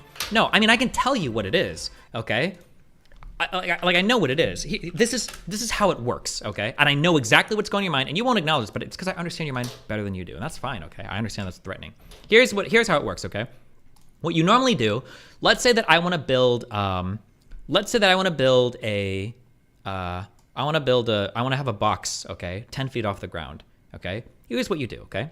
You would build like a base, okay? You would like erect like some pillar. You would make sure that it has like the proper supports.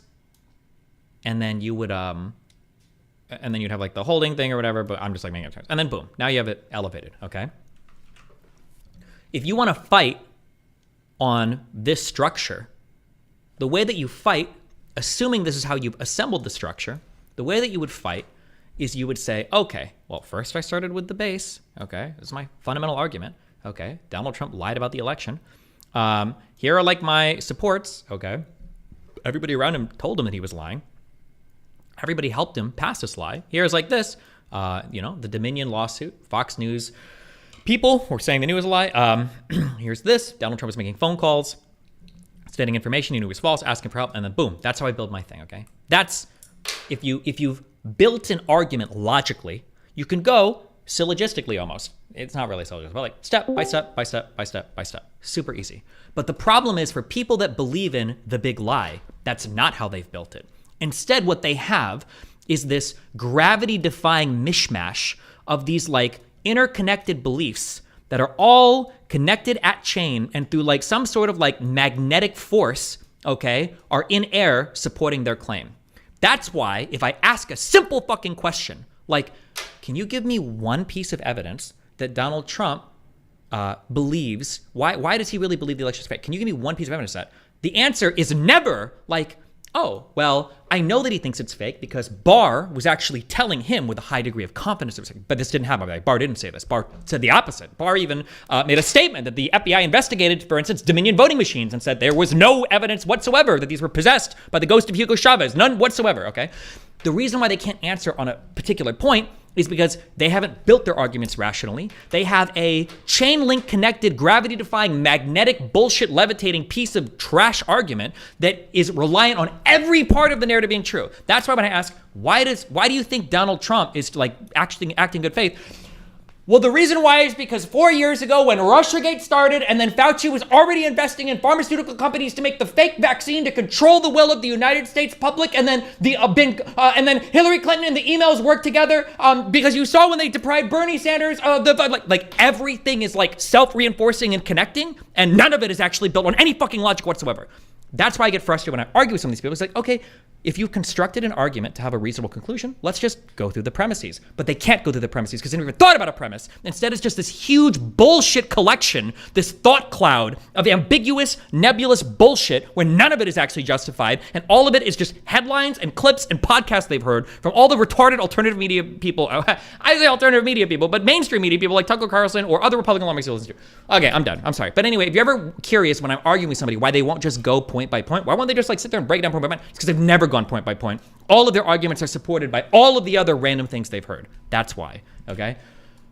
Okay. What did you want? My brother, just Okay. real quick. Go. I won't be here. So you shouldn't hesitate on insurrection at all. Just so you're aware. If you're ever worried or like thinking about whether January 6th is an insurrection or not, your immediate answer should be unambiguously yes. And I encourage you to, one, take a look at the most non-controversial example of an insurrection in history, that is the Whiskey Rebellion. And in that situation, it wasn't an attempt by people to overturn or an attempted coup or anything like that. It was just a public use of force against tax collectors, and specifically people who were trying to enforce America's first tax on like alcohol. And so when people try to imply that what you need for an insurrection is a showing that they were trying to take over, that they were going to be successful in taking over, that's not the case. The Whiskey Rebellion, which was also called the Whiskey Insurrection, everyone understood that to be an insurrection at the time. The stakes were much lower. Very few people died at all. And so the threshold here is not as high as some of the people might make you want to think. So I encourage you to like take a look at the Whiskey Rebellion, because any definition of insurrection, at least when we're applying these terms, would include that. Okay. All right, buddy. Love you. Be careful. Love you. Okay. You should listen to some of the Knowledge Fight. It's a podcast about Alex Jones using the Sandy Hook lawsuits. One of the hosts, Dan Friesen, was called upon as an expert by counsel. Okay. Okay. We're just...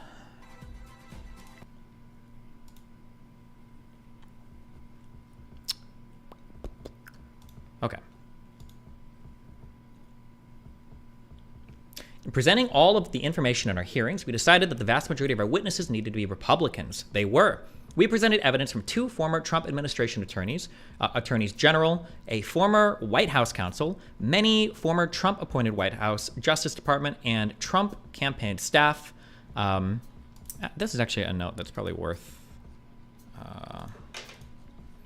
composition. That's probably... Wait.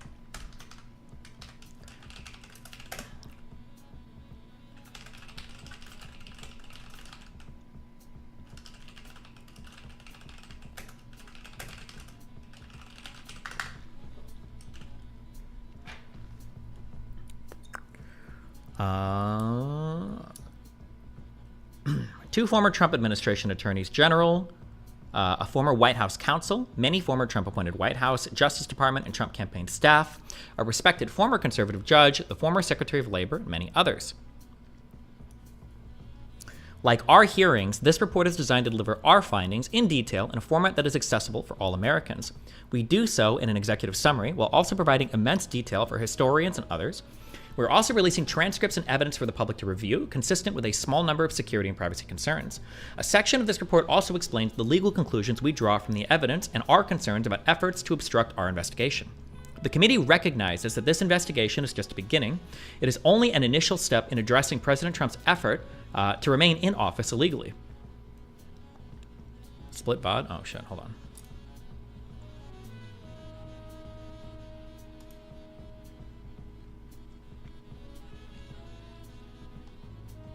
Also, as a heads up, listen, okay? I do value people that disagree with me. There are plenty of people in my chats that disagree with me, okay? If you want to disagree, that's fine. Let me read out comments that get you permabanned.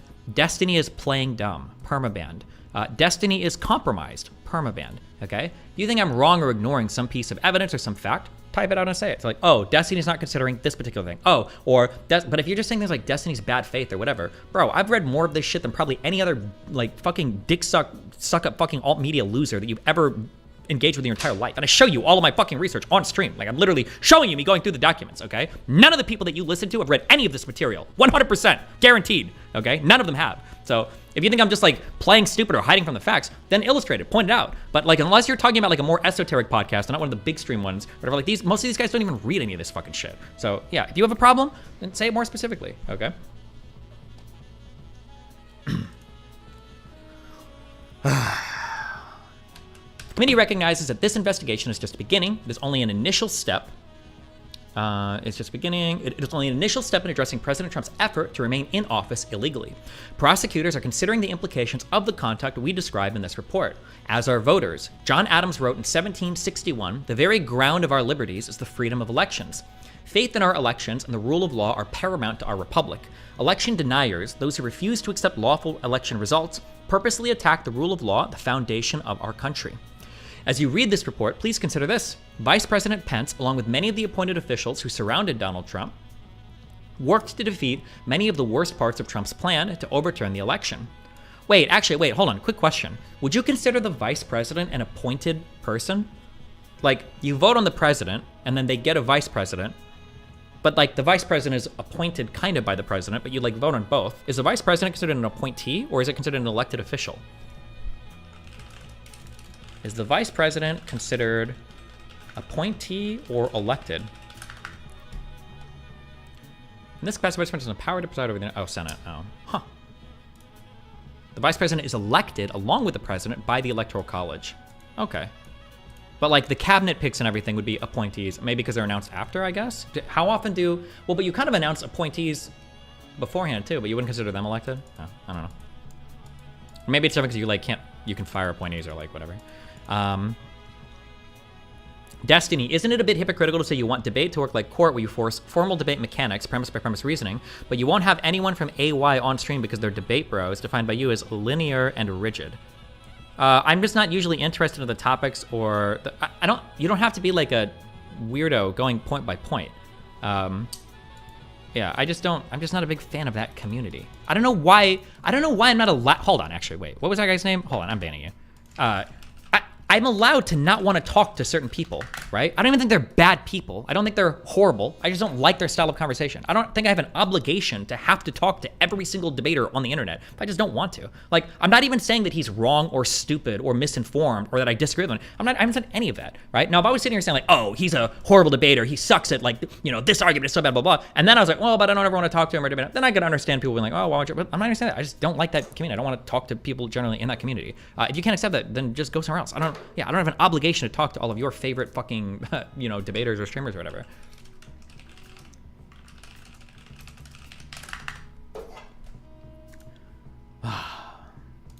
Okay, Jesus Christ.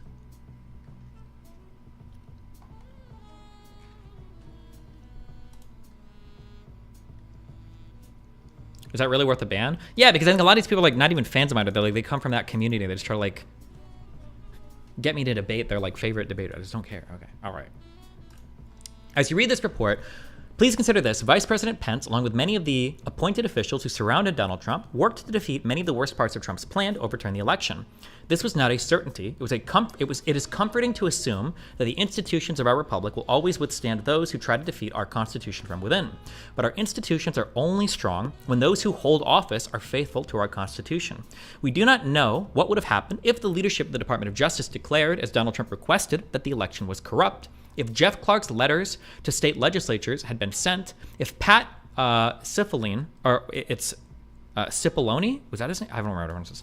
Jeff Rosen, Richard Donahue, Steve Engel, and others were not serving as guardrails on Donald Trump's abuses. Part of the tragedy of January 6th is the conduct of those who knew what happened, or who knew that what happened was profoundly wrong, but nevertheless tried to downplay it, minimize it, or defend those responsible. That effort continues every day. Today, I am perhaps most disappointed in many of my fellow conservatives who know better, those who stood against the threats of communism and Islamic terrorism, but concluded that it was easier to appease Donald Trump or keep their heads down. I had hoped for more from them. The late Charles Krauthammer wrote, "The lesson of our history is that the task of merely maintaining strong and sturdy the structures of a constitutional order is unending, the continuing and ceaseless work of every generation. That task is unending because democracy can be fragile and our institutions do not defend themselves. The history of our time will show that the bravery of a handful of Americans doing their duty saved us from an even more grave constitutional crisis. Elected officials, election workers, and public servants stood against Donald Trump's corrupt pressure. Many of our witnesses showed selfless patriotism, and their words and courage will be remembered. The brave men and women of the Capitol Police, Metropolitan Police, and all of the other law enforcement officers who fought to defend us that day undoubtedly saved lives and our democracy. Finally, I wish to thank all who honorably contributed to the work of the committee and to this report. We accomplished much over a relatively short period of time, and many of you sacrificed for the good of our nation. You have helped make history, and I hope helped right the ship." Good one.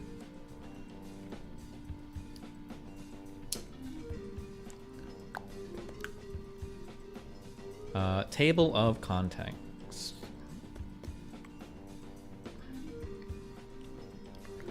Oh, this report goes over like everything.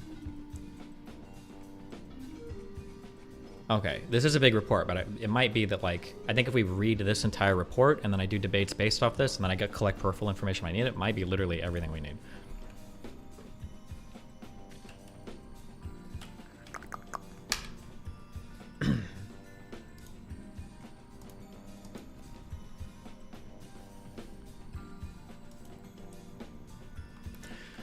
On October 31st, 2022, in a federal courthouse in Washington, D.C., Graydon Young testified against Stuart Rhodes and other members of the Oath Keepers militia group.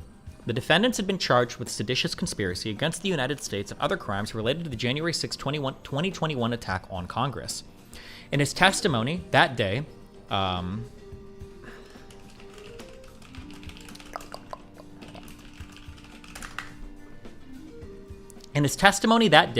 Young explained to the jury how he and other Oath Keepers were provoked to travel to Washington by President Donald Trump's tweets and by Trump's false claims that the 2020 presidential election was stolen from him.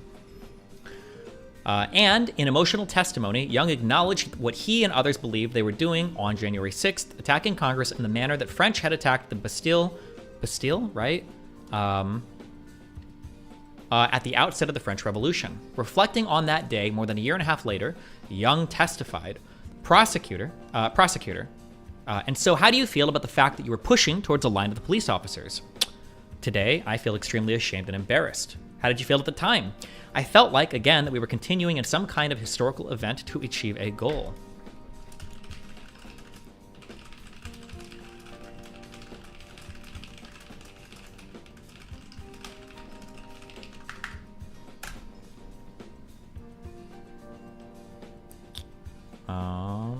Sorry. Jesus.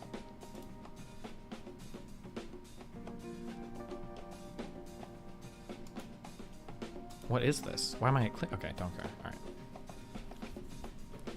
Did you consider researching Glenn and Alex coverage of January 6th in prep? Maybe, but why would I go over their coverage before I've got like a ground, understanding of like the facts? Okay.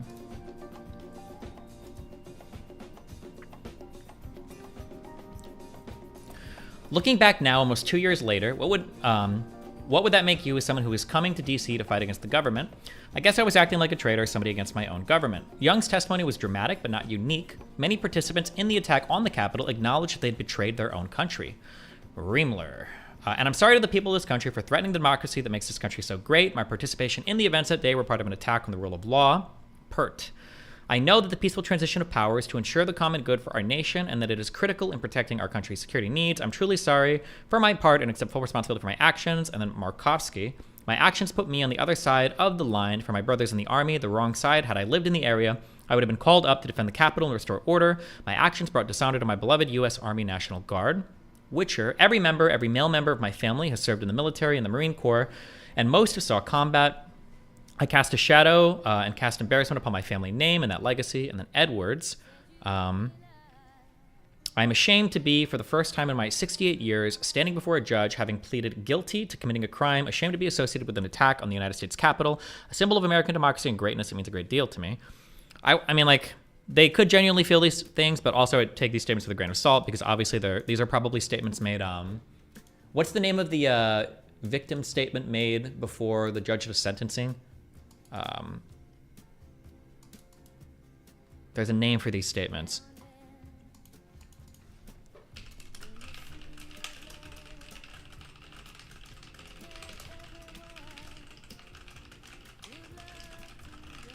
Impact statements? Is it the... No, that's what people say about the accused or whatever.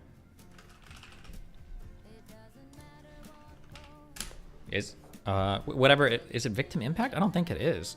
But like if you like after you're basically guilty and you like make statements before the judge to like plead for better sentencing or something. So I'd take all these with a grain of salt, of course, but whatever. Hundreds of other participants in the January 6th attacks have pleaded guilty, been convicted, or await trial for crimes related to their actions and day. And like Young, hundreds of others have acknowledged exactly what provoked them to trouble Washington and to engage in violence. For example, Ronald Sandlin, who threatened police officers in the Capitol, saying, "You're going to die," posted on December 23rd, 2020. Oh, is it allocution? Somebody said that. Allocution. A formal speech giving advice or warning? It's a direct address between the judge and the convicted defendant prior to sentencing. No, I think that's just when the judge is talking. Oh, no, wait. It's a formal statement made to the court by the defendant who has been found guilty prior to being sentenced. Okay, maybe it is the allocution. That might be it.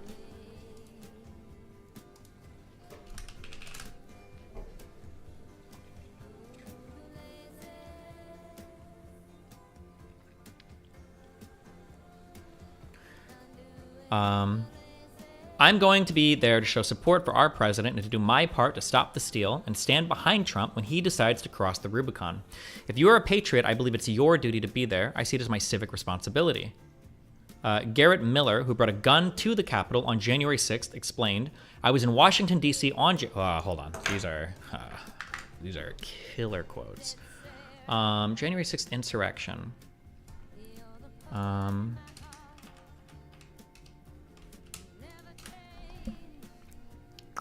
Let's see. What I should have like a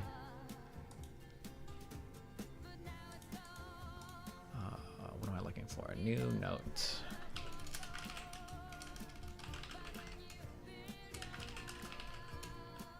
Jones Greenwald debate cards. This would be stuff I would want to like reference. Debate strategy, I guess? I don't know.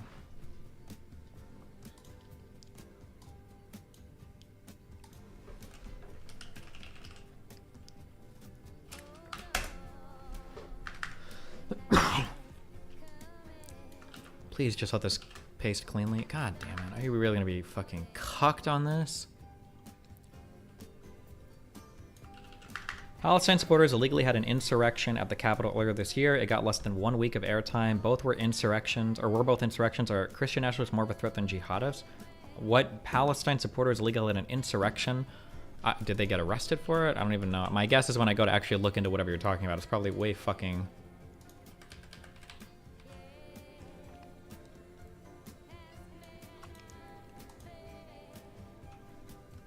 For a quote, just put this in Obsidian.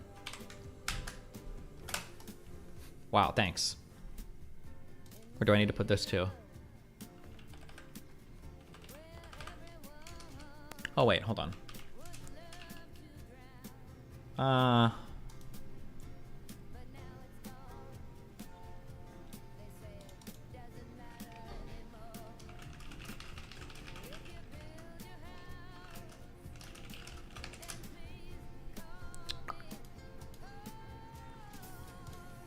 Do I like the way this looks? Hold on.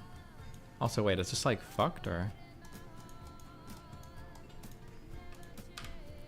Oh no, that's the max.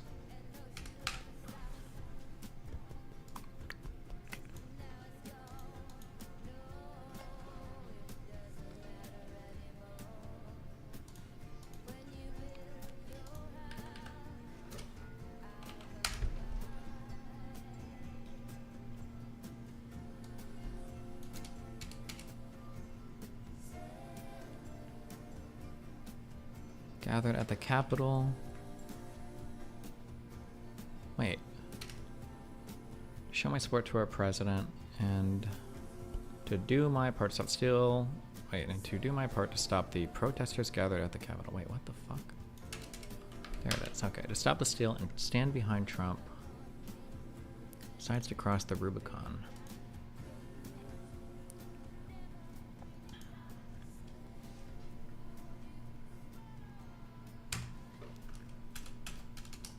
And then would I do like a separate quote like this, or?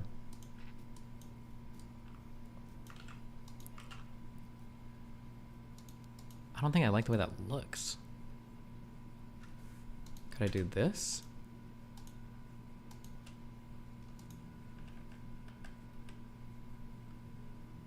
I just don't like this. I don't like this. I'm just using the dots. I don't like that. I think.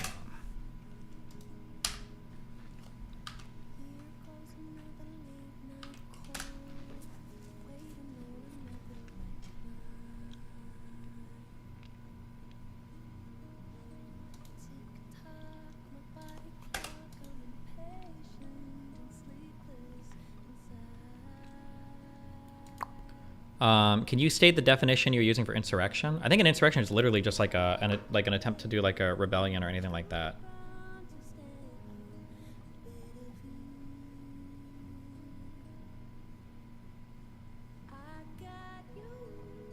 Wait, hold on. Fuck, I'm getting fucking triggered. Wait.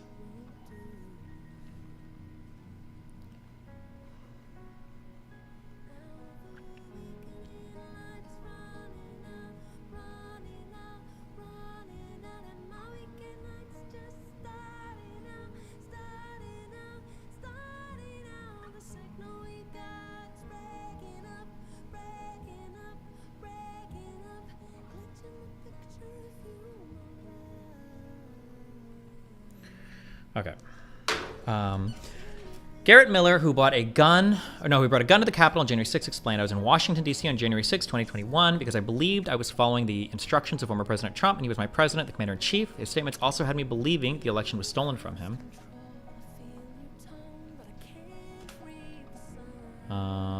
John Douglas Wright explained that he brought busloads of people to Washington, D.C. on January 6 because Trump called me there, and he laid out what is happening in our government. These stupid fucking brackets.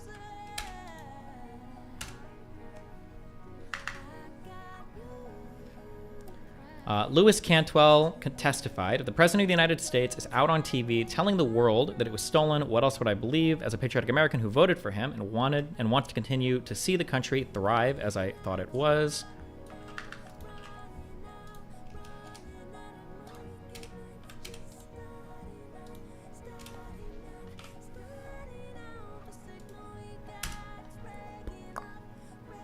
Likewise, Stephen Ayers testified that with everything the president was putting out ahead of January 6th, that the election was rigged, the votes were wrong and stuff, it just got into my head. The president was calling us to come to Washington, D.C.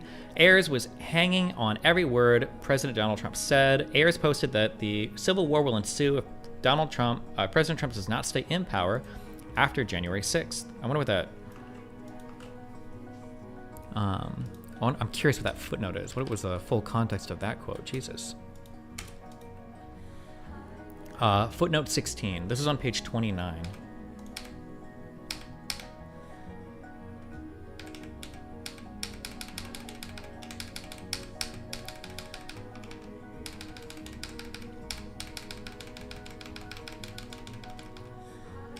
Jesus.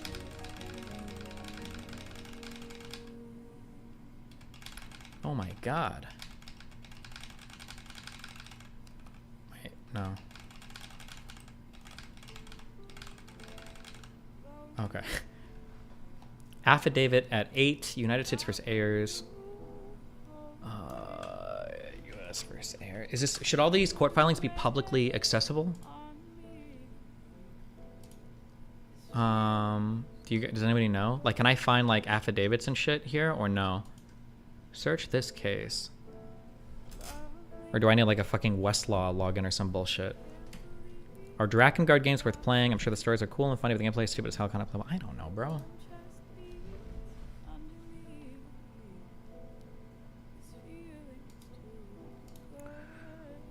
Gregorius Artefactus. Thanks for tier 5 subbing, buddy. Nobody has a strong opinion about this. Affidavits. Can I find this? Oh.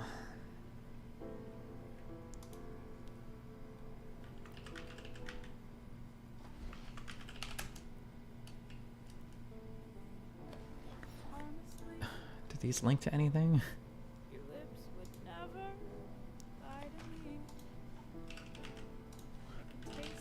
Can I find affidavits of court cases publicly or no?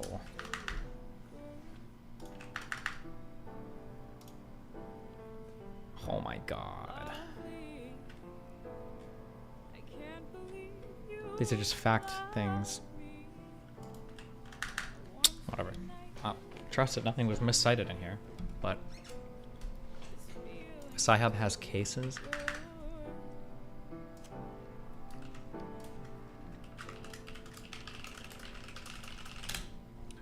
Like if I wanted to find this particular thing.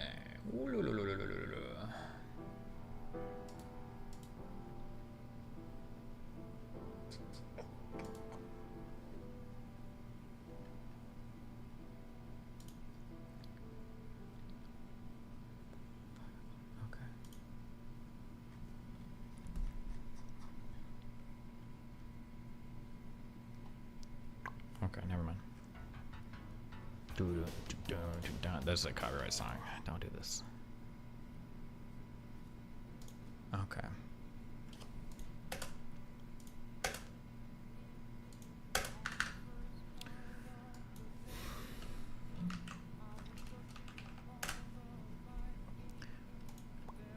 The committee has compiled hundreds of similar statements from participants in the January 6th attack.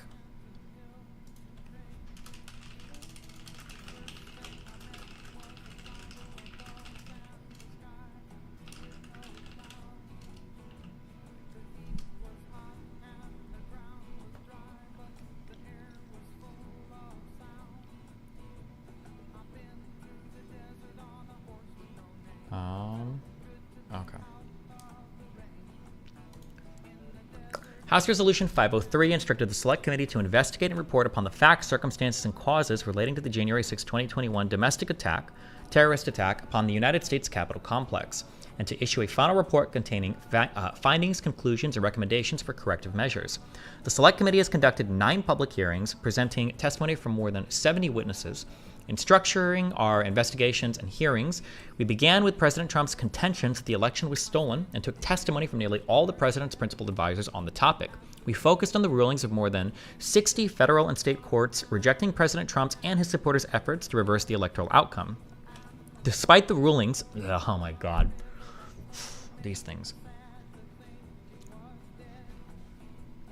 Despite the rulings of these courts, we understood that millions of Americans still lack the information necessary to understand and evaluate what President Trump had told them about the election. For that reason, our hearings feature a number of members of President Trump's inner circle refuting his fraud claims and testifying that the election was not in fact stolen. In all, the committee displayed the testimony of more than 4 dozen Republicans, by far the majority of witnesses in our hearings, including 2 of President Trump's former attorney generals, his former White House counsel, numerous members of his White House staff, and the highest-ranking members of his 2020 election campaign, including his campaign manager and his campaign general counsel.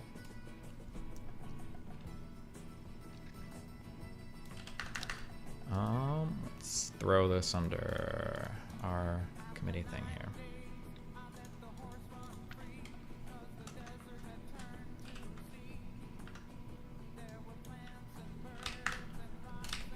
It's good to say this.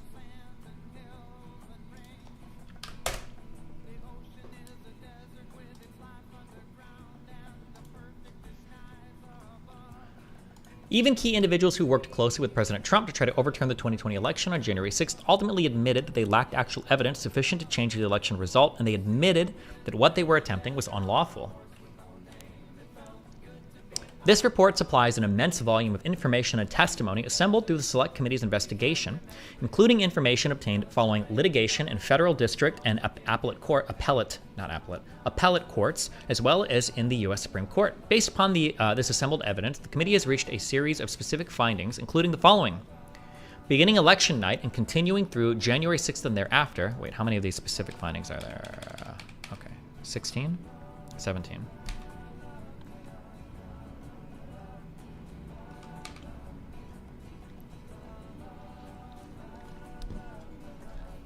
Beginning election night and continuing through January 6th and thereafter, Donald Trump purposely disseminated false allegations of fraud related to the 2020 presidential election in order to aid his effort to overturn the election and for purposes of soliciting contributions. These false claims provoked his supporters to violence on January 6th. We can probably throw these under this. So we have Donald Trump undermining the electoral process.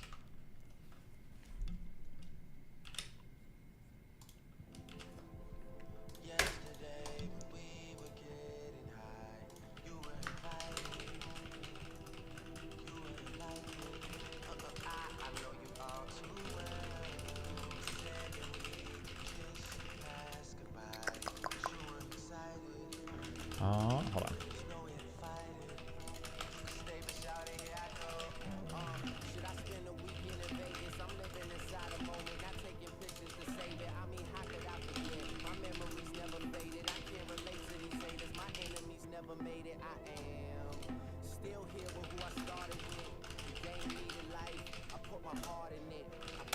Okay, sorry. Trying to get a friend to look up the affidavit thing. Knowing that he and his supporters had lost dozens of election lawsuits, and despite using his own senior advisors refuting his election, refuting his election fraud claims and urging him to concede his election loss, Donald Trump refused to accept the lawful result of the 2020 election. Rather than honor his constitutional obligation to take care that the laws be faithfully executed, President Trump instead plotted to overturn the election outcome. Let's see. Support for Donald Trump's. We've got lawmakers. We've got Donald Trump undermining. Okay, I would probably put this. Actually, this should be.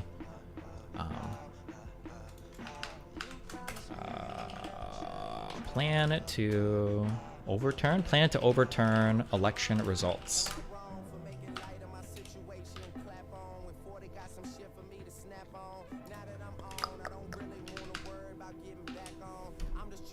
Wait, 1, 2, 3, 1, 2, 3. Oh yeah, okay.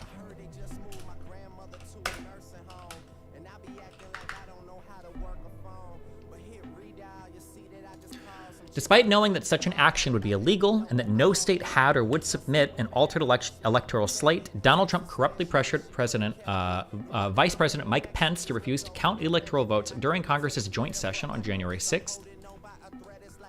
That's true. I'm probably going to end up copying all of these points.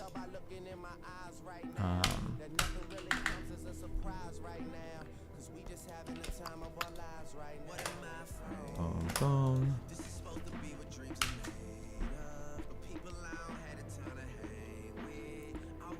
How did he plot to overthrow the election? What was the plot? I think there were multiple, but one of them was running with this weird theory that Pence could basically throw back the certification of the votes to the states. That was the big thing on January 6th and why he was saying that that Pence failed him, because he thought that Pence could like just deny the election results.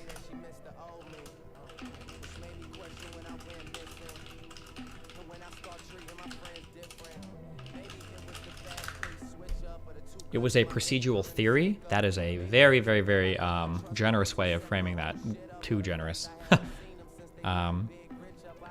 Despite knowing that such an action would be okay. Donald Trump sought to corrupt the U.S. Department of Justice by attempting to enlist department officials to make purposely false statements and thereby aid his effort to overturn the presidential election. After that effort failed, Donald Trump offered the position of acting attorney general to Jeff Clark, knowing that Clark intended to disseminate false information aimed at overturning the election. I don't even have much information about this. I don't think I even remember this part. Jesus.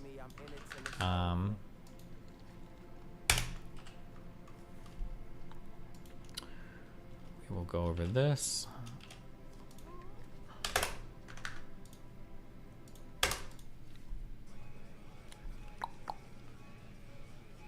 Disingenuous, not generous. Okay. Without any evidentiary basis and contrary to state and federal law, Donald Trump unlawfully pressured state officials and legislatures to change the results of the election in their states.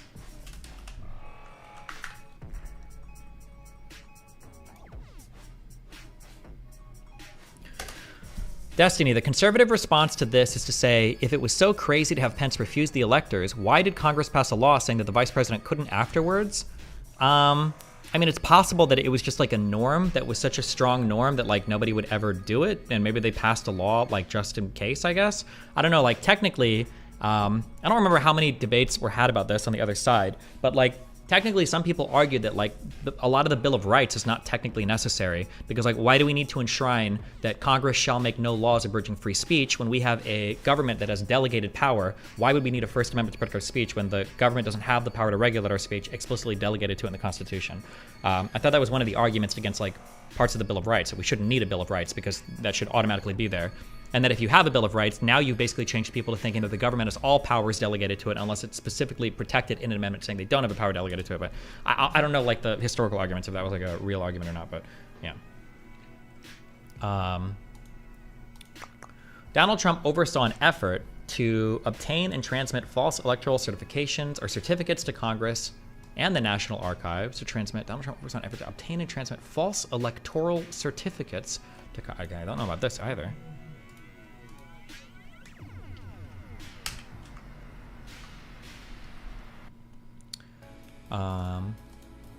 Donald Trump pressured members of Congress to object to valid slates of electors from several states.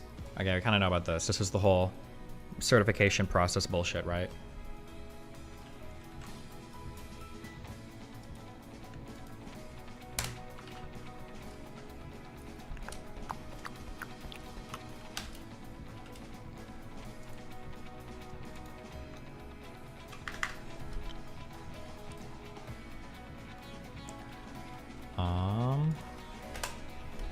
Donald Trump purposefully verified false information filed in federal court.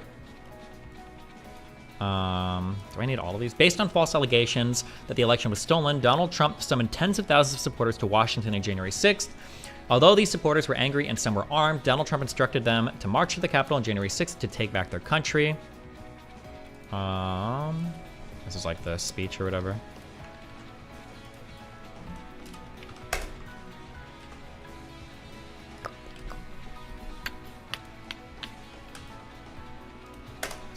Tens of thousands.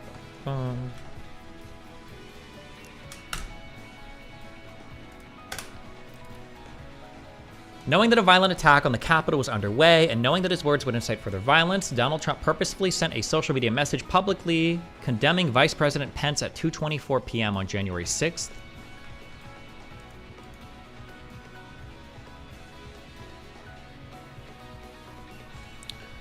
I think this will come up more later. Knowing that violence was underway at the Capitol, and despite his duty to ensure that the laws are faithfully executed, Donald Trump refused repeated requests over a multiple-hour period that he instruct his violent supporters to disperse and leave the Capitol, and instead watch the violent attack unfold on television. This failure to act perpetuated the violence at the Capitol and obstructed Congress's proceedings to count electoral votes.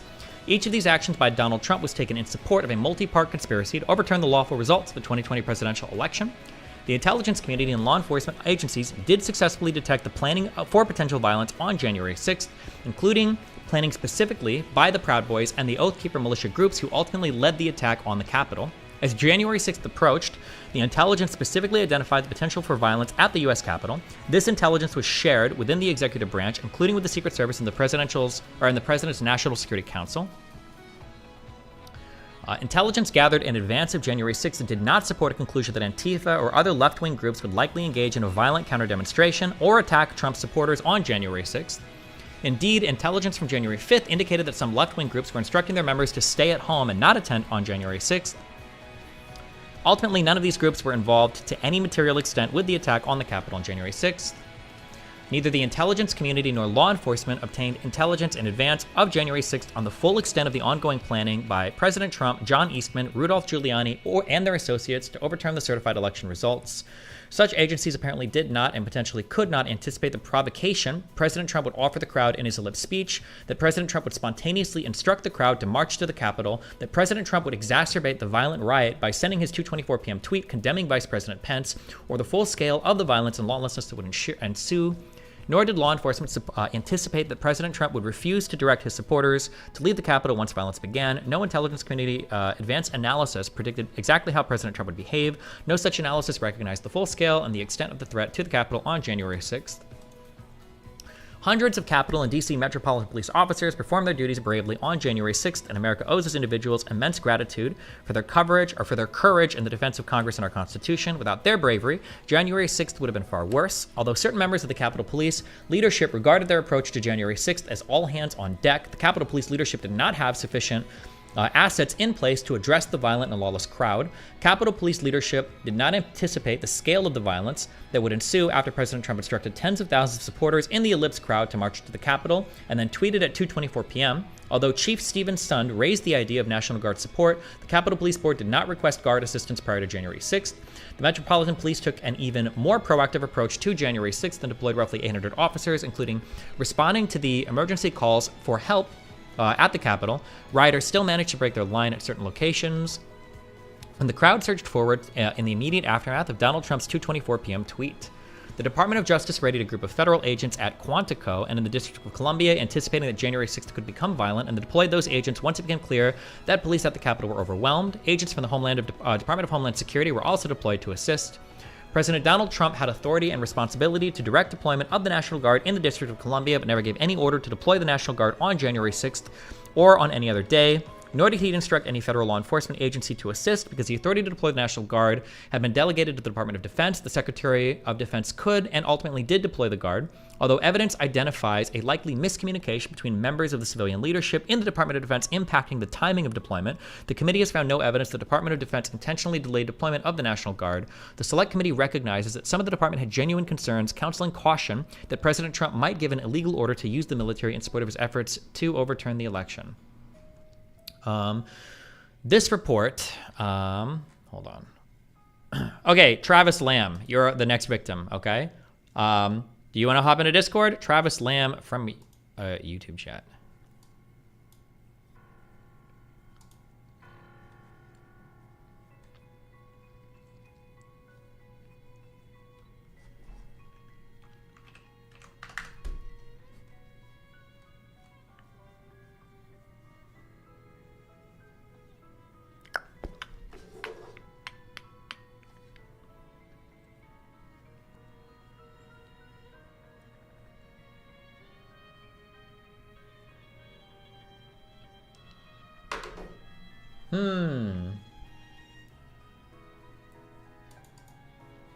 I like how Trump supporters have a built-in coping mechanism for everything. It was Antifa, it was the feds letting them in, it was peaceful, yeah.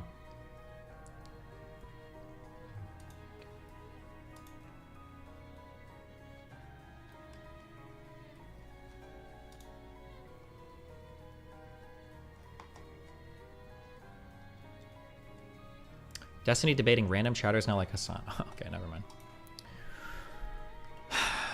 You were taking a lot of the commission report out of context? Okay.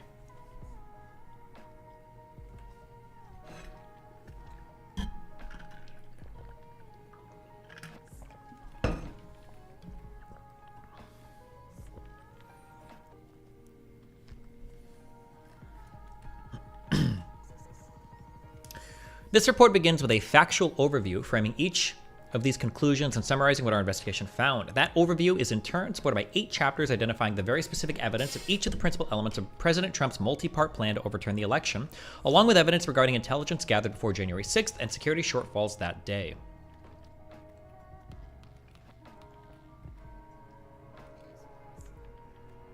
Destiny, the speech specifically stated to go there peacefully. They omitted that information. First of all, I'm sure okay. Donald Trump Jan 6 speech. How long was his speech? Like 10 minutes? No, this is way longer than 10 minutes. I'm sorry. Oh no, it was a whole ass rally.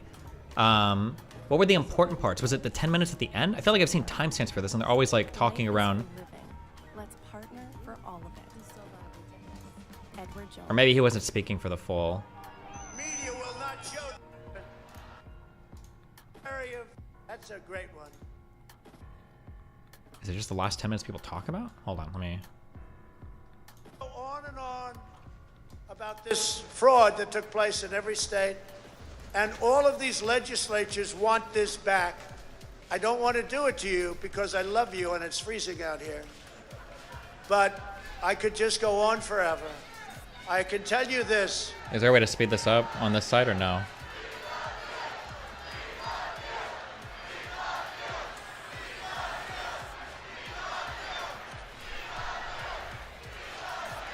So when you hear, while there is no evidence to prove any wrongdoing, this is the most fraudulent thing anybody's, this is a criminal enterprise. This is a criminal enterprise. And the press will say, and I'm sure they won't put any of I will listen to this full thing for sure. I should have listened to this before. No, actually I don't need to. It just made me hate him more. Speech YouTube.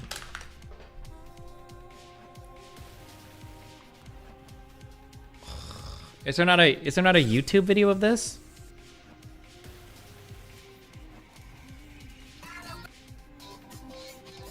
Is this it? I don't want to watch on the fucking Wall Street Journal website. Wait, hold on.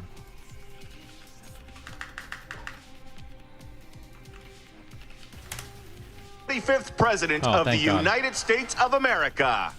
President very different rules. So I hope Mike has the courage to do what he has to do. And I hope he doesn't listen to the rhinos and the stupid people that he's listening to. It is also widely understood that the voter rolls are crammed full of non-citizens, felons, and people who have moved out of state, and individuals who are otherwise ineligible to vote. Yet Democrats oppose every effort to clean up their voter rolls. They don't want to clean them up. They're loaded. And how many people here know other people that when the hundreds of thousands and then millions... How do I feel like I've... What do I feel like I watched something? I feel like I watched something in the past that was not the speech, and I thought it was. Of ballots got sent out. Got 3, 4, 5, 6, and I heard one who got 7 ballots. And then they say, you didn't quite make it, sir. We won in a landslide. This was a landslide. They said it's not American to challenge the election. This is the most corrupt election in the history, maybe of the world. You know, you can go third world countries, but I don't hundreds of thousands of votes, and they don't have voters for them. I mean, no matter where you go, nobody would think this. In fact, it's so egregious, it's so bad that a lot of people don't even believe it. It's so crazy that people don't even believe it. It can't be true. So they don't believe it. This is not just a matter of domestic politics. This is a matter of national security. So today, in addition to challenging the certification of the election, I'm calling on Congress and the state legislatures to quickly pass sweeping election reforms, and you better do it before we have no country left. Today is not the end, it's just the beginning. With your help over the last 4 years, we built the greatest political movement in the history of our country, and nobody even challenges that. I say that over and over, and I never get challenged by the fake news, and they challenge almost everything we say. But our fight against the big donors, big media, big tech, and others is just getting started. This is the greatest in history. There's never been a movement like that. You look back there all the way to the Washington Monument. It's hard to believe. We must stop the steal, and then we must ensure outrageous election fraud never happens again, can never be allowed to happen again. But we're going forward. We'll take care of going forward. We got to take care of going back. Don't let them talk. Okay, well, we promise. I've had a lot of people. Sir, you're at 96% for 4 years. I said, I'm not interested right now. I'm interested in right there. With your help, we will finally pass powerful requirements for voter ID. You need an ID to cash a check. You need an ID to go to a bank, to buy alcohol, to drive a car. Every person should need to show an ID in order to cast your most important thing, a vote. We will also require proof of American citizenship in order to vote in American elections. We just had a good victory in court on that one, actually. We will ban ballot harvesting and prohibit the use of unsecured drop boxes to commit rampant fraud. These drop boxes are fraudulent. Therefore, they disappear, and then all of a sudden they show up. It's fraudulent. We will stop the practice of universal unsolicited mail-in balloting. We will clean up the rules that ensure that every single person who casts a vote is a citizen of our country, a resident of the state in which they vote, and their vote is cast in a lawful and honest manner. We will restore the vital civic tradition of in-person voting on Election Day so that voters can be fully informed when they make their choice. We will finally hold big tech accountable, and if these people had courage and guts, they would get rid of Section 230, something that no other company, no other person in America, in the world has. All of these tech monopolies are going to abuse their power and interfere in our elections, and it has to be stopped. And the Republicans have to get a lot tougher, and so should the Democrats. They should be regulated, investigated, and brought to justice under the fullest extent of the law. They're totally breaking the law. Together, we will drain the Washington swamp, and we will clean up the corruption in our nation's capital. We have done a on it, but you think it's easy? It's a dirty business. It's a dirty business. You have a lot of bad people out there. Despite everything we've been through, looking out all over this country and seeing fantastic crowds, although this, I think, is our all-time record. I think you have 250,000 people. 250,000!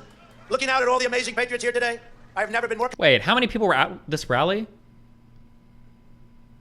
Wasn't it like 20 or 30,000 at the Capitol? Hold on. How many protesters at Capitol? Or I guess maybe all of them didn't go.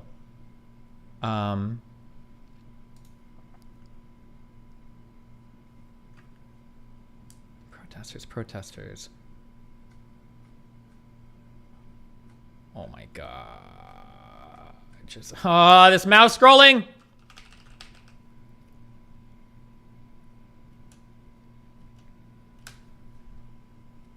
He does that all. I'm just curious how much he's lying. It's just so funny to me.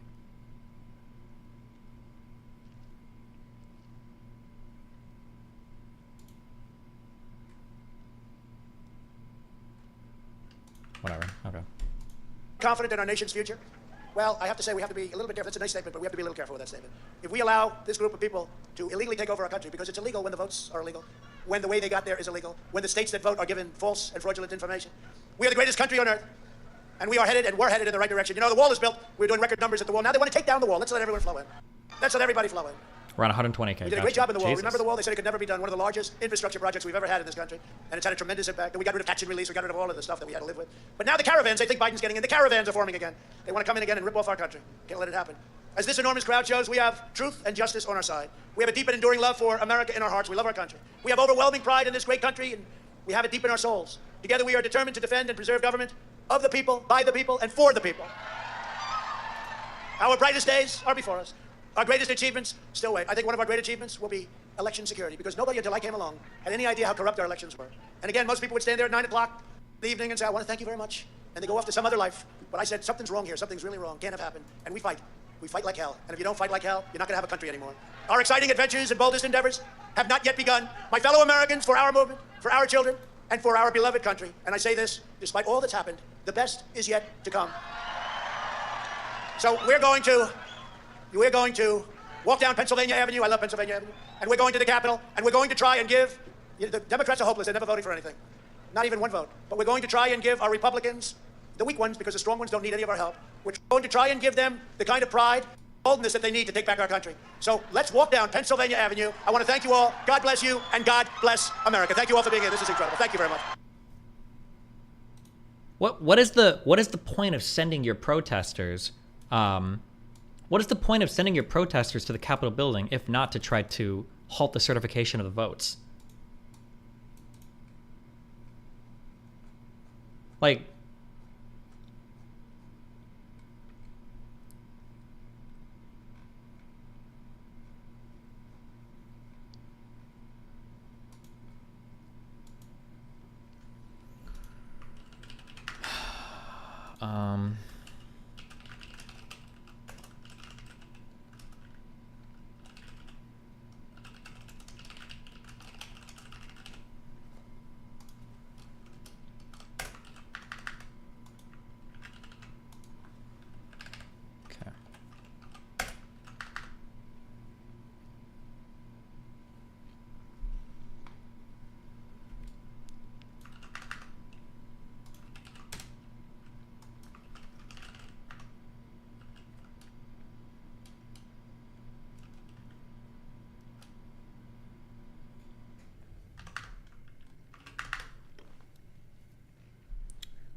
okay.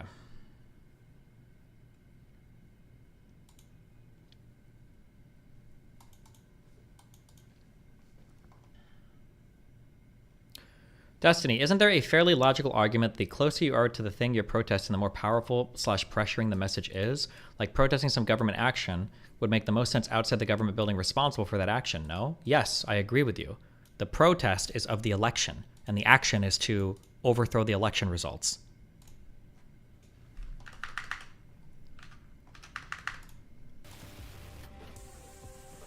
Okay.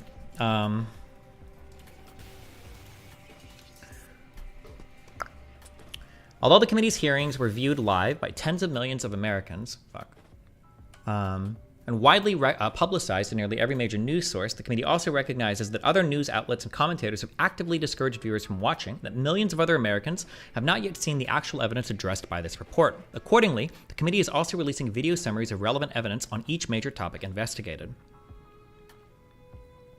This report also examines the legal implications of Donald Trump and his co-conspirators' conduct and includes criminal referrals to the Department of Justice regarding President Trump and certain other individuals.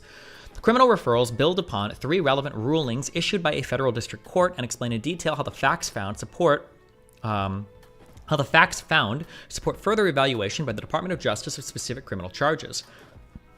Are any of the criminal charges of the 2 federal cases right now against Trump, are any of them like influenced by stuff that came from this? Does Pisco know or anybody? But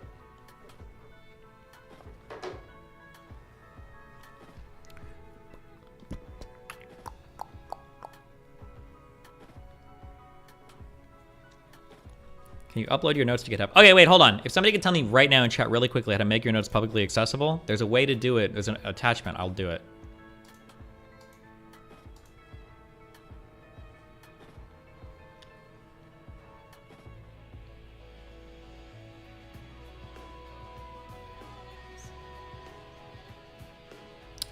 Okay, what is this? Hold on.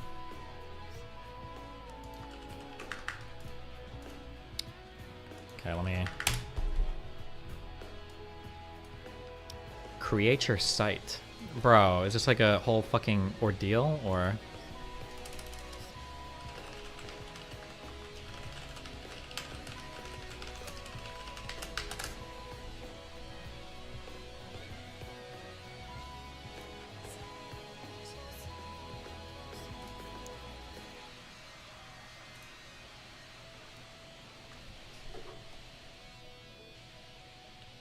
Hold on, I'm doing this.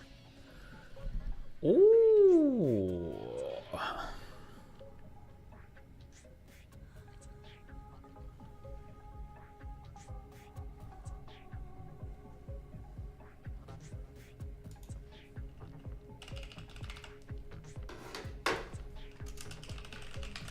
Why do people in chat say the action wasn't that? Trump said what the protest was about, to give the lawmakers the courage and boldness to do the right thing. What is the right thing? What is the thing if not that? Yeah, it was to overturn. It was to coup the fucking government.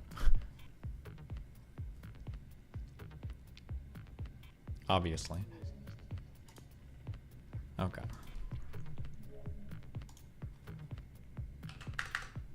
Got this. Publish. Oh.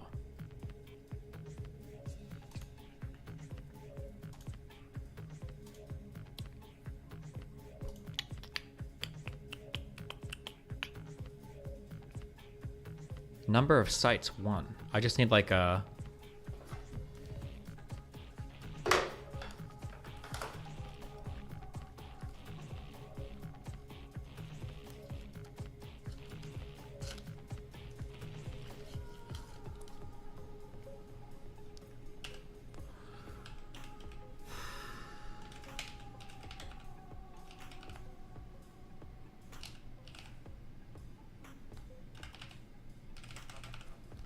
Boom.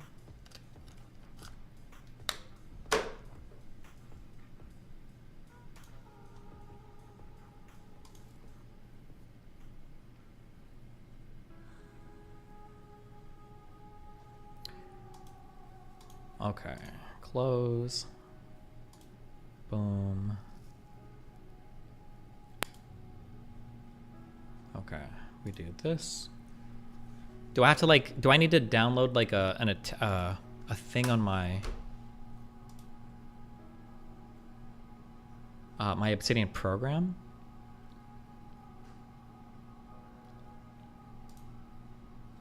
Core plugins. Publish. Oh, boom. Oh shit. Okay.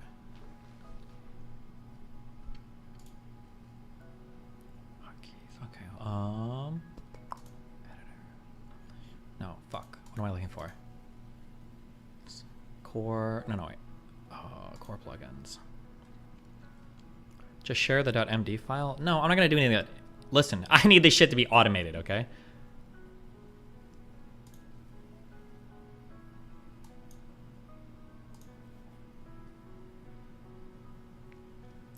Destiny like his fans? Only the moms, baby. Oh yeah. Oh yeah.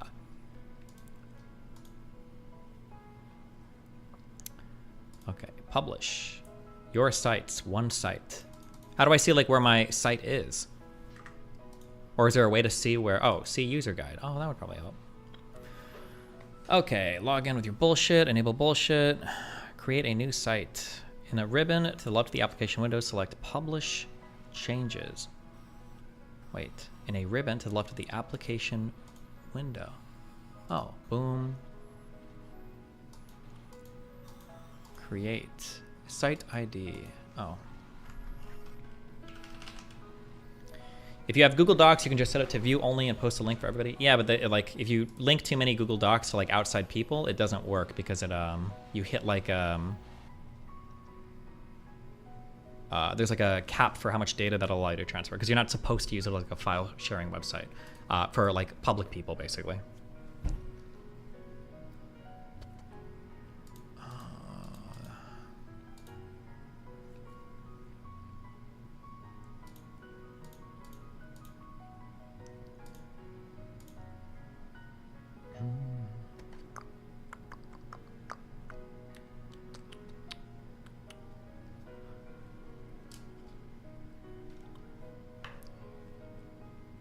Okay. This? Does Destiny even read YouTube chat? I don't read any chat. Okay, done. Okay.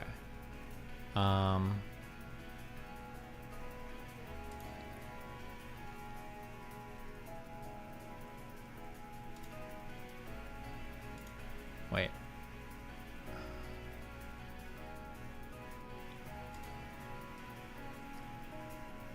Oh, there you go.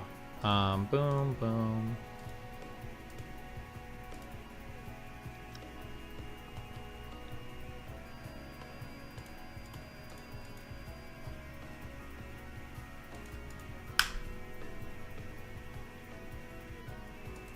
Does this work? Oh, okay.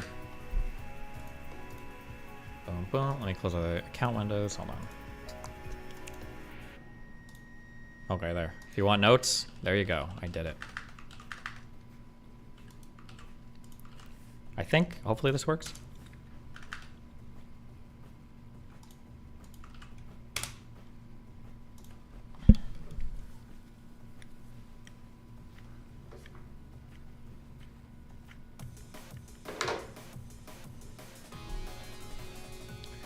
Sad we're never going to see Mel time again. Oh, I mean, there could be Mel time in the future. Could date another girl named Mel or Melissa or Malia or your mama. Got it.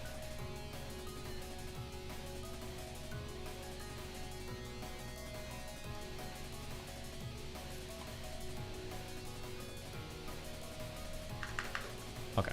Boom. Okay, there you go.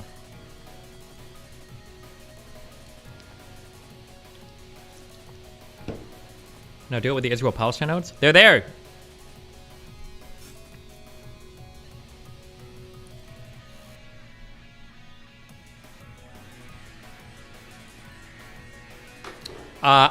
This is like I don't know how to. I have to figure this out. I learned this during my Israel-Palestine stuff, and I've known this in the past. I don't know how to figure this out.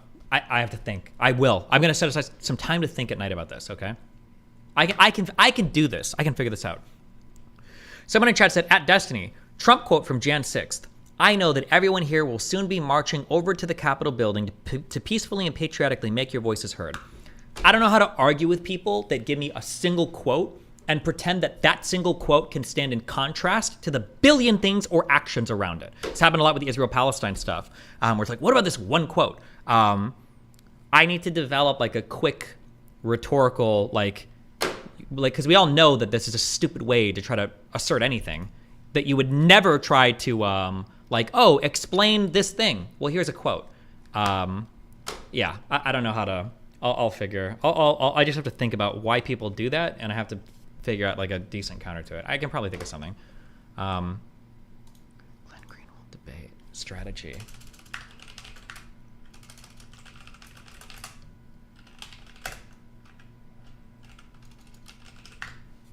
We'll figure this out. JD in YouTube chat is spazzing the fuck out. Well, tell him to jump on the Discord.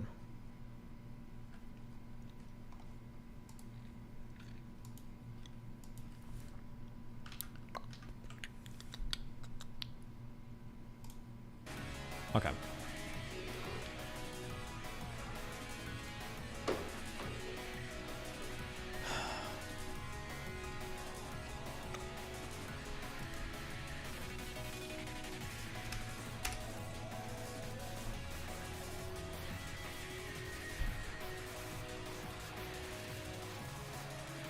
This report also examines the legal implications of Donald Trump and his co-conspirators' conduct and includes criminal referrals to the Department of Justice regarding President Trump and certain other individuals.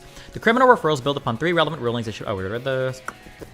The report also contains sections identifying how the committee has evaluated the credibility of its witnesses and suggests that the Department of Justice further examine possible efforts to obstruct our investigation. We also know that more than 30 witnesses invoked their Fifth Amendment privileges against self-incrimination. Others invoked executive privilege or categorically refused to appear, including Steve Bannon, who has since been convicted of contempt of Congress. Finally, this report identifies a series of legislative recommendations, including the Presidential Election Reform Act, which has already passed the House of Representatives. What was this? This is the thing about, like, the vice president not, like, fucking our shit up, right? At Destiny, what would it take for you to change your mind about January 6th being an insurrection? Points of, like, relating to Donald Trump, well, if somebody could show me that Donald Trump expected the protests to be only peaceful, or he expected them never to go inside the building, or that he took some type of action to stop things once people were informing him of what was going on and asking him to do anything. The problem is, like, you're asking me what would it take to change my mind. There are things, but, like, the things I'm listing right now, I don't even think they're real. We just have so much information about everything surrounding this. It would be like, what would it take to convince you that, like, you know, that you weren't born in 1988 to, you know, Stephen Bonnell and Mary Gonzalez? Like, I don't know. I mean, like, there are facts out there. Like, if somebody showed me, like, a different birth certificate, or, like, I don't know. I mean, like, there are facts out there that would do it. Or like, I could conceive of some, but I don't think they exist. Like, Destiny brainwashed, so sad. Okay, Outreamer, you want to jump onto Discord? Any of you guys want to jump on? No, notice that, like, here's what I'll say. I'm not even going to ban you guys, actually. I'll leave you around because you just reinforce my point. Anytime somebody says I'm brainwashed, I'm partisan, I'm deep down the whatever bullshit, notice that that's all they can say. Give me another fact. I thought you guys loved alternative facts, right? Isn't that what you call them? Give me another fact. Give me something that I'm not taking into account, something that I'm not considering. If you've got something that I'm not, then throw it in. If you're just going to sit here and mold, okay, like a little fucking poop your diaper baby bitch, okay, like Donald Trump does, then mold. But, like, that's okay. I want to see you. I want to see you molding. Okay.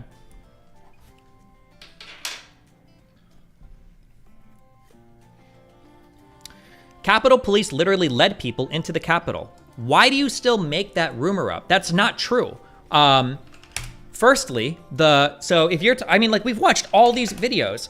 Capitol Police barricade, top view. Like, we can watch this. Because there was a really misleading video that showed, like, somebody lifting a gate up for people to come through. But if you have the bird's eye view, you could literally see that, like, bro, they were already, like, past it. Fuck, I wish I had saved all these videos. Let's see if I can... Somebody link me the one. There was a video that some people were spreading saying, look at them opening the barricades. Capitol Police open barricades. I wonder if any of these videos are even on YouTube anymore.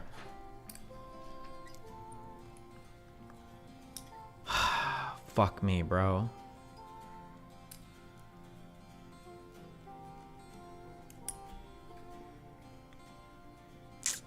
Search in your history? Bro, this was like 2 years ago. Travis Slam wants to join. It says he has to wait 10 minutes. It wasn't a bird's eye view. It was just a longer video. No, I think it was a bird's eye view video, I thought, that showed, like, from the top down that, like... I think they're talking about once they were inside and acted like tour guides. Yeah, we can move to that one if you want. Once they were inside, the police were leading them around. Yeah, because they didn't have the manpower to fight everybody off. Better to walk people through and like move people into other areas where lawmakers aren't, right? This is the same thing that riot police do in cities. When you've got a crowd that's violent, you don't confront the crowd and go and fucking beat the shit out of everybody. Usually you try to what's the word I'm looking for? You court them off in an area, you lock them off in an area, you let them do their shit, and then eventually they go home. This is how every single large-scale crowd management goes in literally the entirety of the United States. All of it, every time. You never, in the entire, all of BLM, all of everything else, it's not like a crowd is here, the police are here, and it's like, charge, like you're in the fucking Dark Knight Rises. This never happens. And they all fucking, like start fighting. You put them in an area, you tell them to fucking go home, eventually you'll start shooting tear gas and shit, but yeah, you never run out and fight. That never happens, ever. Cope harder? As opposed to what? As opposed to, you think the one officer?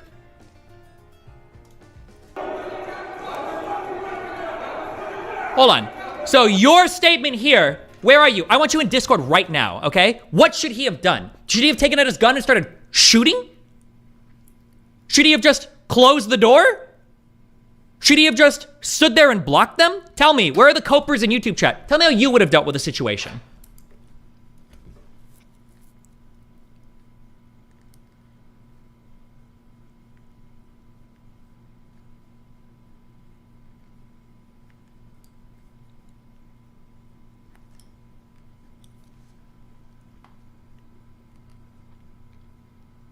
Closing the door is a great start, yeah. Okay, so closing the door against a ton of protesters that had already broken down doors and windows to get into the Capitol building would have been like the start.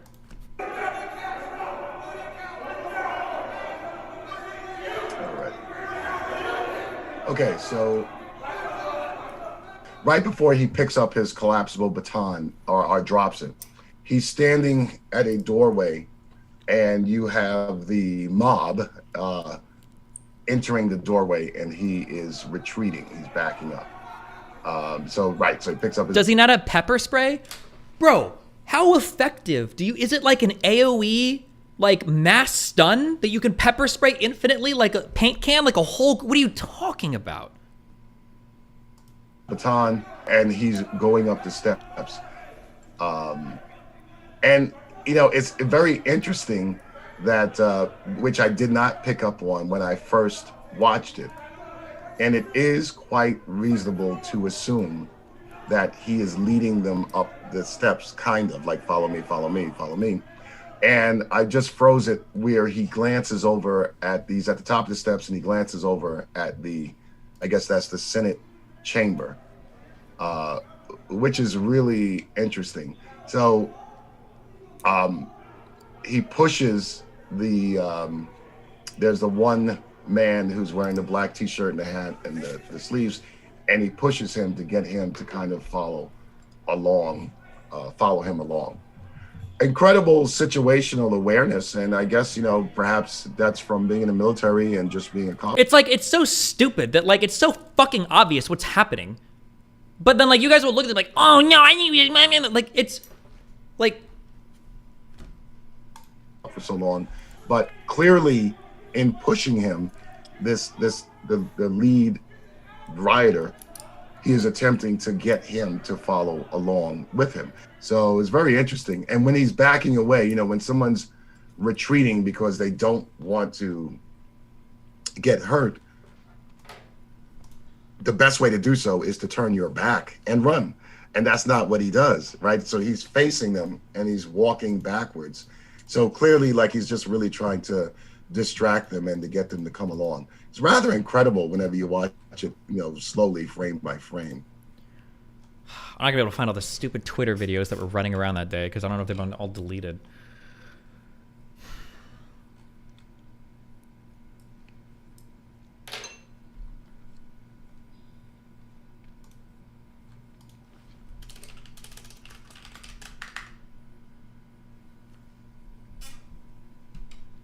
Destiny getting baited hard? True, actually.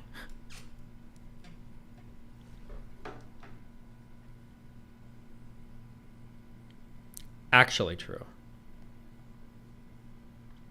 And based. And cuck-pilled.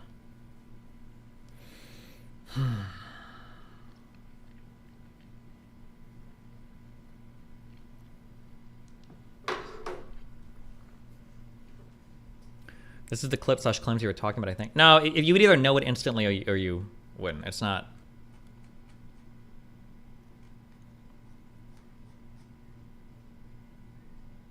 Wait, hold on. Let me see if I can find it.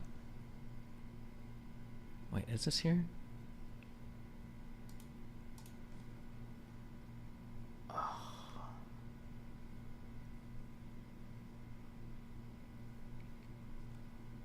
Oh, wait. Fuck. Wait, was this it?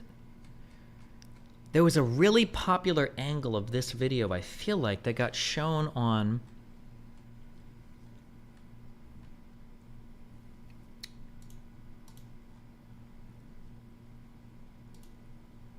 Hold on, let me check.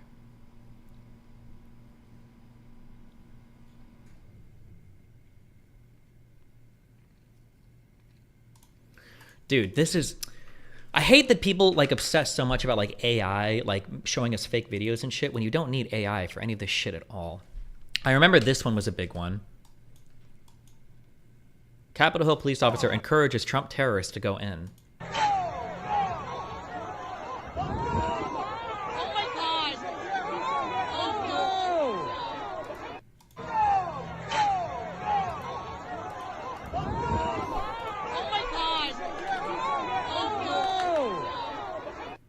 And it's like, this is like such an insane video because like all you have to do is back up like a little bit. If it was a really popular video, why is it being suppressed and so hard to find now? Because most of these people deleted their shit because they were fucking wrong. Like this is an example of that. As in when you go back like a little bit more, like the guy is motioning for other cops to come back in. This, is it this cop here? Oh, right here. Like you can see that he's like talking to police officers. He's like bringing them back. But like in this video cut here, because of the angles, it looks like he's bringing in protesters. This is every single one of the videos you fucking retards tried to promote this day, saying like, oh no, they were letting us in and inviting us in. Like every single one of these had like, as soon as like a second or third angle was brought, it was like, oh shit, that was totally fucking fake. But you fucking retards won't even stop to reconsider. I'm like, hold on, am I making shit up? And then you'll have like 15 videos, like 13 of them will get debunked. 2 of them won't have like a second video available. Like, oh well, those 2 are proof of what we were saying. Ugh. Is this one of the original tweets? They literally just let them through.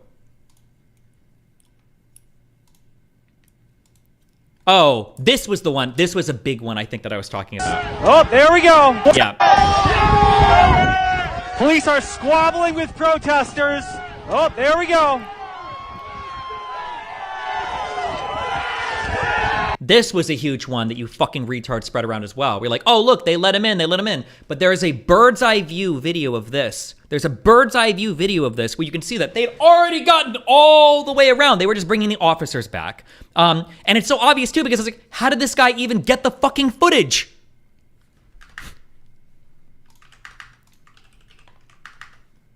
Let it finish. Oh, there we go.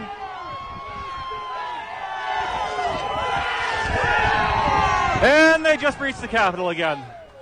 Oh, this video even goes a little longer, and you can see them back there. Bet we won't see the bird's eye view footage. This is not the bird's eye view video. Whoever linked this is the wrong video. Unless there's another video in this video of it. I remember going through all this bullshit. I couldn't even believe it. I was like, oh, like the internet makes more information available to us. It'll be harder than ever to like fool people. And it was like, nope. Even with like full video evidence, you fucking retards will run out and tell lies.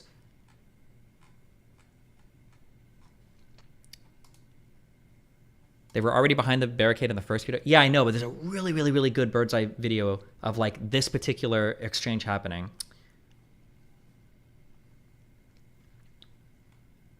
But I don't know if I'm able to find that YouTube video because this shit is all years old now. Remember to save the videos. I don't think saving the videos are going to matter as much because it's not like I'm going to be able to show videos like during, I'm not going to be able to show videos like during my debate.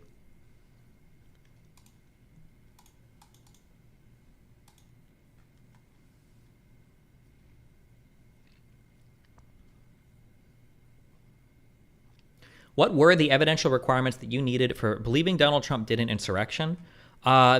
First of all, at this point, I think Donald Trump knowingly incited a riot, which is something I would say probably would never criminally charge here because of the free speech threats and blah, blah, blah, blah, blah. I feel like there's enough. I read quite a bit of this report off stream though. So, but like basically Donald Trump knew what would happen. He knew that people had weapons. He knew that people were riled up. He gave a speech to rile them up. He told them to go to the Capitol, tweeted at Pence and all this shit, blah, blah, blah, blah. Like, Donald Trump's goal, knowingly, mens rea, he knew the entire time that these people were going to go there, probably to be violent. At the very least, we're trying to get the election results not certified. He asked Pence as much. Like, I feel like he meets the requirements for, like, insurrection, like, in 4 different ways. This is, like, not even close. It's like we're so far past, like everything. It's, like, unreal.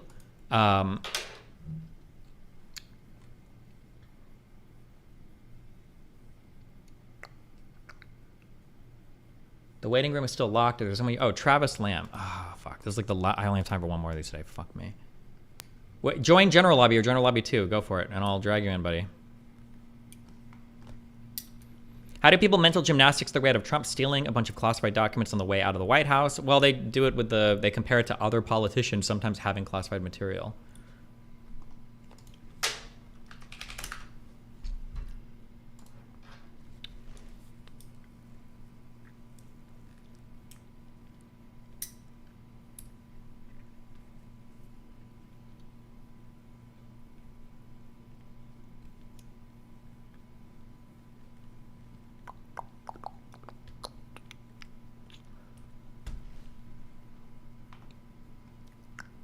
Where is the dude?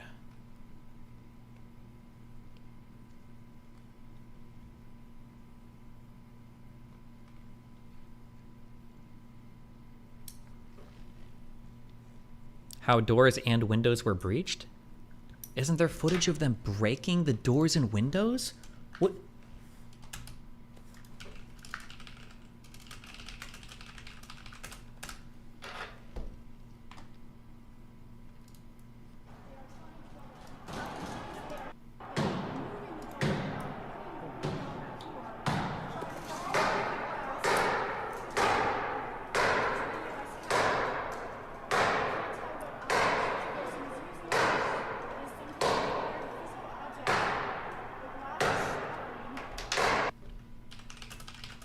Like, there was like 50 million people streaming this entire fucking event.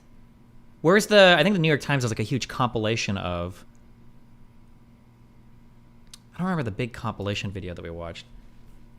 Hey, what's going on, everybody? This time, we're gonna some goddamn. So big. Boys and again, and reassert how proud Victorious televised a sitting president. This is definitely they not became it. More You're wrong. That footage was from the XQC filming in depth. Shut the fuck up. New York Times, January 6th compilation. Visual investigation. Or wait, what was it called?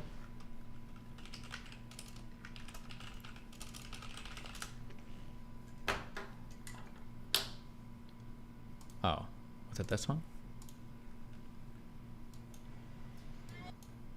We will take that duty! Take that duty! Not deem those threats as credible. We will take that duty! Why shouldn't, like, do you think that, I think one of the things I don't like about the New York Times is they probably edited out this part because right after this, I'm sure everybody ran up to him and was like, hold on, Donald Trump said peaceful protests, guys, right? Capitol Police leaders in Washington and none of the police are so outnumbered, they're forced to retreat again to more tightly and asks other Capitol leaders to move. Mean prepared. They're throwing firecrackers!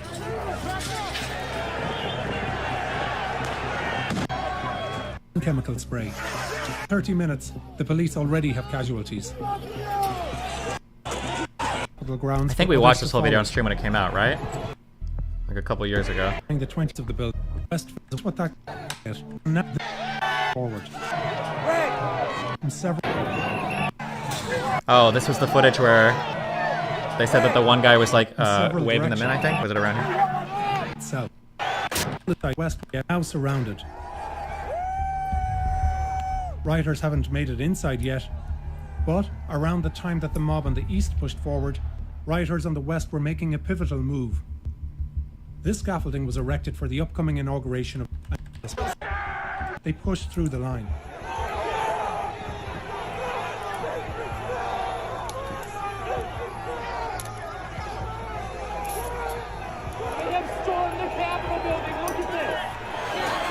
Over several minutes, it's a brutal fight on these steps. Jesus.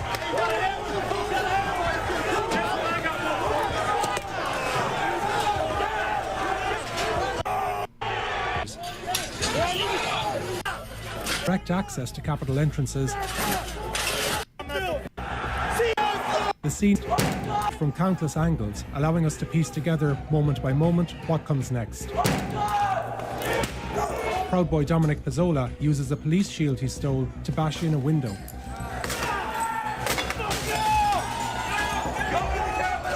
And at 2:13 p.m., the Capitol is breached. Michael Sparks, a Trump supporter from Kentucky, is the first person inside. A police officer seems unsure.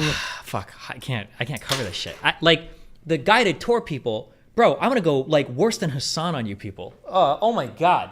You wouldn't even get a chance for the re-education camp. You'd go right to the gulags. Like, it would just be over for you to even have this, like, what is happening in your brain? What to do, and backs off.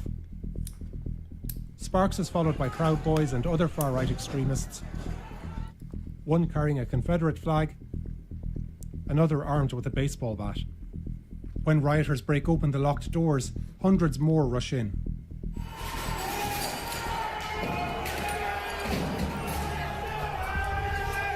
Like, this is so stupid. I don't know why the fuck we're watching this. Like, how could you think that it was a guided tour and that nothing was broken? But then also simultaneously have really strong opinions on it. Did you just not watch any of the live streams, any of the videos, any of the media reporting, any of the police reporting, any of the congressional statements, any of the, like, what world do you even live in?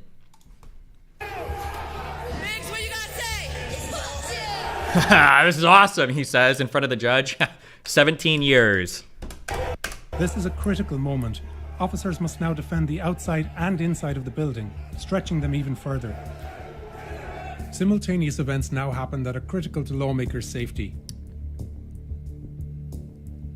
Rioters. What would you say to there were paid actors and agitators to stir the crowd?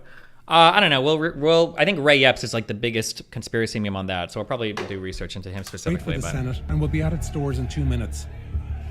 Above them, the Senate is called into recess. We'll pause. Protesters are in the building. Thank you. Members will evacuate down these stairs. In this hallway directly overhead the rioters, Officer Eugene Goodman is sprinting to overtake them. He passes Mitt Romney, who he warns to turn around.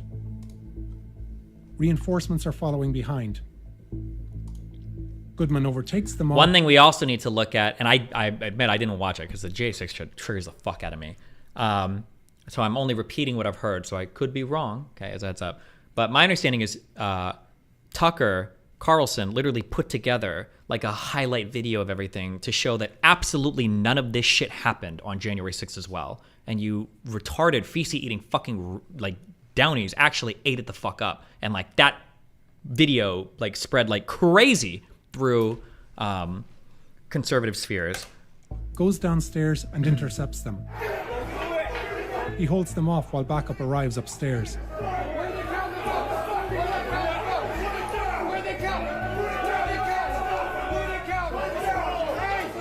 Behind these rioters and just feet away is an escape route where lawmakers and Senate staff are now fleeing. Just one officer stands guard. Keeping his composure, Goodman draws the mob away from that escape route to where reinforcements are waiting.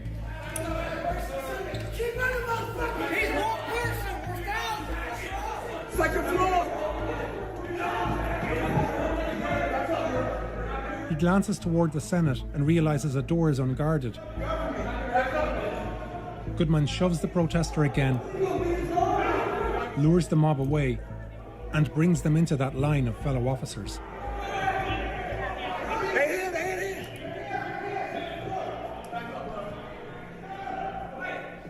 Do you think they would have actually killed them? Anybody in Congress? The only correct answer to would they have killed them is who knows. The problem is, like, these types of situations are highly dynamic and anything can happen once these things start to get crazy. And this has already gotten crazy, right? So, like, would they have killed anybody? For sure. I don't know. Probably not, maybe not, but like, could somebody have gotten killed? Maybe, like, who the fuck knows? But like, these situations could get so fucking crazy. We could imagine tons of scenarios where they could have, and a lot of scenarios where they wouldn't have, where they just, you know, lock up Pelosi in a room and smell her socks all day, or whatever fucking weird shit these guys do, you know, and then eventually the National Guard shows up and they leave. But like, who the fuck knows? Like, the idea that like lawmakers would be in the hands of these types of people that are only there because Trump told them to go there is like, it's like insane. I shouldn't be talking to this person. Okay, when I do these for the next few days, no more debates on this shit, okay? I need to finish reading this. Okay, hello? Hello, hello. All right, what's up? Nothing, you wanted to pull me in. Well, because you were talking shit in chat. Let's see. Hold on, sorry, I'm sick. Give me 1 second. Alright, so the reason I'm talking shit is because you go at this topic just very negatively, and it feels like you let a lot of your feelings towards conservatives kind of push you against actually like looking at the facts in a fair and legit way. Okay, And, can you give me a single example of me unfairly analyzing a fact? Okay. A lot of times I've heard you say in the past that like you shouldn't look for motive in situations where there is none, and I feel like, especially with like the Trump thing, a lot of the stuff you were hold on, I'm sorry. A lot of the stuff that you are writing down is like his plan to overthrow the election is not really a plan. Just the mere fact that they use that as a point seems kind of silly, because he did not have some secret plan to overthrow. He did not refuse to. Okay, factual argument. Was Trump factual? Factual. Was Trump Yes. taking steps to overturn the results of the election? Was he? I don't believe so. When Donald Everything Trump that you- asked Mike Hold Pence. on. No, hold on. When Donald Trump asked Mike Pence, do not certify the election results and throw them back to the states, what does that mean? Let's look into that. Why don't we? Because I feel like a lot of things you're saying that you know for a fact what exactly was said, and I don't think that is exactly how it was stated. So if you want to go over those, I'm more than happy to go over these facts with you. Okay. But it feels like So a lot of you- these things Wait, hold on, wait. You're the one operating on feelings because you're fucking retarded. Okay. No. Michael, I don't just wait, know that- stop saying, hold on, stop. No, stop. You stop. Don't say this feels like this or I feel like you're doing this, blah blah blah blah blah. I just want to deal in only fact. And wait, only hold on. fact. So don't Don't tell be me you think my upset. narrative about it. Just only fact. If you want to read into the Pence stuff right now, we can spend 5 minutes looking at the Pence stuff if you want right now. Let's do that. Okay. But don't do the soy voice on me. Like, geez, this is You're exactly the one what I'm that's talking about. No. You come at me with a soy voice, and I have not done anything to deserve that. I'm trying to. Okay, listen to me, okay? I'm doing this very, very, very by the book, okay? This is the only type of conversation I'm gonna have. And if you don't like it, get the fuck out or leave forever, okay? We're gonna go fact by fact, okay? I don't wanna hear broad statements like, well, I think that you got the narrative right, blah, blah, blah, blah, blah. Just fact by fact, okay? I don't need to hear, okay, from your voice, okay, the genetic imprint that Donald Trump's semen has left in you. Just fact by fact, okay? So, very carefully, okay? Can you pause? Hold on. Can you pause for 2 seconds and listen to me, please? Go ahead. Yeah. I am not a Trump supporter. I don't care. And you Okay, can, my Right, bad. no, Okay, stop listening. then you're not a Trump You supporter. can- Then I take back all of it. You don't Okay, support Trump. can Okay. you just let me speak for 2 seconds? I'm not a Trump supporter. I respect you as a political person. I listen to you all the time. I'm literally trying to talk to you, and the attitude you're giving me right now is the exact thing that I was accusing you of when I first came in here. Yeah. The You can't- frustrating like- part for me is that I do all this work to gather all of this data, and somehow I still have 55 IQ people like you wandering in and going like, I feel like you're just using your feelings and you have a bunch of narratives. Why can't you join the room and go, hey, Destiny, I disagree that was planned because you said that he told Pence to do this, and actually, he didn't tell Pence to do this. He only communicated this to his chief of staff. He actually never talked to Pence. Then I'd be like, oh, that's a fact. Let's deal with it in research. But Okay. that's not what you have. Instead, you're giving me this whole fucking soy prepared speech of how I'm misrepresenting or blah, blah, blah, without a single fucking thing to talk about. No, but how about this? Here, I'll show you an example. What do you know for a fact that Trump said to Pence before we look at these? My understanding is that I'm telling you right now, I'm literally speaking right now. I don't know the exact words that Donald Trump said to Pence. My understanding is that what Donald Trump communicated after learning from Eastman that there was a legal theory maybe that Vice President Pence can overturn the vote, that Donald Trump told people close to him that Pence can overturn the vote, and that Donald Trump gave a speech outside of the Capitol saying Pence is going to overturn the vote because we know that Pence can do it based on that Eastman legal theory. It kind of sounds like you're doing the exact same thing you just accused me of. You're going at something without knowing exactly what happened. We literally just read the speech and listened to Donald Trump saying Mike Pence can come through and save our democracy by overturning the vote. Do you want me to link you the transcript to the speech that we just listened to him give outside the Capitol? Hold on, stop. Trump thinking Mike Pence can do something is not proof that he had a plan to overthrow the election. You realize that, right? He can be wrong and he can be a fucking idiot, but that doesn't change the fact, that doesn't make him have some type of malicious intent behind him not being factually correct. Okay, if Donald Trump, why is Donald Trump saying this on this speech? Maybe because he genuinely fucking believes it. That is Yes, also a yes, thing correct. that can I happen. agree with you. I agree with you. He genuinely believes it because this theory has been presented to him in the past. He's talked to legal counsel around him about it, and then he gave a speech where he publicly admonished Pence if he wasn't going to do it. Pence is going to do it. He's going to save us. And then he tweeted as much later that Pence failed us. What part of you doesn't satisfy that he knew in advance the legal theory, he stated it out loud what he wanted Pence to do in his speech, and then when Pence didn't follow through, he tweeted that Pence failed to overturn the election? Like, what part are we not satisfying here? What do you need to see? Tell me what you need to see. Okay, wait, listen. If Trump actually believed what Mike Pence, or that Mike Pence could do this, let's say Mike Pence actually could do the thing that Trump thinks that he could. Is that wrong? Yes. If a vice president has the power to do this, then clearly that is something that is allowed, right? Just because something's allowed doesn't make it wrong. Being wrong, if it's a part of their It's also allowed, for instance, that the Senate might never want to hear your appointment for a Supreme Court pick. It's also allowed that you pull the nuclear option and you, do the cloture shit and you make it so you only need 51 votes to appoint or nominate any federal people. Like, there's a lot of things that are quote unquote allowed or might be it would technically be allowed to amend the Constitution to bring back slavery. It would be allowed. Like, there's a lot of things that might be allowed or norms, but they're breaking at the very least, the spirit of what the American democratic process is supposed to be about. So whether or not, whether even this even allowed is contentious. Last time I checked, that's not illegal, though. That's the thing. That's the difference. Just because Trump is an idiot and doesn't know or doesn't have his facts right doesn't mean that is somehow planned over through the election. That's another thing that I have an issue with. Hold on, no, don't jump to another thing. I'm banning you if you do that. Don't do this. Stay on the one fact. Don't jump around. I'm not jumping. Okay, Continue. so on this very clear point, okay, do you think that if Donald Trump says Pence can throw away the election results, that if through some esoteric legal theory that's allowed, do you think that's an okay thing then, as long as that might be technically allowed? If the vice president has the power to do that, then I don't see why that's an issue. Okay. Yeah, I'm there's good. no conversation. Yeah, I'm good. Okay. Yeah, that's it. Okay. How are you doing today? What's up? Good. Doing my editing. I've been listening to your January 6th stuff. It's actually good content. It's Unlike not good the Red content. Pill shit. It's like it is some of the most hyper-partisan shit I've ever seen in my entire life. It blows my fucking mind. Yeah, but Holy it seems shit. like it should be like pretty easy. It is pretty easy, but pull because of people like the over political or parties are involved, it's figure out like fair getting and progressives to admit that maybe like riots in cities aren't a good look and they like can't do it because of the partisan shit. I was out with friends, and one of them, this was like 2 or 3 weeks ago, so before you're doing this, and one of them was like, well, yeah, most of the protesters were like peaceful on January 6th or whatever, and I was like, I didn't really have like an own for that, but I guess like the own is what you said earlier. Most of the BLM protesters were BLM peaceful, protesters but like the rioting part is not okay, and you shouldn't support the rioting Yeah, part. absolutely. Mm-hmm. Although you can argue that even the entire protest really was probably unethical on J6, because what the fuck are they even protesting? The legitimate certification of the results of the election?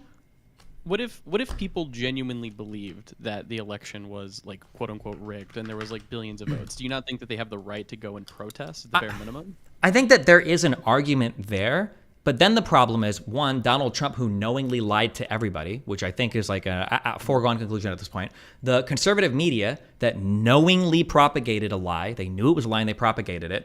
And then, I don't know, do we not have any responsibility on citizens whatsoever to do any type of fact checking whatsoever? Because like, if I were to say this thing to, conservatives would never grant the same on the other side. What if there were BLM people that legitimately thought they had to, terrorize a police station to save black lives that were getting mowed down by cops? They would never say like, well, okay, I guess I can understand if they really thought that. They'd never grant that. They would say like, oh no, these people have been propagandized and they're crazy. These people are like, they hate white people and blah, blah, blah. So why the fuck would I grant these, 350-pound fucking retards, by the way, who's only saving grace from the fact that 6 people weren't killed on January 6th, it was only 1? It's because so many of them were so fucking fat and methed the fuck out that they just dropped dead because of how excited they were to be there for Daddy Trump during his attempted fucking coup. No, that's wild. Why the fuck would I grant that much when they wouldn't grant anything to the other side on any of this shit? No, that's ridiculous. There should be some base level of responsibility of like, hey, like what type of factual information should we know before we go and try to overthrow the fucking government? Like you'd think you would want to know quite a bit before going into that.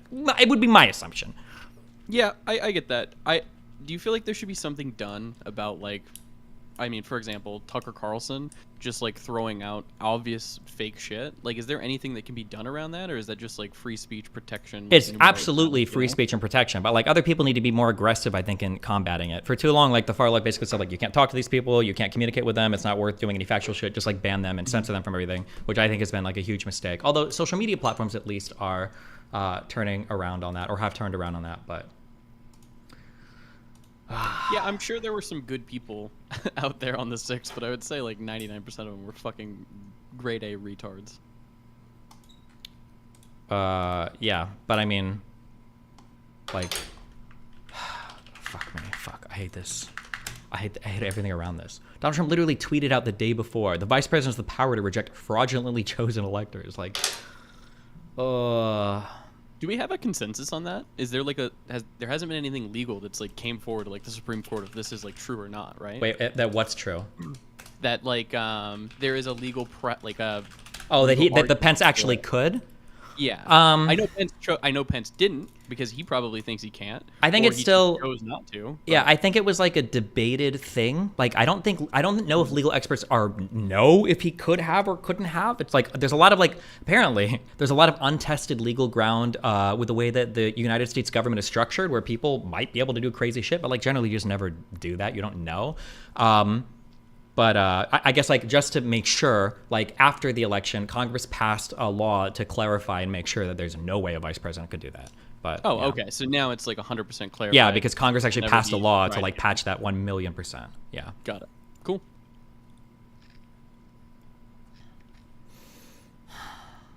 Yeah. Yeah. Do you think Pence would have done it if he thought he could? I think Pence is an American hero. I think Pence is a patriot who believes, unironically, every step of the way. I think Pence was pretty classy about it. Not pretty classy. Pence was a patriot who took an oath to the Constitution, and I think for every part of his vice presidency, I think that he tried his best to adhere to that oath to the Constitution, from what I could see. And I think that was shining in the last week or two of Trump being an unhinged fucking loser, and during the final days of the election as well, or the night of the election as well. Who is Trump going to take as his VP? Who the fuck knows? Whoever Tucker Carlson? Yeah, his prison cellmate maybe. Who knows? Jesus Christ. How is Nikki Haley doing? Is she like coming up yet? She has no chance. She can't climb, but I would be shocked. Let me do my bullshit assessment. I would be shocked if she ever got more than like 30 to 35% of Republican polls. I'd be shocked. That'd be my guess. But I could be wrong. We'll see. Would you be shocked if Trump won versus Biden? Versus Biden, I would be shocked if he won versus Biden, yeah. He already lost once. That'd be wild. That would be wild. Why is Biden doing so bad in the polls? I truly don't understand. Nobody understands anything about polls or sentiment right now. Literally nobody has any idea. Base. Yeah.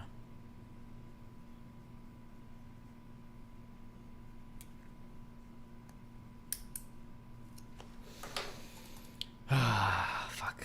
I need to... Oh, did you get Peach's message about drinking Red Bull and being on your fucking meds? Yeah, I upped my Red Bulls to 2 a day. Thanks for reminding me. You're gonna fucking die.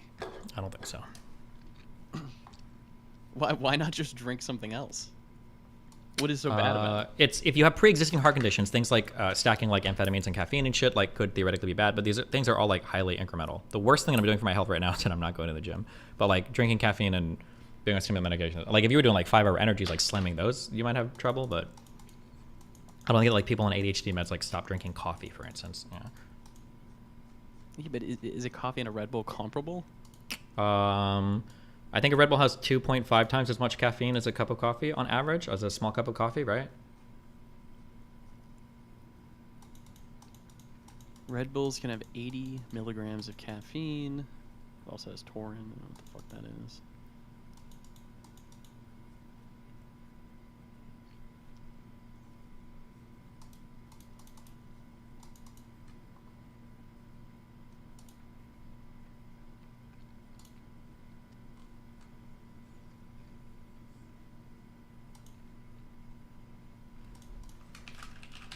You got right to bear arms testing for you. That's good. Destiny, I drink 300 drinks a day and I'm prescribed if I die. That's a sign Destiny should stop too. Based. Okay. He's been doing it longer, so you'll know before then. Okay. Alright, well, you can get back to your shit. I'm just listening. Okay, well, yeah.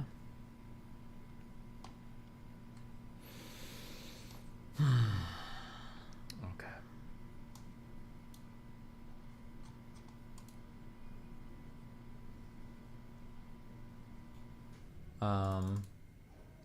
Another example of that is how electoral college members can actually vote for the other side, even if their state chooses a different candidate. It's legal, but it's a totally wrong thing to do. True. I don't know if that's illegal at the electoral college level, but what you're talking about is like a faithless elector.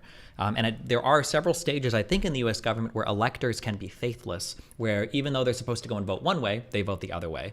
And I wonder if Trump was relying on that faithless elector thing. Also, I don't know if that's true in every single state, but yeah, to say that like just because you can do a thing it must be okay is a wildly fucking insanely stupid fucking statement. Yeah, but whatever. Okay. Listen, I should like ban. Can I make this? I need this research stream. I have to do this as like Democrats or whatever only, and then we can wheel in conservatives at the end. Like I have to do a whole day of like meditation and psychological prep to deal with like the level of debauchery that the average conservative has when it comes to defending Trump at all costs for something that is so clearly and obviously fucking incorrect. Yeah, I have to like I need like preparation for that. I can't deal with the unhinged insanity that are Republicans trying to explain why Donald Trump sending protesters to the Capitol in the hopes of overturning the election results is actually an okay thing or a neutral thing. I can't. Okay, let me just keep reading this. Also, I think I have to leave soon too, so stay fucking mad. Both of those retards said they don't support Trump. There seems to be zero Trump supporter. I don't believe when people say that anymore. I don't even know. Because everybody will say that shit. I don't support Trump. I don't blah, blah, blah, blah. But then when you're like, oh, well, who would you vote for? Like that one guy was like, I'm voting for Biden to accelerate the housing club. Bullshit. That guy's voting for Trump 100%. Or people are like, I'm just an independent. I don't know who I'll vote for. Blah, blah, blah. But then you go to their Twitter and like every single tweet is attacking the woke leftists, the crazy people, and they're saying how unfair the whole media's treatment of Trump is. And it's like, okay, dude. I've seen so many of these people. But okay. But also, you know, there might be some out there also as well. You know, who knows? Okay. Yeah, Jesus, my brain.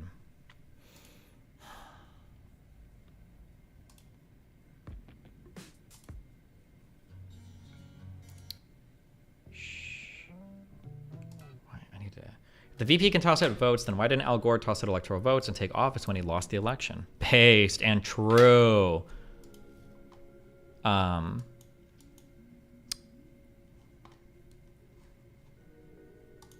I should write that down actually. That's a funny argument.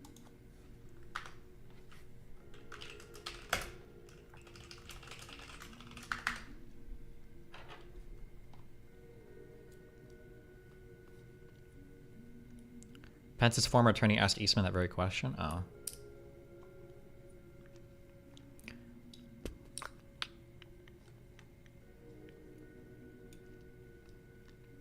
Something I've never understood is why Trump supporters didn't get vaccinated after Trump told them to. How can they simultaneously maintain that Trump is against Big Pharma and that he also pushes Big Pharma's lies? That's a really good question. I wonder how Trump lost the narrative on the vaccines. That's actually, I don't have a good answer for that. But I am kind of curious on that. I wonder what happened or how he lost that. Gilly Seuss, thanks for the tier 3 subber. Turn Jackson, welcome to the tier 4 subber clubber. I think that it might have just been that like vaccines and lockdowns and everything else relating to public health and COVID all kind of got wrapped together and the vaccine got thrown in with that. So it kind of got cast aside despite Trump wanting it not to, but. Will you research Antifa involvement and agitation of the January 6th riots? Oh yeah, I did that earlier actually. When I turned on my stream at 12 o'clock, from 12 to 12, we researched that because there is no evidence of any of that, and I don't even know if there's anything to read or look at for any of that. But thanks, so you must have missed that part of my stream because it happened instantaneously.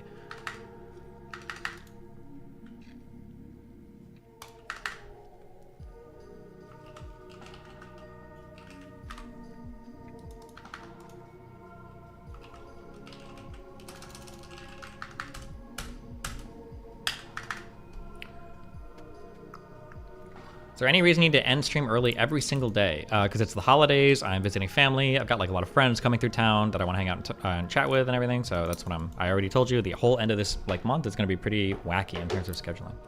Just don't stream for him. I'm going to stream my piss stream into your mom's mouth. Nice. Can you tell her that in person too, right? I'll tell it to her, she's... Yeah. Nice. Finally, this report identifies a series of legislative recommendations, including the Presidential Election Reform Act, which has already passed the House of Representatives. Executive summary overview of the evidence developed. In the committee's hearings, we presented evidence of what ultimately became a multi-part plan to overturn the 2020 presidential election. That evidence has led to an overriding and straightforward conclusion. The central cause of January 6th was one man, former President Donald Trump, whom many others followed. None of the events of January 6th would have happened without him. The big lie.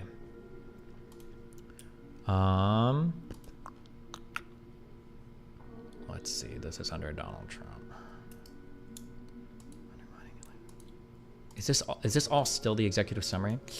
Is it worth reading the executive summary if we're going to read each of the individual sections? I'm not sure. Actually, yeah, it probably is, just in case we don't get that far.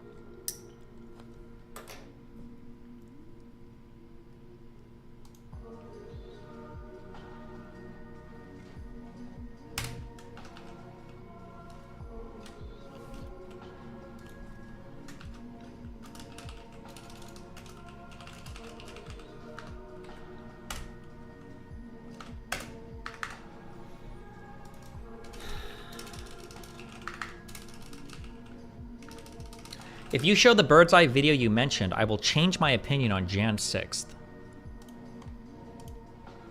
We're going one by one. We're gonna fix them. Fuck it. You know what? Yeah, fuck it. We'll just do that for the rest of the stream then. I will try to find that video.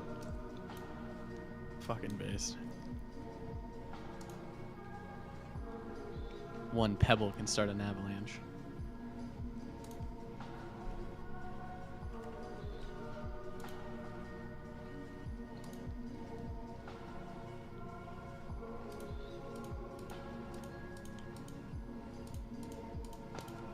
Does anybody have, or does anybody remember, I think it was a Twitter video. All these videos were posted on fucking Twitter.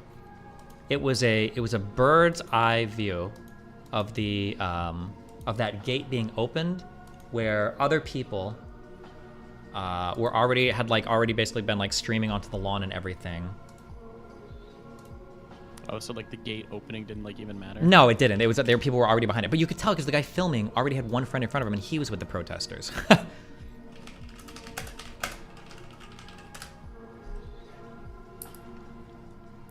Oh, it was...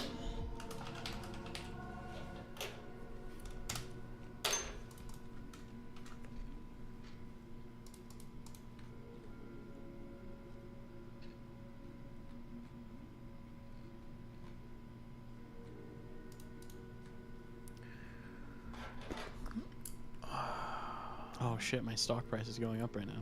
Nice. Yeah. Huge for me.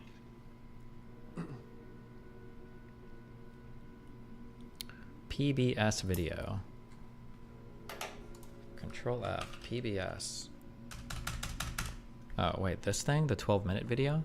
I don't know if there's a bird's eye view. No, I know there is, because I remember watching it as a specific debunk to this specific video.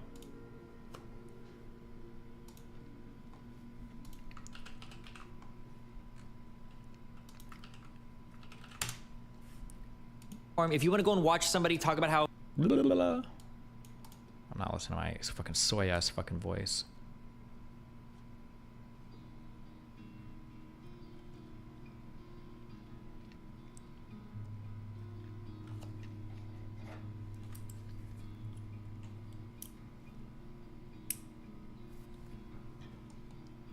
That was the original video.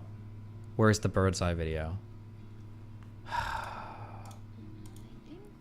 Is it, do I watch that video in this do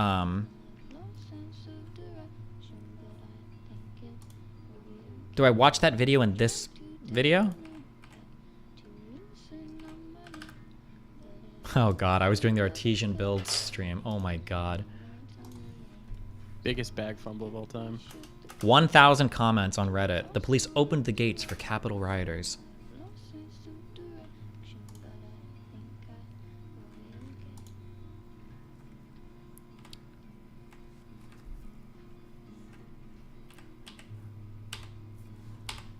Was this what? Don't ask me. If you're guessing, I don't care. I'm not clicking links. Don't make me. I'm not trying to look at every 50 million fucking videos. You either see it or... Will it be available on your VODs? I have no idea. Oh, I mean, it should be somewhere there, but I mean, like... No, you guys keep showing me this video. It's not this fucking video. Who linked this? Wait, somebody else did it? I don't know why you guys keep linking the same video over and over and over and over and over again. It's not... Bro, I feel like I'm having a, what is it, do they call it the Mandela thing? Mandela effect? Ban me if this article doesn't have it. Ooh, they're a sub too. If it has it, I'm gonna give them the trusted flair. If it doesn't. It was a video linked on, it was a video linked on for awareness, Twitter. I'm almost positive it was like another Twitter video.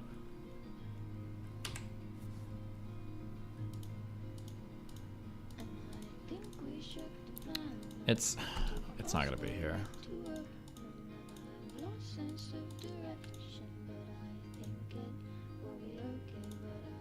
Oh my god, wait, it might be here.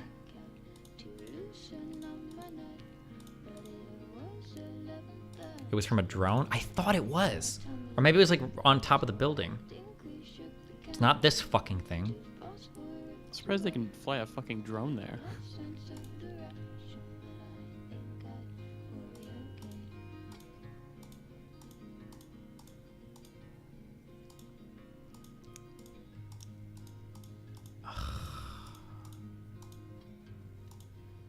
Yeah, it might not have been a drone. Maybe it's just somebody like really high up on the steps.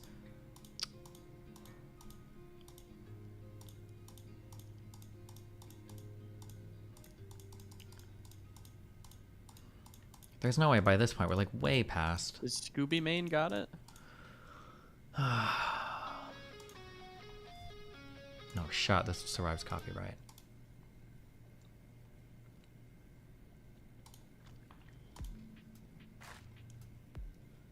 I'm checking. I don't think it was this video. No. Or wait, hold on. It might have been in this thread though. Hold on, let me check.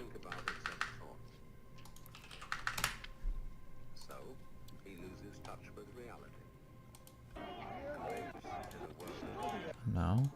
I feel like it was like an angle like this, where you see the cops lift up the barricade, and like that video we've already seen a ton of Twitters be like, oh, this is them letting them in, blah blah blah. But then there was a wider shot like this that showed that people were already strewn all over, like past the barricade on the left and right.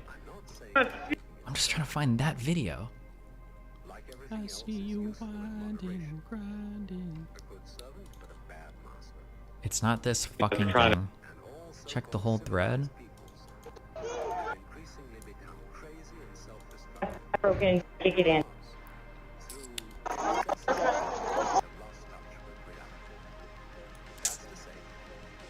It's not on this one.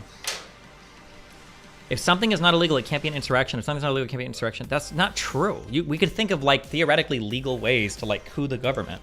Like I'm pretty sure technically, I need to go back and read more of the context, but I'm pretty sure technically the Enabling Act that was passed in Germany, like was that not done more or less like according to their legal things before they started like rolling back all the protections and everything?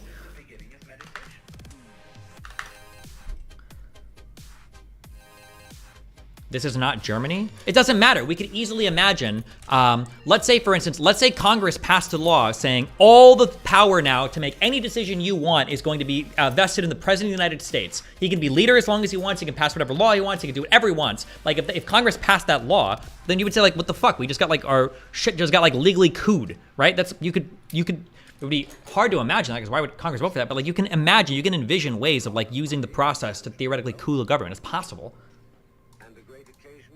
Especially when we're nibbling around the edges on like weird esoteric legal theory, like can the vice president single-handedly throw back all of the certified votes to the states, right? I like how all of you, I like how even engaging with this delusional fuck argument is already giving you guys too much ground that I should even take seriously the idea that like, oh yeah, the vice president throwing away all the electoral votes, like that, well, as long as it's legal, blah, blah, when this has never been done in the history of the entire United States, okay? Like, it's already a stupid, you're already standing on like autistic ground to even try to have this conversation. Like, Also, I don't even know if that's legally possible. I don't even know what the legal consensus was at the time. People thought that it was a legitimately an actual thing that the vice president had the power to do.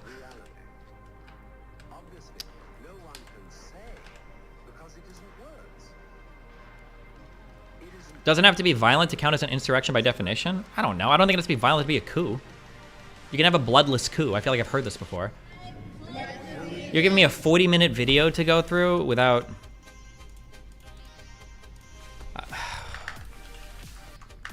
It wasn't at 5:30, right?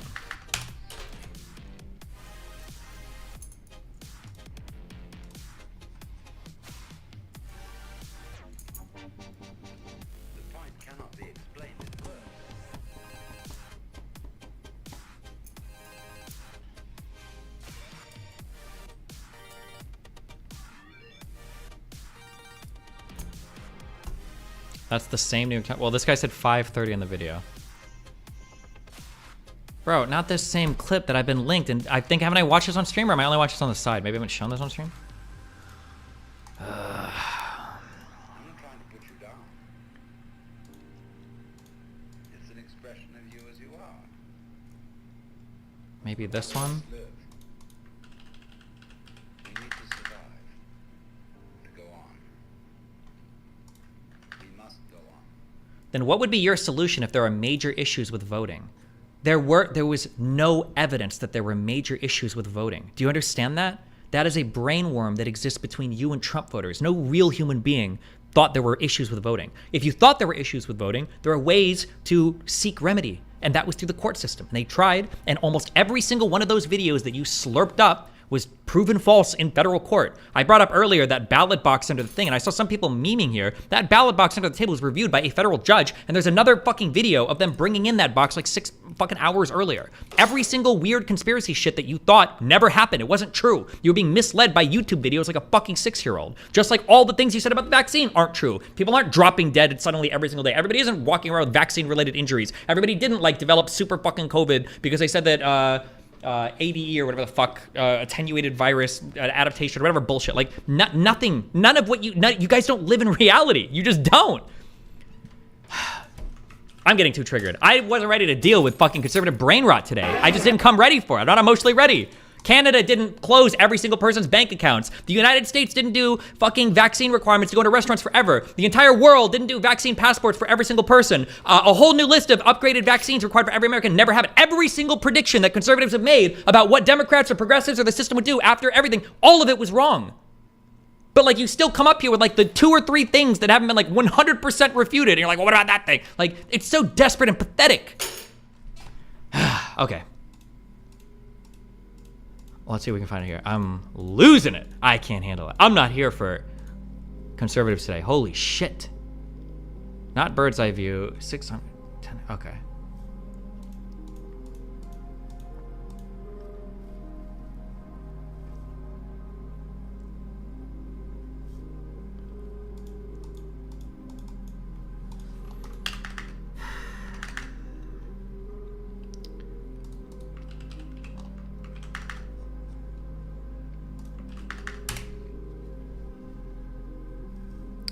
$14.50. I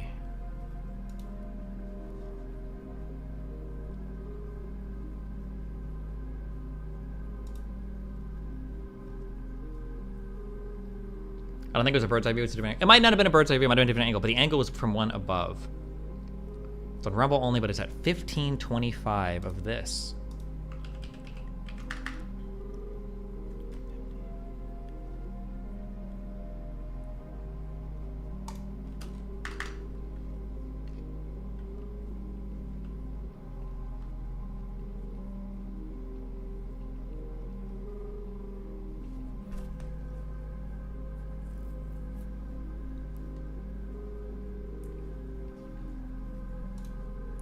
They tried to go to court, but I actually didn't see anything thrown out to do with the merits. I may be wrong, but damn, the generalizations suck. It's not left versus right, but I like the rant format. It is, no. Stop saying I don't like generalizations. If you're a Trump fucking supporter, okay, you're full on. You are the most generalized, brain-dead fucking moron in the fucking world. I love you, Mom, if you're listening, but holy shit. They tried to go to court, but I actually didn't see anything thrown out on the merits. You know what? I don't even like that argument. And I don't think anybody in the legal world should have ever, I think that needs to be clarified more for the public. When people say that wasn't thrown out on the merits, that was thrown out on standing, okay, so it doesn't count. Bullshit, motherfucker. Standing is an incredibly important part of the legal process. And the idea that standing doesn't matter, like, I'm sorry, but why the fuck should the state of Texas have the right to sue any other state on how they run their elections? That is like expressly delegated to each and every state. Fuck like the standing part is important there. If a state wants to challenge it or somebody wants to challenge it through the state, they have the right to do that. But no, standing is an incredibly important part of the legal process. Otherwise, anybody could sue anything for anybody at any point in time, ever, right? Standing is important. If you don't like it, fuck it, get a better fucking lawyer, I guess. Not my fault that every single lawyer that Trump surrounded himself with, Cohen, Giuliani, every other fucking person ends up backstabbing, or he backstabs them, or is a fucking joke, okay? Maybe at some point, here's the issue too. Here's like the scariest thing, okay? A normal human being, all right, when you're like, damn, the courts threw out all of our arguments. Nobody on, it seems like nobody in government believes our arguments. None of Trump's friends believe his arguments. None of Trump's cabinet members believe his arguments. Trump's own AG doesn't believe his arguments. None of the old Trump supporters believe his arguments. It must be the deep state controls all the government, yeah, and the deep state also controls the economy and all the media, except for Fox News for some reason, which is the largest, media outlet. Well, but sometimes they control Fox News, like when they called the election early, but they didn't control Fox News when Tucker Carlson was on there. But like at some point, can't just be like, instead of having all this, you just go, Trump was kind of fucking retarded and was probably wrong about almost everything he talked about. And then once you're like, oh, well, fuck, I guess if you just take that perspective, every single thing kind of makes a lot of sense. It's all like really simple. Oh, the election wasn't stolen. Trump just lost because people voted, and for a variety of reasons, they voted more for Biden than for Trump. It's not really that hard to imagine. Especially even with your own narratives. You could even cope with your own narratives. Well, the reason why Trump lost is because all the media said that he was so bad, and that's what inflamed people to hate him so much. Okay, go with that. Fine, maybe, you know?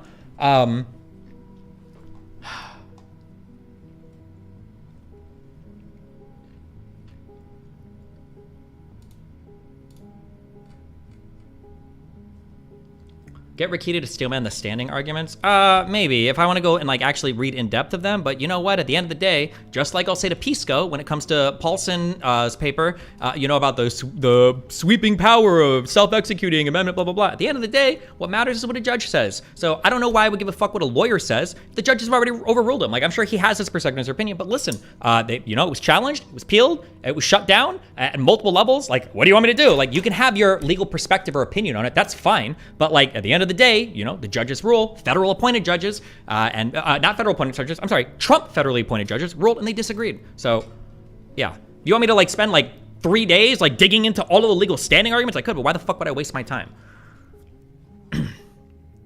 Okay. I don't know why I'm watching this. We're not gonna find the video here. That guy's lost to be a Trumper forever now.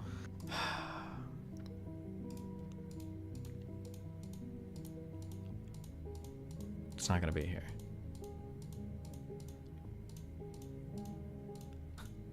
I'm getting Mandela affected. I know this video exists, and I know that I watched it. I bet there's a fucking YouTube video of me watching it.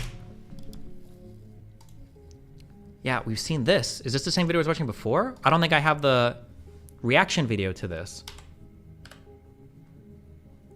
1525 here, dude. Anyone want to subscribe to the channel right now? Shut up. Click that button. 1525.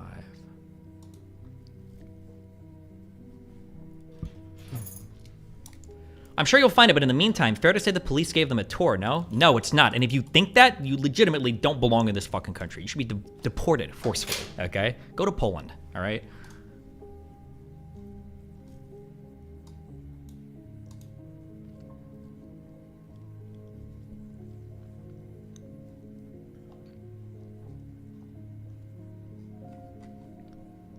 $15.25.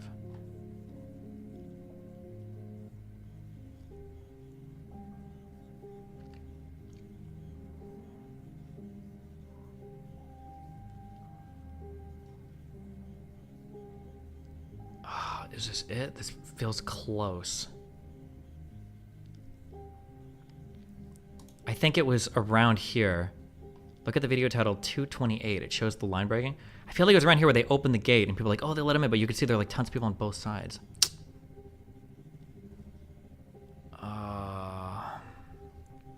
Why are we doing Jan 6 research? I'm supposed to debate Alex Jones, but apparently I'm just screaming at chat all day. Getting fucking triggered. Can you see it? I don't think you can see them opening the gate here.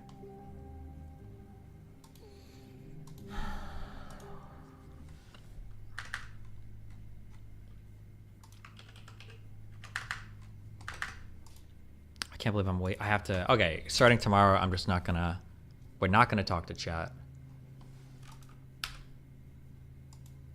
You know you're gonna read chat tomorrow.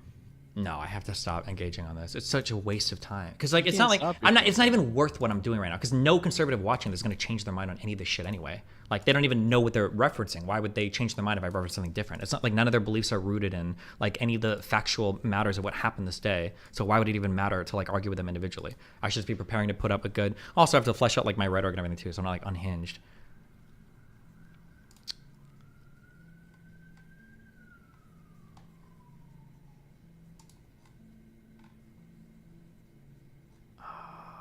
A video that's 223. Bro, you don't give me a name to or thing to control F? What is the video here? I can't. This video page has like 100 videos on it.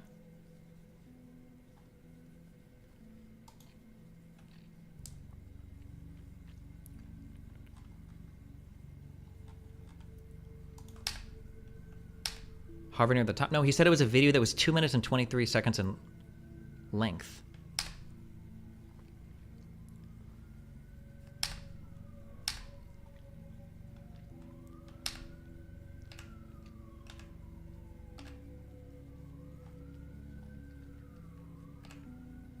Control F 228.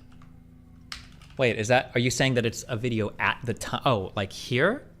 Oh my god, you really just linked me this whole thing to show me the same fucking video? He did. Don't you think it's good practice dealing with these brain deads in preparation for the... No, because the practice is after I got all the facts down, I just need to write a few questions where I want to center the conversation. Because I have to be able to like have the conversation without like losing my fucking mind. This guy brought me a whole website just to show me the same fucking thing.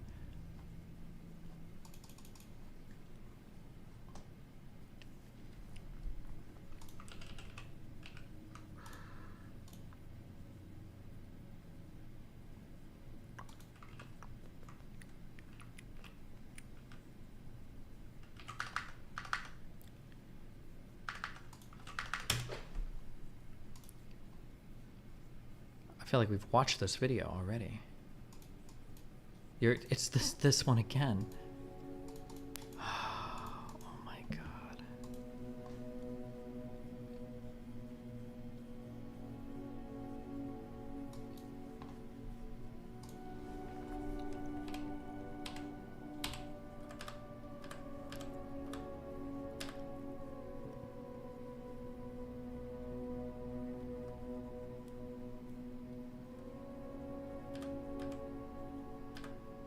Did you read the new One Piece chapter? Yeah, it's so good. Did you read it? Yeah, I read it. That's awesome, dude. Who do you get your translations from? I only read official, of course. Why? The official comes out like a month later. No, it's only a week later. Oh, oh, I got the Japanese one 3 weeks earlier, so. Oh, well, that makes sense. It's a month later for me, you know. He's a good writer, right? Isn't the author a she? Nope. I don't know. I tried. Fuck you.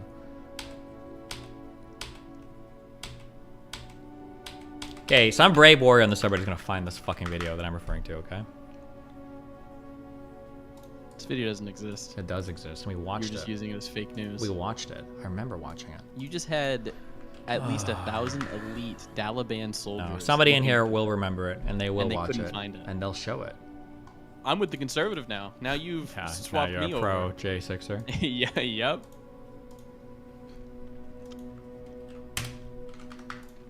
Okay, for the brave subreddit people later, okay? This video got huge. This is one of the big videos that went around where people were showing the police let them in. And the people were trying to say that this video here is an example of like Police are squabbling with protesters. Oh, the police finally open the gates and they allow the protesters to come in. But there's a wider shot of this thing that shows that there were tons of protests on the left and right. It's not even an important video. We've already seen enough to establish my point. But I know there was a wide shot of this thing. And they just reached the Capitol again. Again, showing, because like you can even see them in the wider video here. Like you can even see here that they're all over the place, right? But there's a wider shot video of this particular thing that showed how stupid that this video was. Yeah. Bird's Eye 1857. Ugh, you're leaving me the same thing? Isn't it in the Vice video? 1857. That was it? No, there was another. I know there was. But I'm never gonna. It just disappeared. Why are you linking me this? 1857. This isn't even like. I think you fucked it up by saying Bird's Eye. Yeah, maybe it wasn't Bird's Eye. Maybe it was like taken from like stairs somewhere.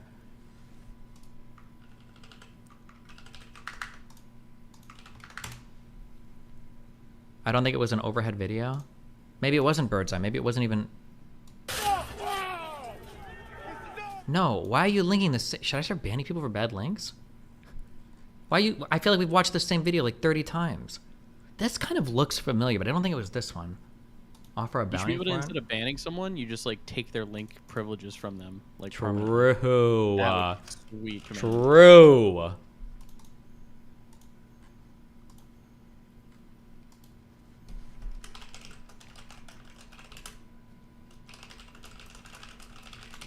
It's from the streets and the camera to the right. Yeah, maybe. Okay.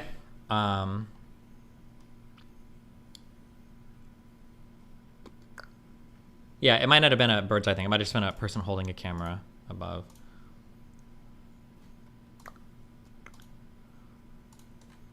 All right, I'm gonna go. Not want to bash my head in. I love you guys. We'll be back tomorrow, and or I think I'll stream tomorrow, but it'll probably limit it again. Ripperino, cappuccino, pappuccino. Yeah, it is. Okay. Oh wait, what is this? Did Dr. Eastman say whether he would want other vice presidents such as Al Gore after the 2000 election or Kamala Harris after the 2024 election to have the power to decide the outcome of the election? So this was one of the many points that we discussed on January 5th. He had come into that meeting trying to persuade us that there was some validity to his theory. I viewed it as my objective to persuade him to acknowledge he was just wrong. And I thought this had to be one of the most powerful arguments. I mean, John, back in 2000, you weren't jumping up and saying Al Gore had this authority to do that. You would not want Kamala Harris to be able to exercise that kind of authority in 2024 when I hope Republicans will win the election. And I know you hope that too, John. And he said, absolutely. Al Gore did not have a basis to do it in 2000. Kamala Harris shouldn't be able to do it in 2024, but I think you should do it today.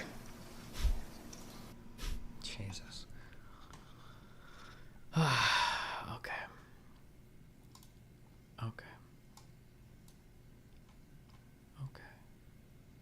I can't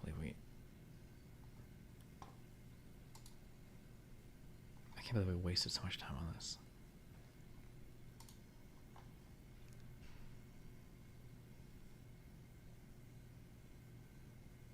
Oh shit, maybe it wasn't a Bird's Eye View video, maybe it was just this thread of him talking about it and explaining it.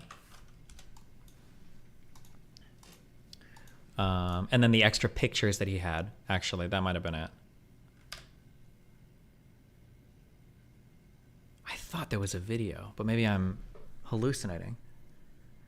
Seeing this video go around a lot, it's pretty clear that there were Trump supporters already on the other side. As the camera swings around, you can literally see these people just walking around the barriers, because this was the tweet. They didn't breach or storm the Capitol building, they were let in. And then he points out beneath here with a couple extra pictures. There was a video. I feel like I watched one, but maybe not. Maybe I'm just crazy.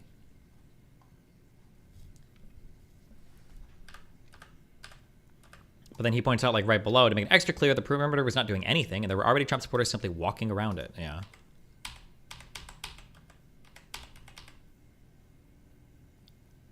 Oh, yeah, and because this was the huge video that was going viral. One of them that was showing they were letting him in, bro.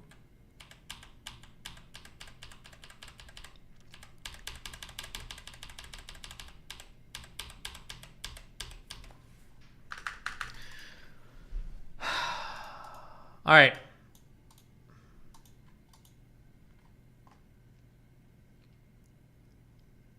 $246 here. If you go back 10 seconds. No, there's no way. It's not.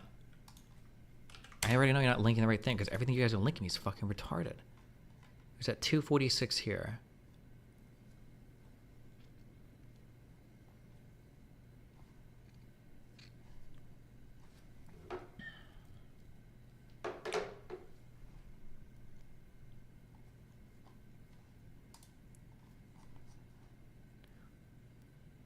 You're linking to this. I think this is the same shit. Wait. Maybe this was. Maybe I'm like mixing memories up. Maybe this is just what I was remembering.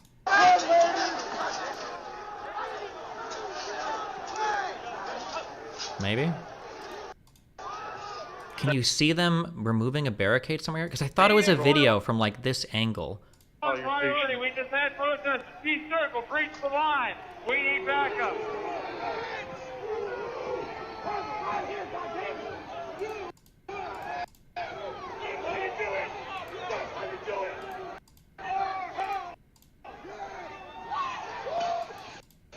And there's us. It's not this video. Wait, Destiny, here you go. This is exactly what you were talking about.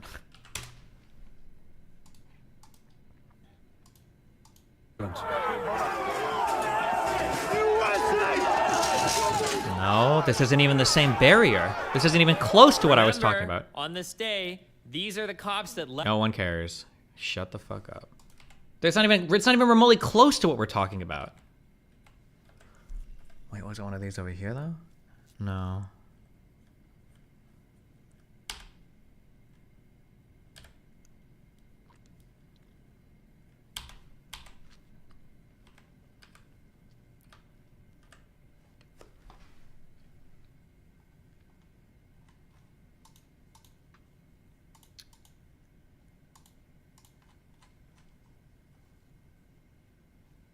No. Okay, I'm gonna go hang out. I'll be back. Tomorrow, maybe, hopefully. I should be able to stream for a bit.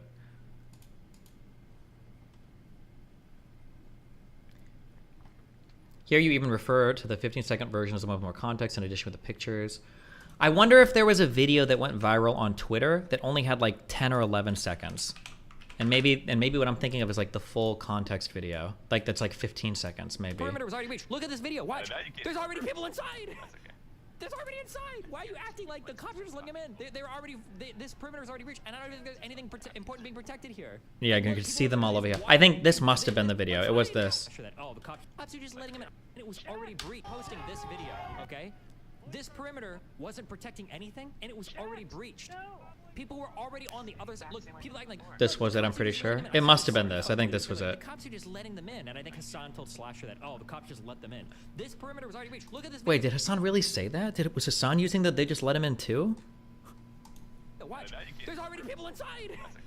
There's already inside. Why are you acting like the cops are just letting them in? They're already. This perimeter's already reached, and I don't think there's anything important being protected here. Like, look, people were literally just walking around this fucking gate, guys. This wasn't like holding anything back. Look at the. Like, are you even watching? And some people are being more dishonest apparently, and they're posting like 6-second clips of this.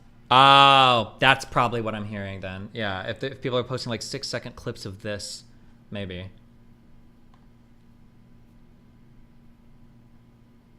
Maybe.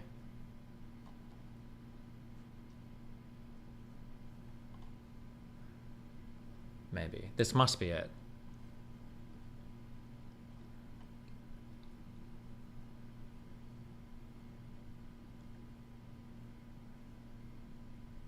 I swear the video you're seeing is from a different angle. Well, now I don't know if I've like Mandela affected all of you guys.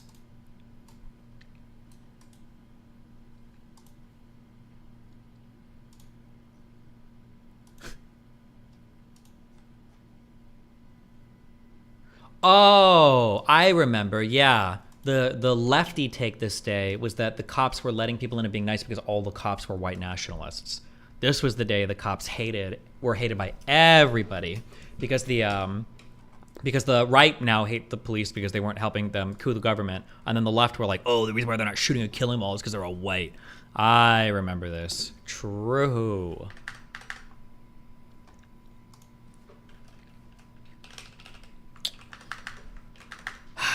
Well, hey, we got through like 30 pages of this. Okay, it structured a lot of notes, so you know, better than nothing.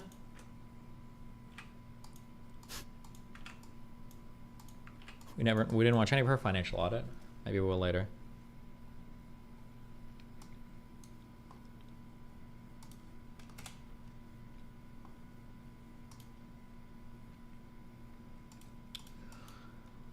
All right. Well, hey, listen. I love maybe half of you, and the other half of you, I legitimately hope you are deported from this country. So, yeah, I love you. Love some of you. Be careful. Ripperino, cappuccino, pappuccino, hoppuccino, moppuccino, dappuccino, cappuccino, appuccino, alpuccino, my dear guys. I will catch you guys, hopefully, tomorrow. What do you think of President Sunday talking shit about you constantly? President Sunday? Who's that?